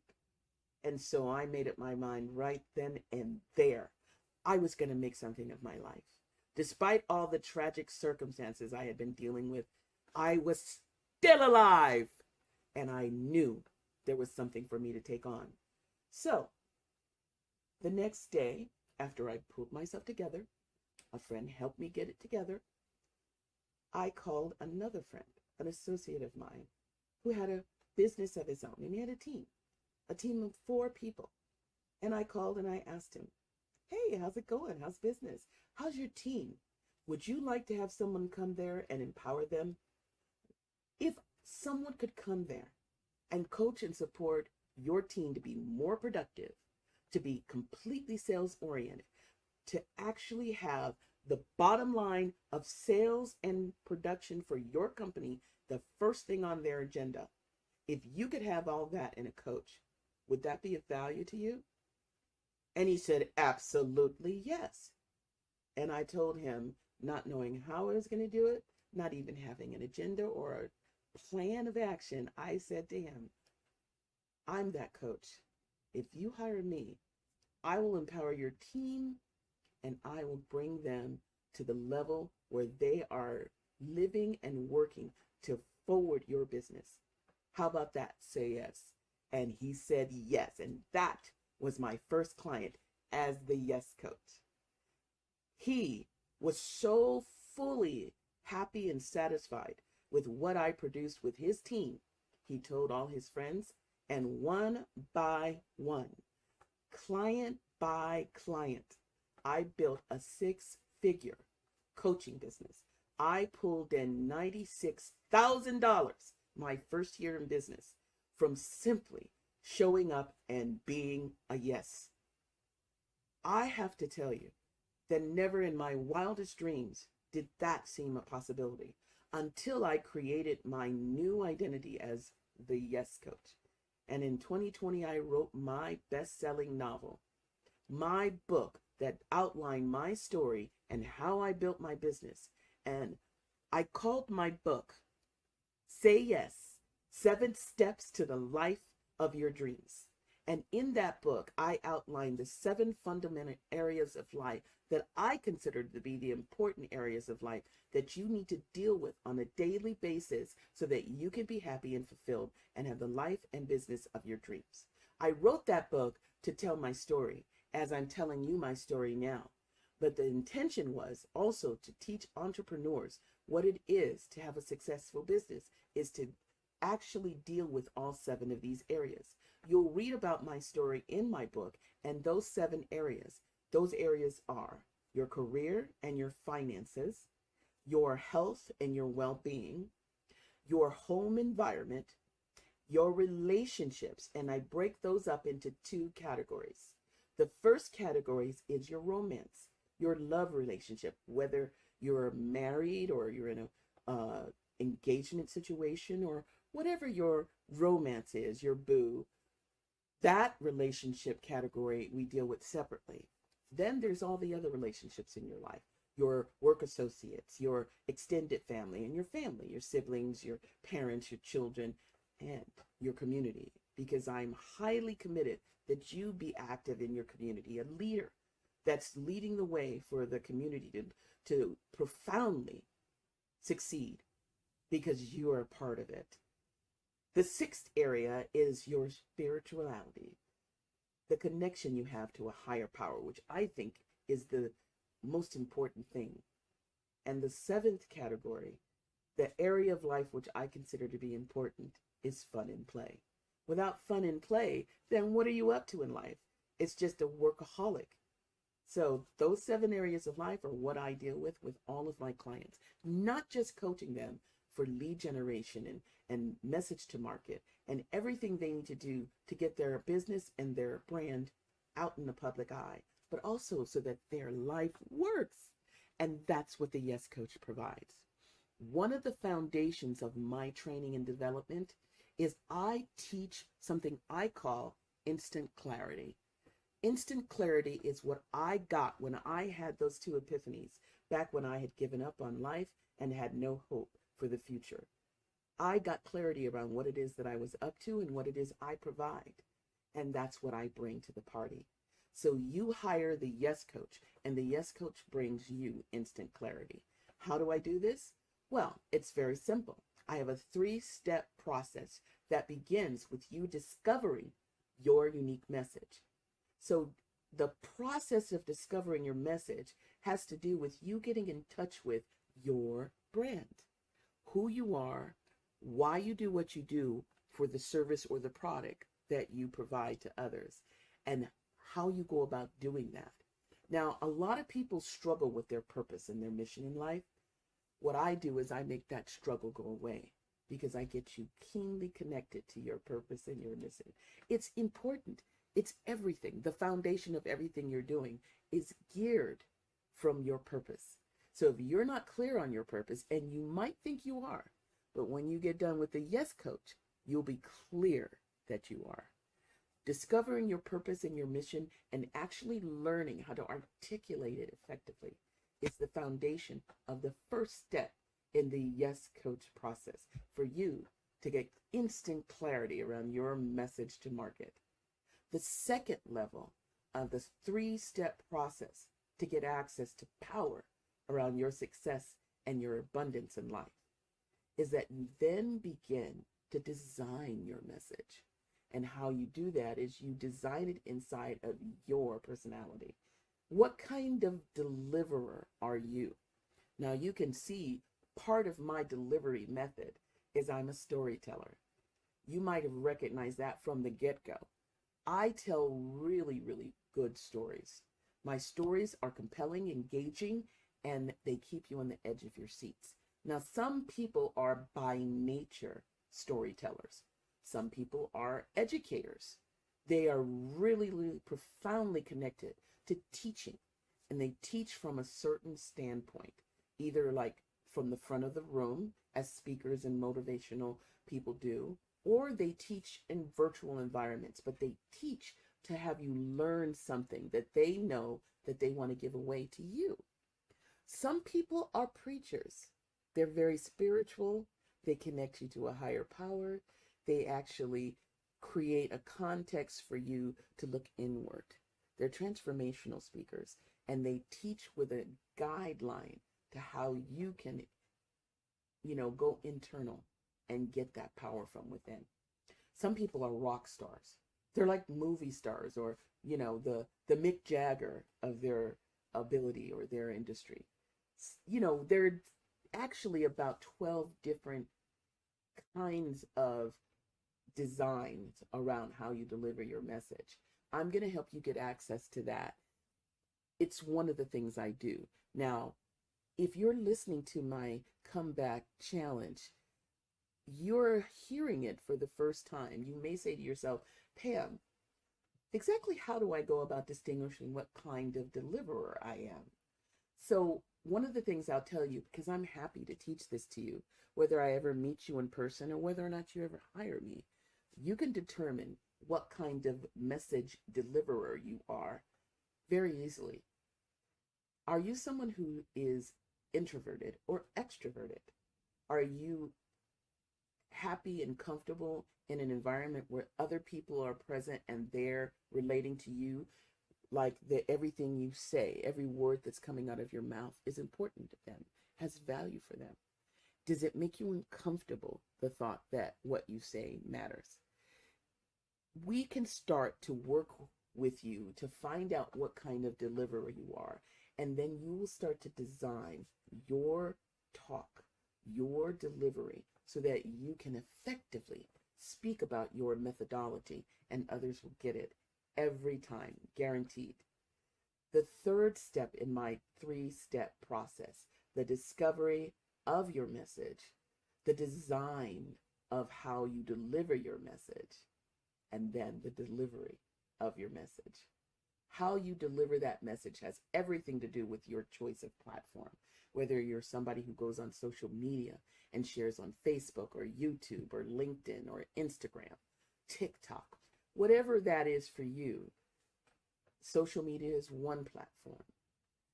Live stages is another platform. What's your platform? What turns you on? What floats your boat? These are the kinds of things that we will distinguish as we work together to get access to your purpose and mission, to help you discover, design, and deliver your unique message to market. It's what I am up to. It's what I do. And I think it's important. I think that when you say yes to life says yes to you. So the last thing I want to talk about, you may have recognized this in my talking, but I'm somebody who is a manifester, and I manifest inside the law of attraction. You may have heard of the law of attraction. There was a film that came out a couple of decades ago now called The Secret, and it was based on the law of attraction. And much of my teaching is grounded in that law, but I teach it a little bit differently than you might have seen in the movie or read the book by Rhonda Byrne. The law of attraction is not just something you think about. It's very, very action oriented.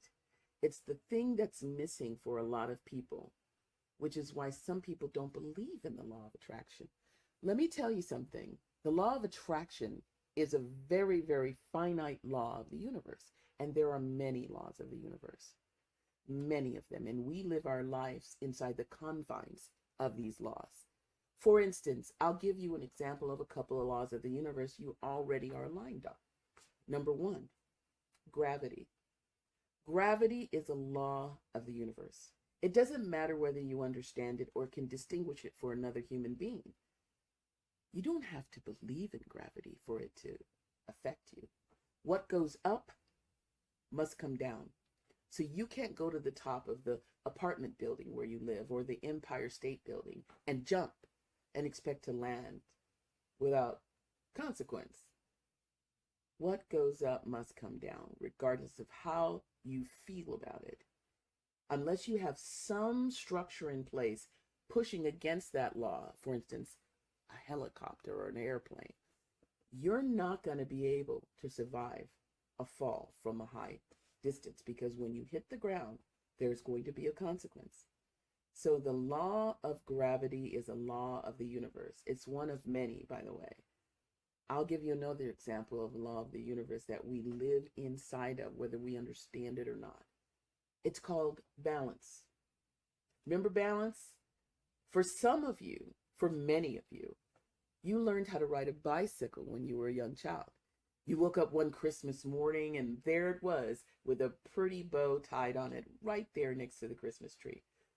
And you took it outside and you had an adventure learning how to keep yourself solidly grounded in one position without falling, because balance is a law that says that unless you are equally balanced on that bicycle, you're going to go down.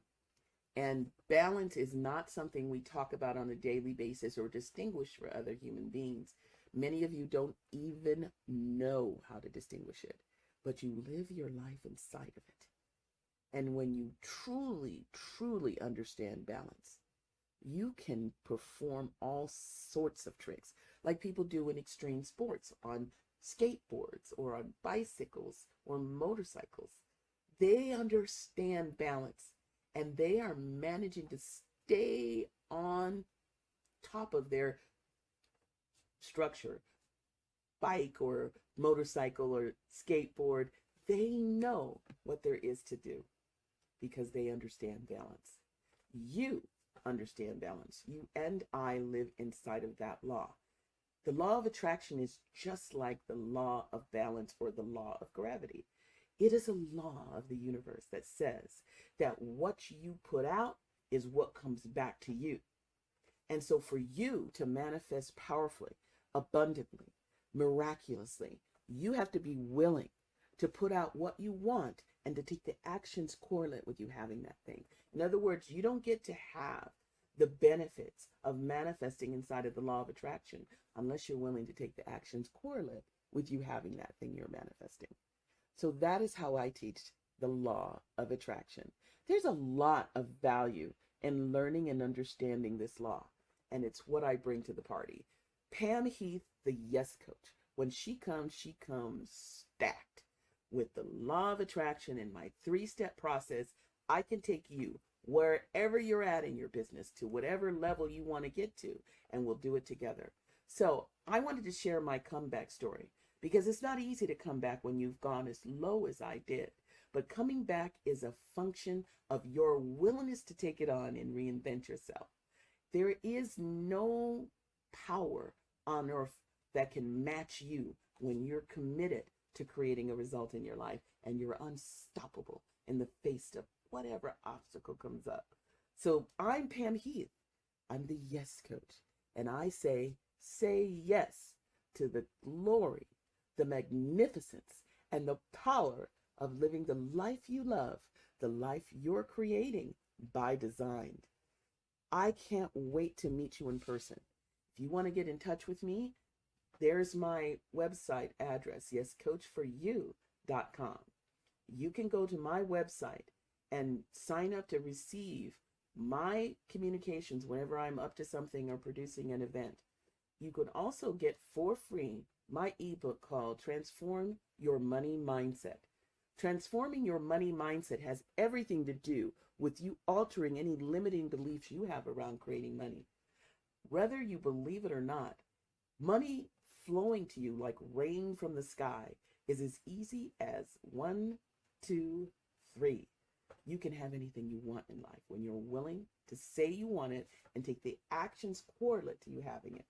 Transform your money mindset and go to my website, yescoachforyou.com, and download my free ebook, Transform Your Money Mindset. I can't wait to meet you. Thank you for listening. I look forward to the opportunity to making a difference in your life. The Yes Coach says, say yes to life. And I'm saying now, thank you for listening. Take care and be well. Bye-bye.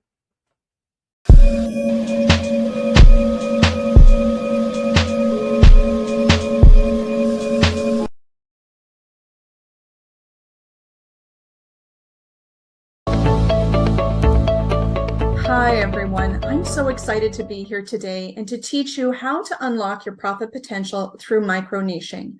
My name is Tracy Blem, and I teach holistic professionals how to skyrocket their income and dramatically increase their impact through creating their own signature programs.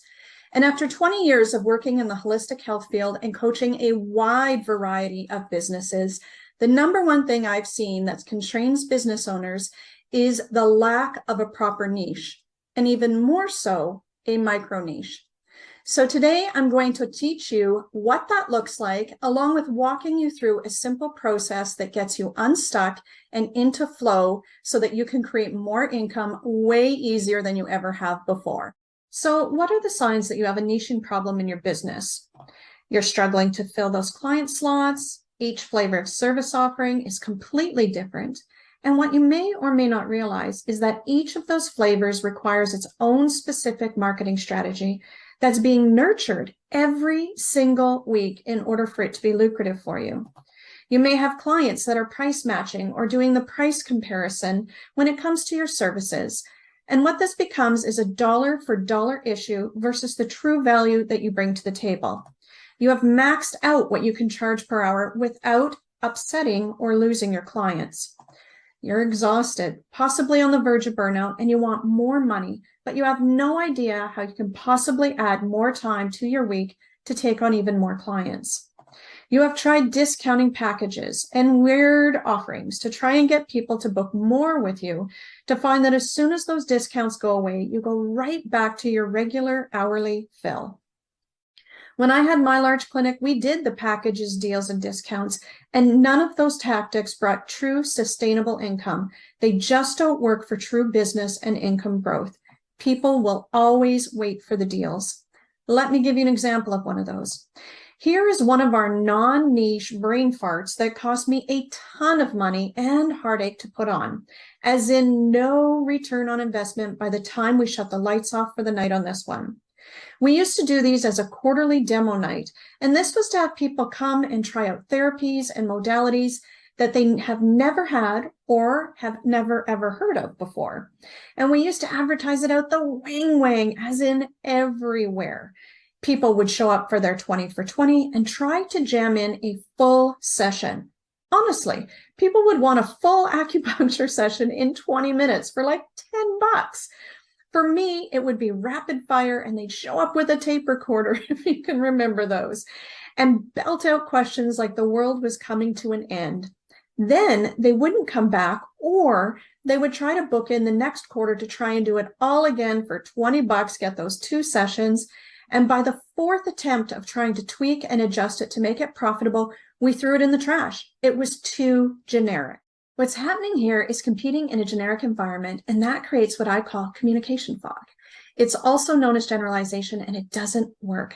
You have to find some way to cut through that fog, stand out as an expert, or your business will never command great prices and never scale. It's that simple. You can't be the master of anything because you can't master it all.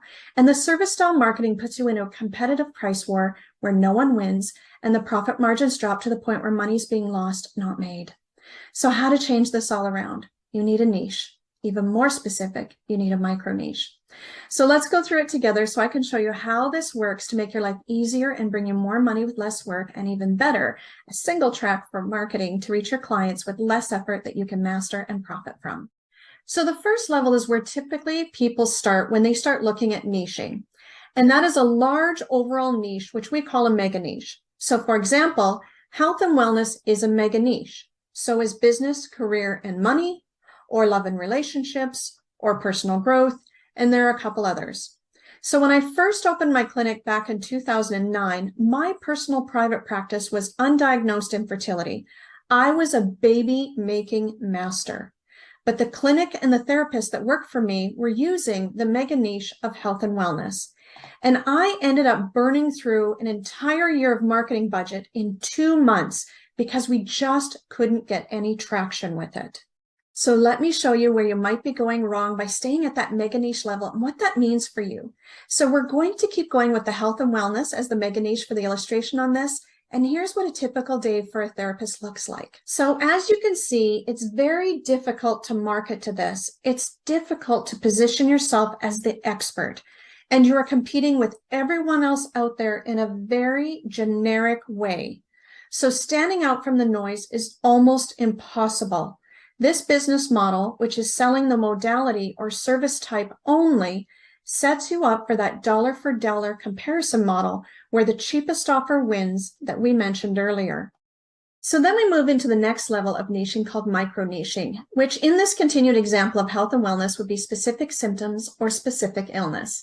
Now, the reason we're switching out of the service offered or modality offered into symptom or illness is because people pay for transformation. No one cares how you get them there. No one is searching for your service or training. They are searching for the solution to their symptoms and issues. I used to say all the time during our therapist trainings, every service can heal everything, but not everyone. In other words, you need a niche. You need to be even more profitable than you micro niche. So let's use another instance so that it's not all health and wellness. And in this case, we're going to talk about website optimization as an example. You are not selling website optimization. You are selling client attraction and conversion. Make sense? Transformation sells, not modality of service. But we're going to continue with our health and wellness example. So one level down is switching from the mega niche of health and wellness to a specific illness. And we're going to use as an example, diabetes. That requires a very specific type of focus and therapy modification to assist your clients, as well as your marketing. And you can take specialty trainings and courses to sharpen around this, or better yet, provide those kinds of things to your clients for purchase. This is definitely more specific, but still quite a broad group of people. But you can see how easy it would be to make finding these people a breeze. This could be support groups, doctors' offices, online forums, and social media groups where they would be hanging out. So already easier to find those clients to make that offer to. But what happens if we take it down another level to type 2 diabetes? Now that narrows it down more around who you work with, and it would make those clients pay attention when your lingo and offerings are tailored to them. You want them raising their hands saying, "That's me." However, if you wanted to be the master of your niche, you could take it down one more step, down a third level, which could be type 2 diabetes in teens. You want to see parents line up cash in hand to help their kids. It's right here.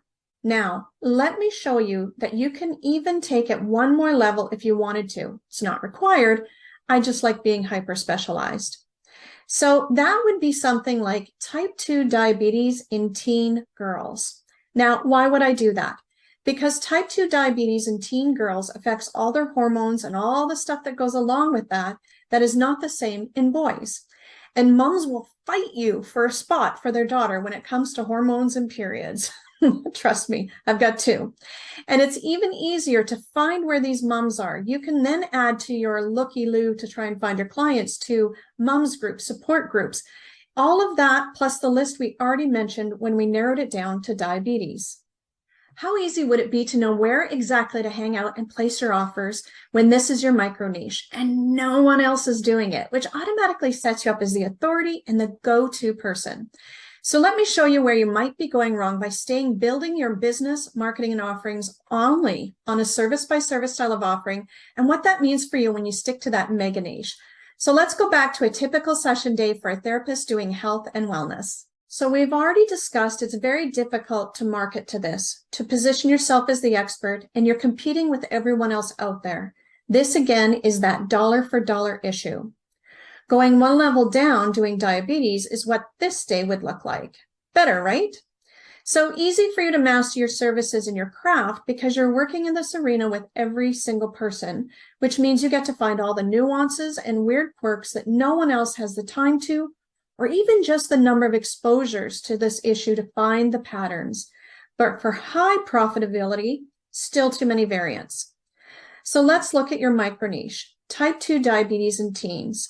Your offer could revolve around maintaining blood sugar, weight loss, meal planning, or pre-made meals and snacks programs.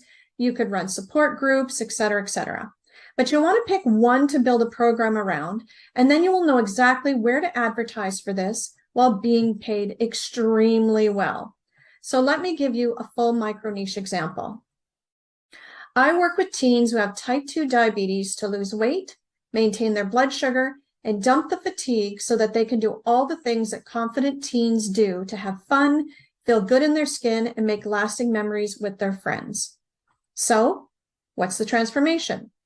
Lean, energetic, confident teens. That's the outcome, whether they're seeing an acupuncturist, an energy worker, a massage therapist, a nutritionist, whatever. That's what they're buying. Lean, energetic, confident teens. That's the transformation. And who you advertise to is the teens. You talk to them and you make an offer to them. Or with teens, actually, it would be your mom. So in other words, this is what your micro niche is willing to pay you for. Here's what that looks like overall. Now that you're a specialist, AKA you have your micro niche, you can create laser-focused content that speaks to your ideal client each and every time you share with higher conversion rates. You have less competition. you're focusing in on your strengths, and it's easier to pre-qualify your customers. You get to choose working with a particular type of person that you love. And when you go to see a specialist, what happens? You, the specialist, can scale and make more money per client while doing it. And who doesn't want that? So here's why micro-niching is where the money's at. And we're going to use doctors as an easy example. So here's what a general medicine doctor makes in Alberta, Canada for the year. They work their butt off, they have crazy long hours, and just like our earlier mega niche therapist example of a client day, each appointment can be vastly different. Now, here's what a micro niche as a brain surgeon looks like and what they make in Alberta, Canada for the year. And it takes forever to get in to see them. Why? Because they only work certain days of the week. They never have to work those evenings or weekends. They don't do walk-ins. They are a specialist. So they get to tailor their days and hours because they are in high demand. And for me, I will wait for the specialist in everything that I do. I want the best. And so do you. And so do the clients who come to see you. Now, say you are that holistic professional and you're getting paid as the expert, and then you add a signature program offering to it that's online. Can you hear the clients and money rolling in? Can you see the opportunity when you stake out this micro niche as the expert, the increased demand? How about how that translates into more impact that you can make, and of course, more profit for your business? I call that time freedom, which is easily doable now that you have micro niched. So who wants to be the expert? I know I do. So let me show you how to unlock where your profit potential is within your micro niche. Now that you've nailed down your niche and to something that you like and love and are ready to get going, you just need to make sure it's going to be profitable. You want to ensure that what you offer is exactly what your micro niche wants and is willing to pay for, thus unlocking your profit potential. So here are the steps to validating your micro niche and your offer. Step number one is you want to research, as in how many people have what you're offering to solve. Do they have the issue that you have the solution for? You want at the very least 10,000 people as a minimum for it to be a viable market that you can grow and scale into. Google is your friend here. Once you know that, you can move into the next step, which is interviews. Now, this is a critical step that I take my clients through when they sign up for Signature Program Mastery. I have it templated to the point where not only are you figuring out where your profit potential is, you also gather crucial information on where and how to market at the same time. You are looking to interview 10 to 12 people that will actually purchase what you are offering, not people who offer what you offer or family and friends who aren't struggling with what you're proposing to solve. Actual potential purchasers. 10 to 12. Do not skip this step. It is so very, very important. And last but not least, you need to determine if your offer passes what we call the face test. After you've done the research, completed your interviews, and then have sharpened what you're going to offer, you want to ask 10 people if when you state your offer that someone comes to their mind, as in it passes that face test.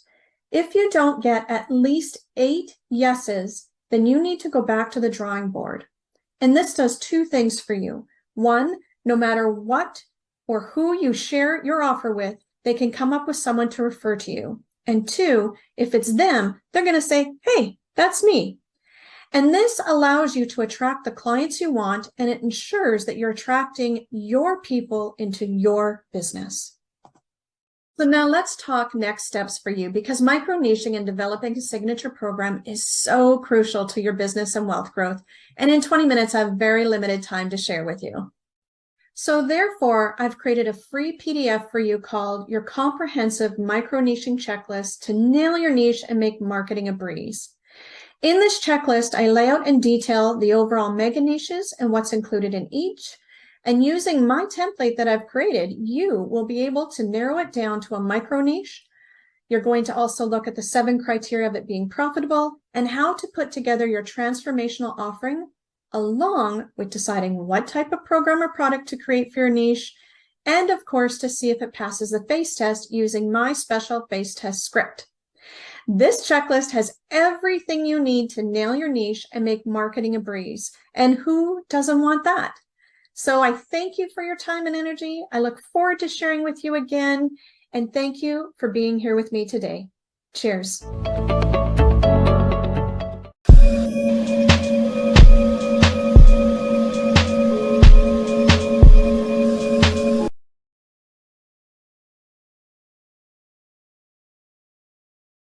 Bonjour and welcome, Sisterpreneur. Congratulations for being in attendance. I say congratulations because you are here, which means that you had this real talk with yourself and you also made a decision. You are in this room because you are prepared or preparing for what's next in your life. You want something new, something different, something powerful, something that is going to get your energy level on the rise, your feet dancing, and your soul full. How do I know? Well, I'm glad you asked. You see, researcher Brene Brown says that uncertainty, such as what we are experiencing in the world today, in our society, for example, we have this abortion right thing going on. Our economic conditions, we have the Great Resignation. And basically what those are things that's happening in the world that keeps us playing small. And we play small because we are afraid. And fear just, we don't get out of it. We latch on to what is familiar. That is what Brene Brown believes, that uncertainties makes our comfort zone smaller. Now, it doesn't mean that because it's shrinking that we get to grow out of it. It doesn't happen that way. Instead, we shrink along with it. And the thing that we do know, now, we heard what Brene Brown says, but what we do know is that with the right system, the proper tools, and continued support, you can have a big enough breakthrough to break out of the small space that we have come to know as our comfort zone. And when that happens, we start to learn a little bit more about ourselves, which will help us grow and develop. We also start to make new experiences because we're out of our box. We're no longer small, feeling small. And because of that, we're making new experiences, and we are also creating the lifestyle we deserve, or, creating the lifestyle that we want. And I say that because my name is Martha Dubois. I am a personal development strategist. I help prepare and position women entrepreneurs to live life on their own terms. That means breaking away from the unhealthy mental, physical, emotional, and financial habits some people call curses, but I call them habits and patterns. We got to break out of that. And soon I am going to be, throughout this presentation, I'm going to be I'm going to become your favorite development strategist, because I am going to help guide you out of your comfort zone and get you to living life in your own terms in as little as 7 steps. That is correct. Now, I can say that because, see, right now, I am about 57 years seasoned, and I feel honored to help and promote women entrepreneurs and allow them to live right out of their comfort zone, preparing them and positioning them to live on their own terms. But it wasn't always like that. In fact, I used to be the one looking for guidance, looking for the example, looking for an outlet. Yes, years ago, I can remember as if it was yesterday, because I talk about it often enough. I got married at a really young age. I got married at the age of 21. By the age of 29, I had 3 children.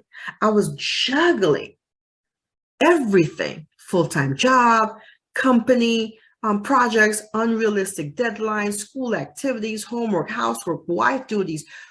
Woo! Can you say woo with me? Yes, because my dreams and me had a big gap in between. Big gap. I was running, and it wasn't even my race. How many of you can relate? Like me, many of you thought you could do it all back in the day.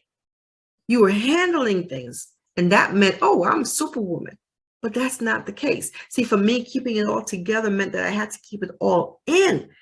And as a matter of fact, as time goes on, how many of us know that stress manifests itself into physical form, right? I began to suffer panic attacks. And for those of you who don't know what panic attacks are, let me share my experience with you. First of all, they come out of nowhere. They come without warning, right? The thing that I had to establish was that moment, that second before it actually took place. And for me, it was just feeling the hairs in the back of my neck stand up. And I knew my mood was about to shift. I remember one day coming home from work and I wanted to stop at the grocery store so that I can get something to prepare for dinner. I felt it, that moment. It just came and my mood shifted. I looked down the aisle and all I can see was blur. I felt as if I was in a cartoon movie and I was a character. All I can see is that the aisle kept going and going and going. Once I seen that, my heart started pounding and pounding and pounding real hard, real fast. Now, normal heartbeats go da-dum. It has a certain rhythm, right? Da-dum, da-dum, da-dum. But my heartbeat lost the rhythm because it was just going da-da-da-da-da-da-da-da. And as if that wasn't bad enough, I was sucking up air like I couldn't get enough. The faster I sucked up, the more my head was spinning and my eyesight were blurry. I couldn't see, I couldn't think clearly. And the more that my head started to spin, the more I panicked. The stronger my heartbeat kept going. It was a vicious cycle. I saw people's mouths moving, talking to me, but I couldn't hear or understand what they were saying. And I felt myself sliding to the floor. In an instant, I so wanted to be in my comfort zone. I wanted to be home, away from these strangers. I couldn't move. My senses stopped working. I lost feelings in my legs, so I couldn't crawl, walk, stand, or run. All I could do was fear. Fear of not knowing what's going to happen to me. Fear of what these strangers are going to say about me. Fear of how I'm going to get away from this. And I was shrinking. I was getting smaller and smaller and smaller. Now, of course, the transportation came and took me to the hospital. And I was there and I was thinking, and the doctors was talking to me, but I didn't want to hear them. I just wanted to go home and do something else. But when I got home, however, I had to have this conversation with myself, the same as you had to get into this room. I had to say, you know what, Murtha, this is not the first time. What are you going to do about it? And guess what I had to do? I had to make a decision. Do I want to feel small all the time?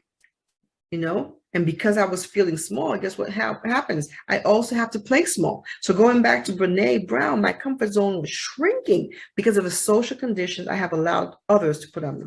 The house, the job, the children. For years, I made myself conditionally unconditioned because I was serving people instead of serving myself. I was loving on people and not loving myself. How many of you can relate?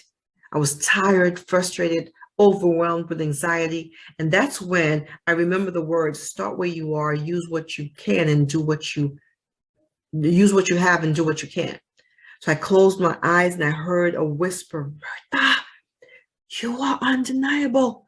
And I had to accept that. Yes, I am undeniable. Yes, it is possible for me to live on my own terms. I don't have to stop serving people. I don't have to stop loving others. I just have to include myself in the serving and the loving. Listen, we are not here by happenstance. Despite the challenges, the naysayers, you too can get to your next level. That's what being undeniable is about. Getting the desired results you prayed for, worked for, and want for.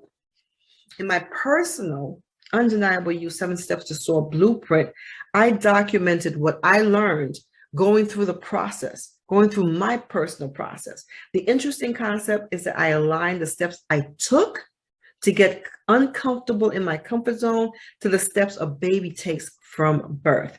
The reason is because it's a process. And we have to unlearn to relearn. Contrary to popular belief, when we know better, we do not do better. And the reason we do not do better is because just think about it. We are in this room. Do we not know better? But we're not doing better because we don't have the proper tools, the right systems, and we don't have a continuous support system. And we can't get to the finish line without them. So I'm going to go ahead and share the 7 steps. So go ahead, grab a pen and paper, get a recorder, your smart device, because trust me, you're going to want to write the action steps down so you can start to make a move. The number 1 is about intentional breathing. See, intentional breathing happens oftentimes when we need to become aware. We need the clarity. I had a mentor once that always talks about what's now and what's next. I look at intentional breathing just like that. Breathing brings me to the here and now. It answers the question for me, where am I? Because you need to know where you're starting from before you know where you're going. So just for a moment, I'd like for you to inhale through your nose slowly and deeply, taking in all the power you have not yet unleashed, all the possibilities that come with it. I want you to hold that air internally for a few seconds, allowing every inch of your body to be filled with goodness, allowing the oxygen to fill your lungs and the blood to circulate through your body. Now go ahead and exhale through your mouth, boldly and completely releasing all those toxins, all the things that are no good for you, all the things that have been weighing you down, all the lack, the doubt, the fear. Release it. Very good. I'd like for you to practice this regularly throughout your day, sisterpreneur, even if it means pulling over on the side of the road. Now, speaking of roads, let's move on. Senses. There are 5 of them. We know them: seeing, smelling, feeling, touching, tasting, hearing, right? How is this affecting you? Well, this is the adjustment stage, right? The seeing stage is the first step, and it's about vision, because a man without vision shall perish, meaning there'll be no growth. You can't get to the next step. We have to come to identify what we see what you believe, and hold on to that vision so you can move towards it. The next is about hearing. What are you listening to, and who are you listening to on a regular? How is that helping, or is it hurting? You see, if you are moving towards your undeniable life, great, right? Because we know that we're going to get to live life on our terms if we do that. But if you're not listening, if you're listening to noise, then you need to get yourself some noise canceling headsets until you can move outside of the environment so you can hear something that actually prepares and positions you for better. The next sense is smell. Now, the sense of smell. If it's good odor, it leaves us feeling positive. If it's bad odor, it leaves us feeling negative. And when you smell something bad, what do you want to do? You want to hold your breath. You want to move away. So therefore, identify what you smell around you and make the move. Same way. It doesn't change just because you want to be politically correct. Don't do that. Don't do that to yourself. Next is about touch or feel. And this is, it can actually regulate your emotions. This is the sense of touch is about reducing the stress level associated with feeling overwhelmed and frustrated. Think about you being intimate with someone. Does that touch bother you, or does it bring you pleasure? Does it leave you feeling satisfied or not? And guess what happens if you're not satisfied? You're not going back. You're not allowing this person to continue to touch you. Next, the sense of taste. This is about identity. Sometimes when we haven't tried something, we always say, what does it taste like? Does it taste like chicken? Does it taste like what? Right? But what happens is if you try it and you don't like it, or it leaves you feeling sick, do you stick around? Do you continue to eat that food? The same could be said about people and things in our lives. We have to be selective. Do we want them to make us feel sick, or do we want to be removed from that area? Next is about eating. This is all about health of the brain and health of the body. Okay, this is you want to win. You want to identify who and what agrees with you and make them your preferred food, because they can either give you energy or they can take away your energy. Okay, now let's talk about stages. The first one is crawling. Crawling is about claiming your independence. Ever seen a baby learn how to crawl? They are gone. They are zipping and zapping all over the place. So this is a way for you to develop. This is where you start to develop, start to build your muscle. The more you move, the stronger you get. Now, I want to pause here for a moment because I want to remind you that a baby starts to crawl before he or she can walk or stand or run. You are not in a race just to be the first one to get to the other side. You are on a marathon, and it's about just simply getting to the cross line, right? It's about gaining strength, having some level of improvement, circulation, and it establishes how you do certain things. Next, standing opens up your vision to what you can become. It allows you to explore. Explore is about learning. Remember, we have to unlearn to relearn, and it's all about you.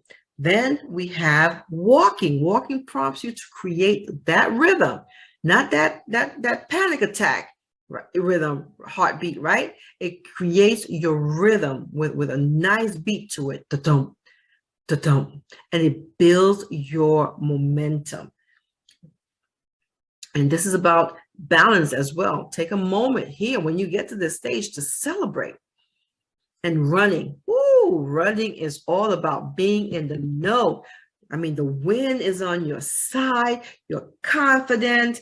And you don't even need noise canceling headset, because whatever was being said, you can't hear it. The wind is a source of positive energy, and it's all about momentum and what is ahead of you. Now, the point that I want to make is that you are called, you are chosen, and like me, you too are undeniable. The problem that we have is that we give so much of ourselves that we have nothing left. Excuse me, we give so much of ourselves that we have nothing left for ourselves. We go through the shadow of someone else, we start to lose our identity, and now we're juggling so much that we become lost in service and the people that we serve. What's the solution? The solution is what I introduced to you, the 7 steps, being in the know, making it simple. It's not easy because you have work to do, but it can be simple because you can trust the process. You can unlearn to relearn. You can get tools that you need, the systems in place, and you can also receive continued support. Now, what I can say is clear, because you, sisterpreneur, are coming back. Yes, you are the comeback champion, and you're coming through. So I'm going to go ahead and step out of the way, step aside. But remember, my name is Martha Dubois, your personal development strategist, and I would like nothing more than to start strategizing with you.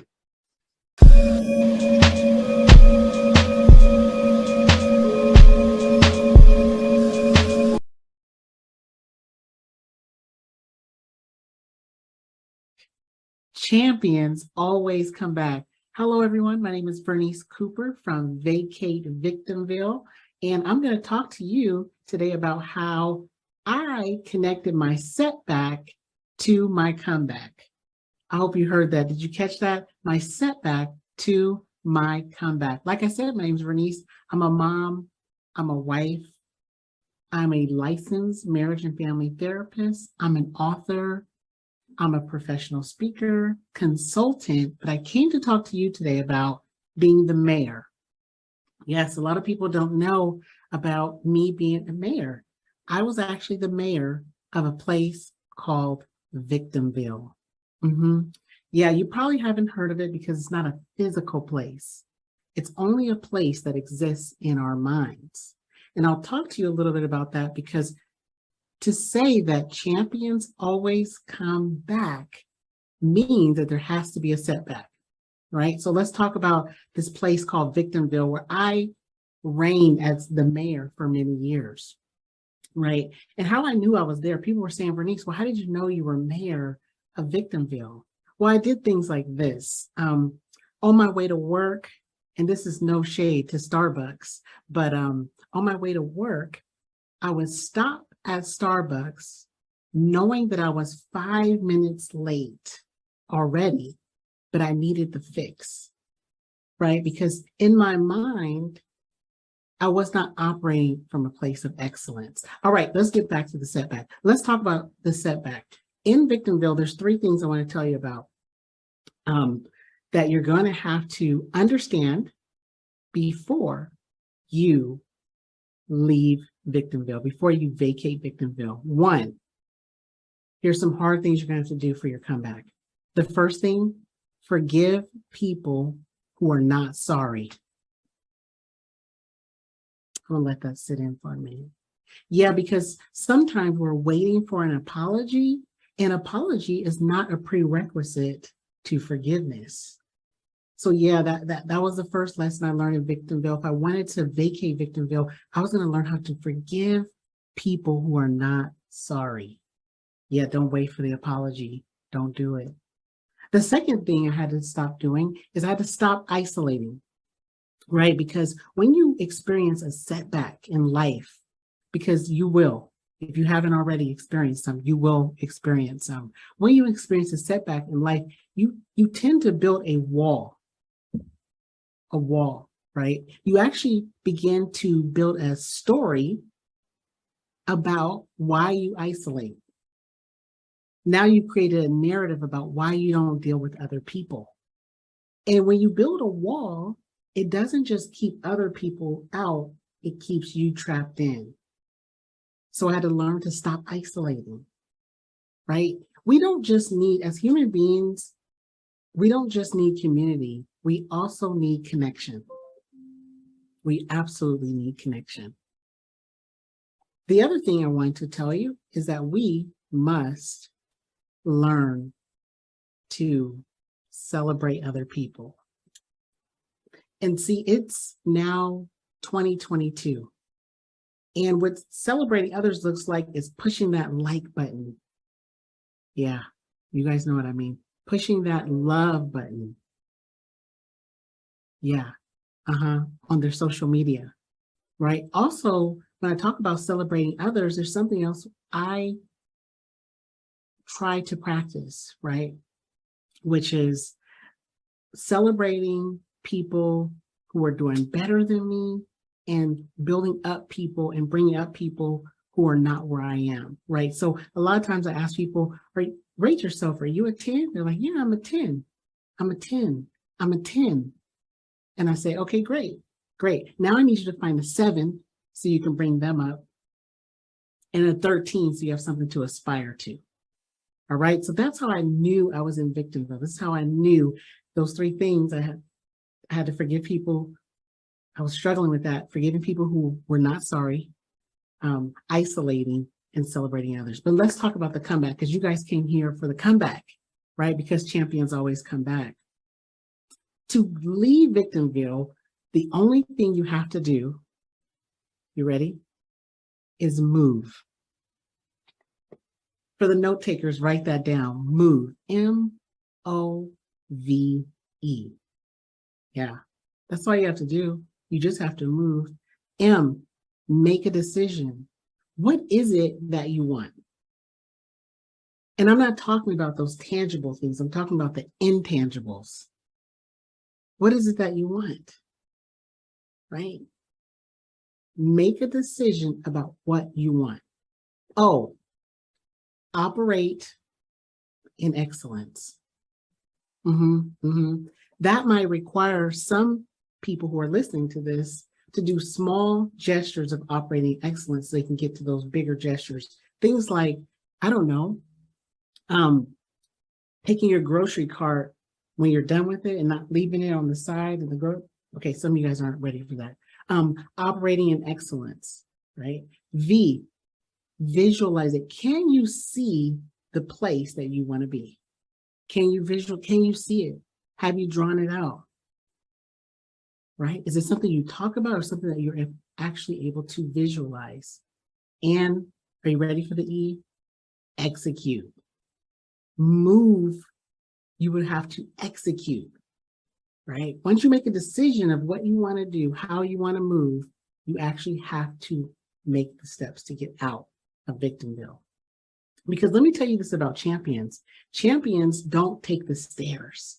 Have you ever been in a really long stairwell, very high stairwell before, right? It gets tiring. Sometimes you just want to go back down, right? The thing about champions is that they understand that this thing called life is not so much about who's going to work the hardest, who's going to climb the fastest, who's going to have more grit, right? Champions don't take the stairs. They understand the power of an escalator.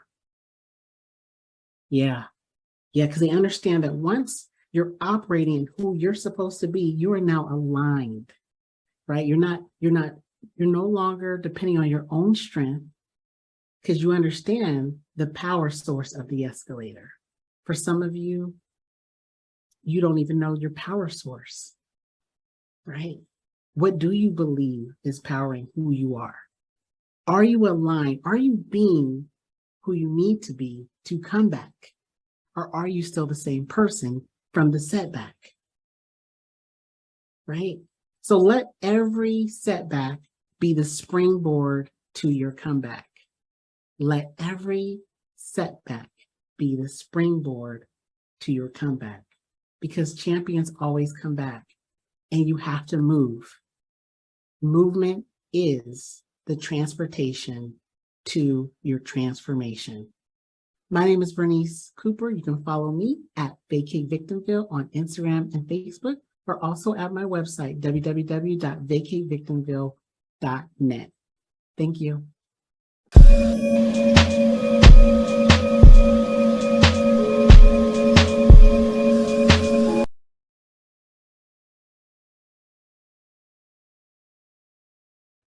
Hi, I'm Lori Johnson, money and tax strategist, international speaker, and two-time author. And I have a question for you. Why did you go into business? What got you excited about it? What made you say, I have to do this? I am leaving my career and stepping up on my own and launching this business. Did you have an experience that was so impactful that serving in this area became a passion for you? Was it to have more freedom, like no more bosses?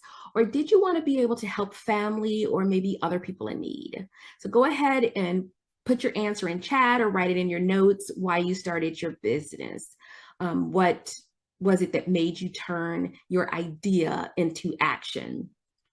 As for my business, I was 14 years into a regular 9-to-5 with a pension when my husband's job started moving us around from state to state every year. I could not find a job. I was feeling pretty useless and I had no control. So my business was born out of my need for consistency and security and independence. But the IRS says that there is only one reason to own a business, and that is to make a profit. Here's the problem. Most small business owners aren't aware that there's a set of rules that the IRS has in order to consider you a business.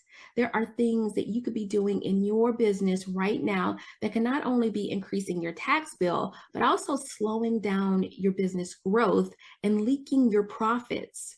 So let me show you the progression of what the IRS has going on over the last few years.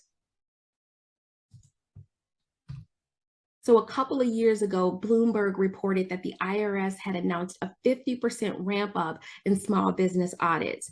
Those audits have already started. Then this year, the IRS added 2,500 new auditor.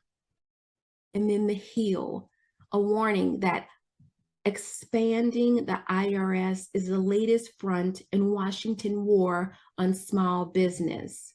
And recently, just very recently, the Wall Street Journal, the IRS is about to go beast mode, carving out $45.6 billion just for audits. The article says that a particular target is pass-throughs. That's small businesses, sole proprietors, LLCs, partnerships, and S corps. The article also says that many of these small businesses will settle rather than fight the IRS, which is exactly why the IRS has made small businesses their target, because they count on you not having a floor of accountants, not having a room full of tax professionals, not having a financial advisor, and they definitely count on you not having the time, money, or energy to fight back. So how do you keep your business out of the crosshairs of the IRS? But before I start with your answer, I do want to disclose that this is not legal or tax advice.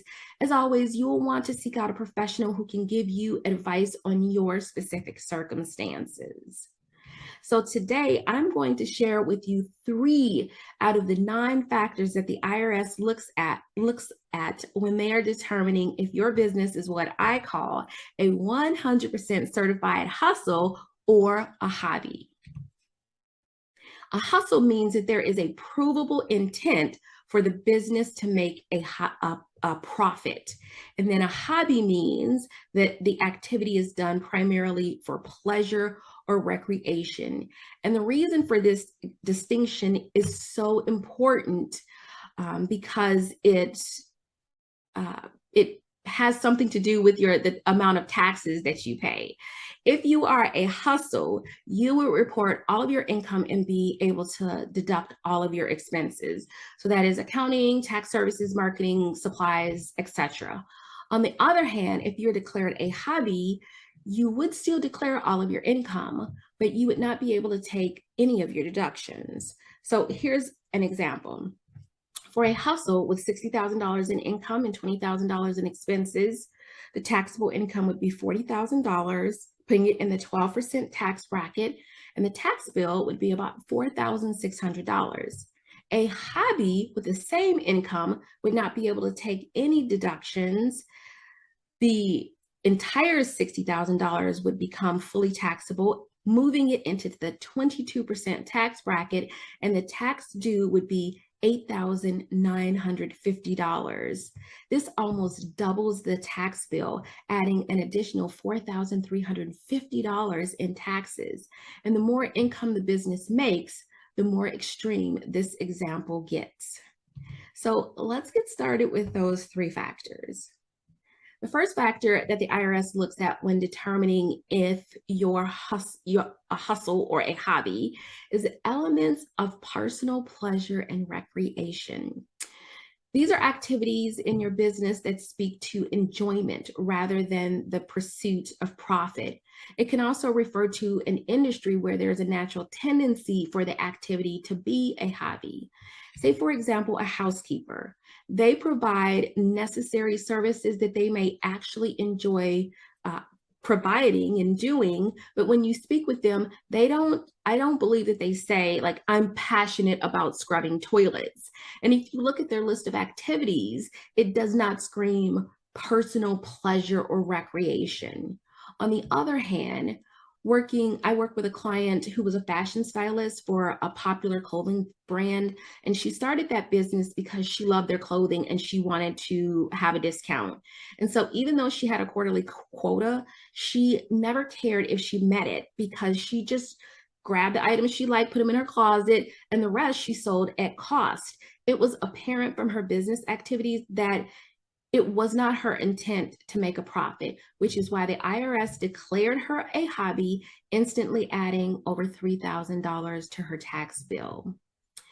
If in your industry, there's lots of pleasure, there's travel, there's meals, if you are doing something in your business that is that someone else might do just for the enjoyment of it, if any of this applies for you, you have to look at your activities and ask yourself, do they point to you being a business where your intent is to make a profit, or something that you do for pleasure or recreation, or is it something that you're doing to while away your free time?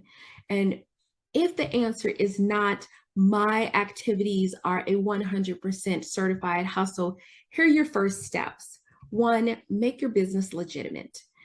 If you haven't already registered your business, Make sure all of your required licenses and permits are, applied for and received. Get business insurance. And then number 2, track your IGAs, your income generating activities. Show how your activities are leading to closing deals. And when you get that business, use a contract. Contract shows that you are legit, that you are protecting your profits because there are clauses in your contracts that do that. And then after that contract is signed, use a legitimate payment processor that is intended for business. Don't use the Zells or the Venmos or the Cash Apps. The IRS considers paying merchant services fees a regular cost of doing business. And if you don't have it on your tax return, it's a red flag. When your business has activities that qualify you as a hustle, you are focused on making a profit, which allows you to reach your goals faster. You can have as much fun as you want to have because you have receipts that you're trying to make a profit. You can also feel confident knowing that the IRS can't come after your deductions. When you are engaged in more pleasurable activities or activities that are not resulting in a profit, this lack of focus on what you need to be working on makes it take longer for you to reach your goals. Your business is waving a big old red flag to the IRS, putting you right in their crosshairs, and you could be declared a hobby and all of your deductions taken away. So another factor that the IRS looks at is time and effort. How much time and effort do you put into making a profit?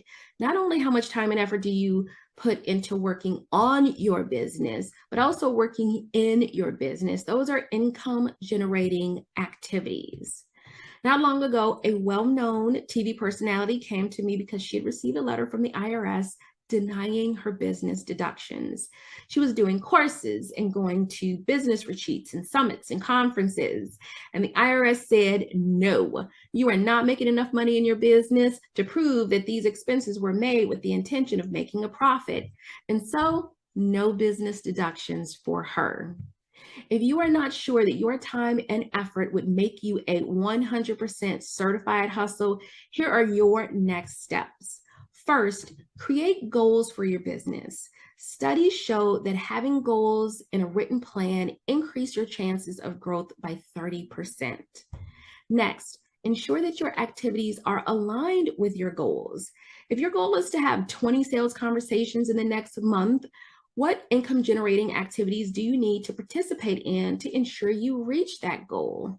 And third, use the 80-20 activity rule. Spend 80% of your time in your business doing the things that lead to profit, like prospecting or having sales conversations, following up, income generating activities.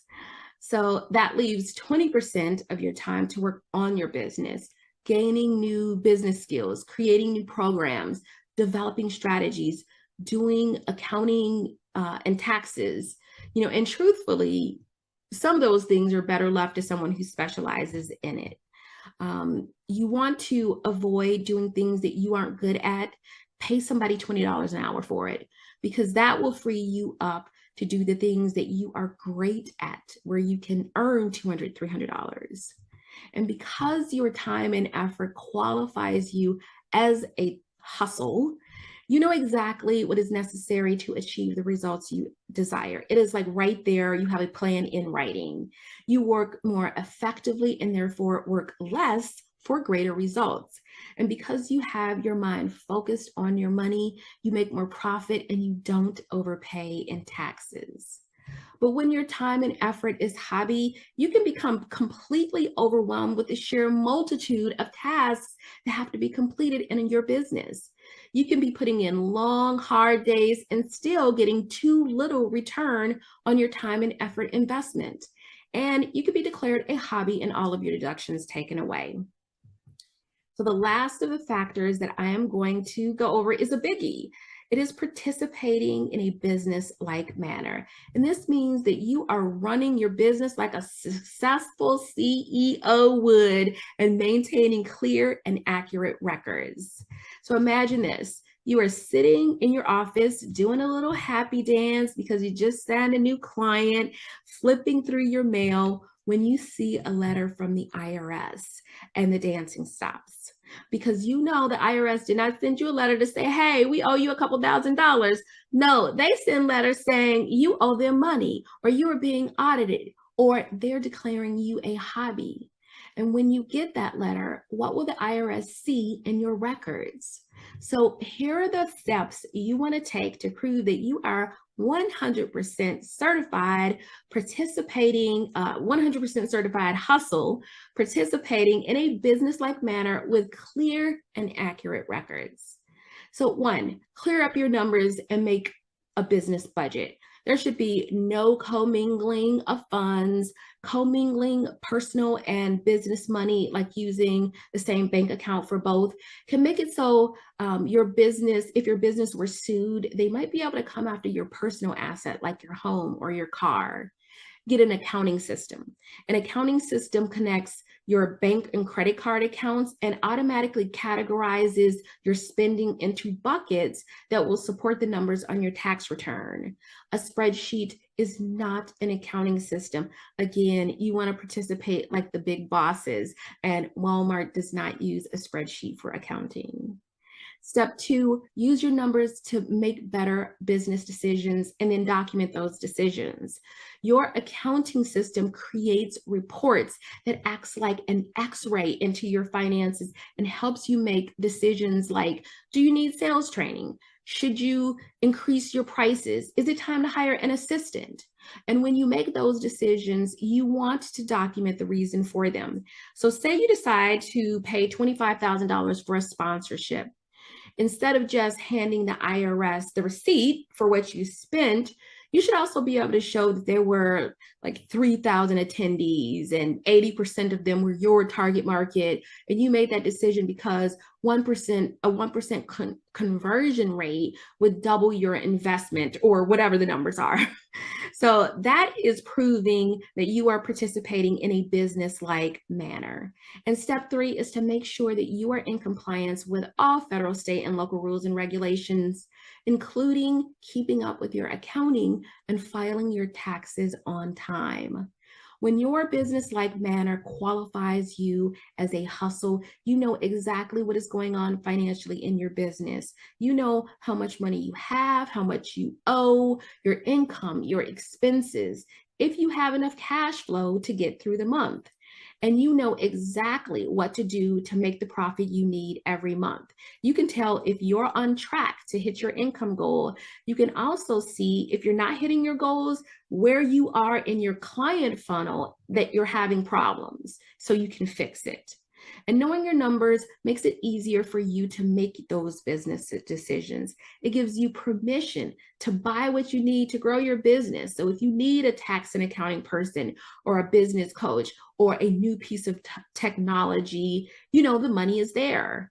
And even better, it gives you permission to say no. You will never have to say, I don't know again if I can afford that. You know, whatever it is, the program, the software, the new administrators, assistants, because you already know the money ain't there. But when you are running your business like a hobby, you yourself are threatening the shield of legal protection that your registered entity gives you. You don't know what to do to make a profit. It can add years of struggle to your growth because you don't have a plan.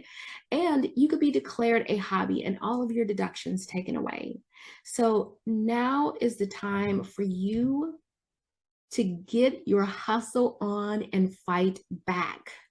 I have been in the industry for over 27 years, and me and my staff dedicate hundreds of hours every year to keep up with compliance and IRS rules and regulations, so the thousands of clients that I've worked with can pay less in taxes and make more profit in less time with less effort. And so that I can put together this information to give to you so that what you can have what you really want, what you were really imagining when you thought about starting your business in the first place. Waking up confident that you know what you need to focus on that day, with a clear plan for making profit, the profit you need, knowing exactly how to protect that profit with your books in order. giving you time, freedom, and flexibility to have closer bonds with friends and family, a shrinking bucket list, zero fear of the IRS, and fun in your business. So I invite you right now to go to hustleorhobby.com and download both the slides for this presentation and also a checklist that will let you know if you are a 100% certified hustle or a hobby.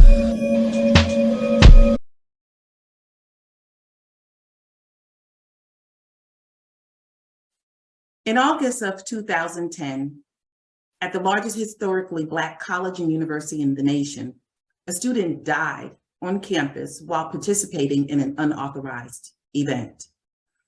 As the chief crisis strategist, I was responsible for managing the brand reputation of the university and the chancellor while honoring and respecting the dignity of the student and his family. The call to the chancellor about the tragedy that happened went something like this: Houston, we have a problem. Women make up 31% of the executive level positions in our country. And when we talk about Black women, that number drops to a staggering 1%. The barriers to getting to these positions are both real and self-imposed. There's a whole nother conversation around maintaining the positions as well. And there I was telling myself, look at you managing this crisis for a university, 11,000 people, and you can't manage the crisis in your own life. I was the Olivia Pope of my profession, complete with Ms. Pope's messiness. All of us, one thing we all have in common is painful experiences. Trouble in life, it's going to find you. All of us experience that and none of us like it. We don't like to have trouble in our lives, but we do. But great leaders know that to advance and deliver results, personally or professionally, that you have to have resilience to do that. And there's a number of ways for you to be resilient, but that's something that you will need to lead. So how do you get that? And how do you work through these painful experiences? The first thing I'll ask is, what do you see when trouble comes your way? Do you run and hide from it? Do you duck? Do you blame other people? Do you just go away and pretend to ignore it like it's going to just disappear? I used to run from bad experiences like they were bill collectors. You can't escape bad experiences. They are going to happen. So what you see, your perspective about bad experiences will determine how far you will go and grow. You have to see opportunities each time a painful or bad experience happens in your life. I was about 30 years old and had just recently got divorced. I had a 10-month-old and a 2.5-year-old, and there I was back at home living in my parents' basement. I couldn't work because my infant son, my 10-month-old, was born with heart disease and a disability that was associated with it.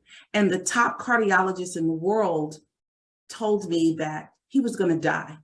He wasn't supposed to make it to the age of 3. I was home and struggling and thinking to myself, what am I going to do?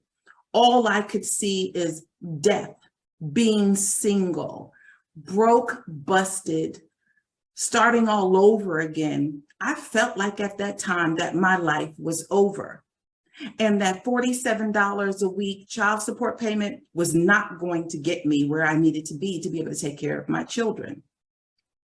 So then I got myself together and dried up my tears and said to myself, wait a minute, no, I have to take care of my children. I am responsible for them.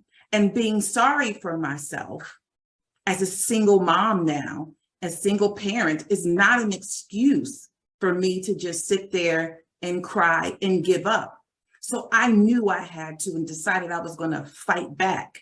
And I started looking for the opportunities on what I could do with this new experience, with this new situation that I was in. So I opened an unlicensed daycare in my parents' basement.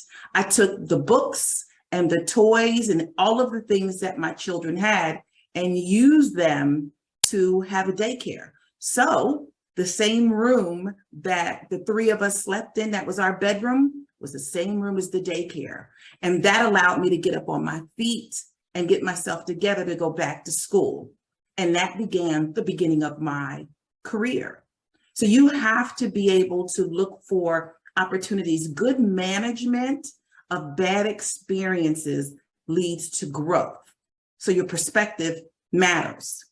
What do you say to yourself in bad experiences when something painful happens to you?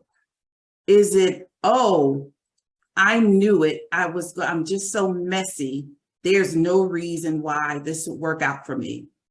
I can't do as good as she did. I will never have that position. They will never give me a chance. I'll never be able to reach that goal. There's no way I could finish college. There's no way I could start a business. I'm not going to be able to do that. I'm not as smart as she is. Does it sound like you? Well, it sounded like me at one time. I would tell myself things that was so bad. The negative self-talk can take over if you let it. I remember when I was applying for a position, and it was the obvious next step in my career. I was in a job and my manager was retiring.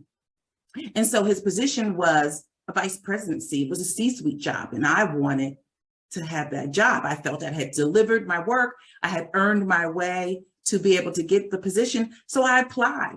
I went through the process and I was a finalist with one other candidate, which was an outside candidate, and I was inside.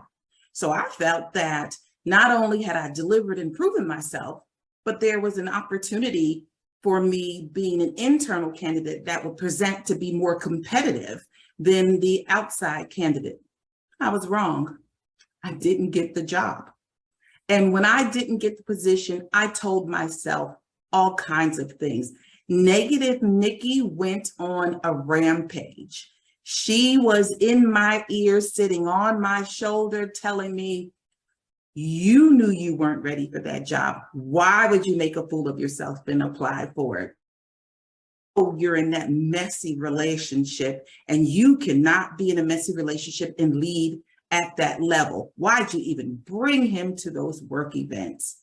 You knew that they didn't want you wearing those heels. That's what the gossip people said, the gossip train said, your heels are too high for work. You shouldn't be wearing high heels to work. You know they don't like you. Remember all the things that they said about you and you were told was the gossip about you. All of these things, I went on and on and on about all of the reasons why I didn't get the position. And all of it had to do with something was wrong with me. I fell short somehow. I came under, I was less than the other candidate. And so I talked myself into a frenzy. The new manager came and joined the organization, and she began to lean heavily on me for a lot of work, not only my work to support her, but that of other team members as well. So instead of complaining, which I didn't, I said, I'm going to continue to deliver excellence in all of my work like I had done previously. And so I started telling myself and went into a training class and said, you know what? I'm doing great work. She needs my support. This is important. I have an opportunity to grow and provide some more learning for myself and gain some more skills and knowledge. It's never a problem not to be able to grow from where you are. You can always learn something new. So I continue supporting and delivering great work. Less than a year later, she lost the job and I was promoted into the position. So I fed myself a different conversation and I was patient and continued to grow. And I countered the negative self-talk, because you're going to have to guard your self-talk.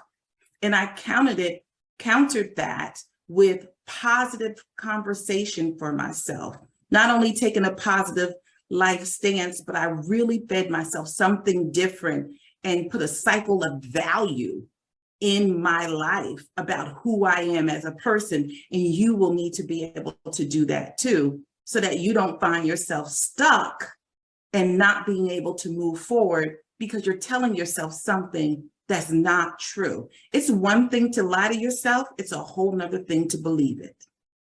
The third thing is, what do you do?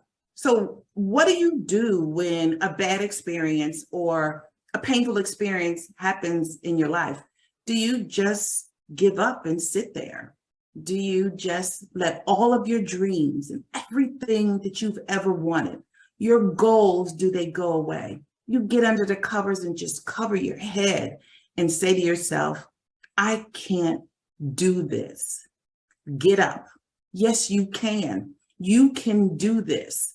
It's critically important that you take responsibility for your choices and decisions and for what happens to you. Whatever, sometimes things happen to you that are not your fault. You didn't bring it. It's somebody else's nonsense or messiness that actually becomes a part of your life. You still have to take responsibility for the choices you make in that mess. Do you stay? Do you not stay in the mess? How far do you get involved in it? Take responsibility. Whatever you choose, you need to take responsibility and find opportunities for personal growth. You have to commit to growing yourself. Personal growth, I cannot underscore how important that is. And finding lessons in bad experiences. They're meant to grow us. They're meant to stretch us. You stop growing when there's no more tension between where you are and where you want to be. There has to be this tension because you have to stretch yourself and grow. I was in a job and on my team at an organization, and I was a little troubled by something that was going on. There was a vice president who was firing people in her department who didn't have performance issues. This was a small organization, a nonprofit. And I saw what was going on. There was a lot of talk around the organization. So I went to the president and had a conversation with her about what was going on. She informed me she knew what was happening, and I expressed my disappointment with her that she was allowing this to happen. A few weeks later, the president eliminated my division and laid me off. And so I was unemployed. My lesson there was, and what good leaders know is, we have to not only teach ourselves, but teach our team what hills you die on. You're going to have to make choices about what hill that you die on, where are you going to plant your flag, what cause are you going to take up, what matters. Everything that happens doesn't necessarily matter, or we want to see change, we want to grow it. You have to think through the ways, the channels in which that you could bring about change. So I took responsibility for my decision, and guess what? I would do it again.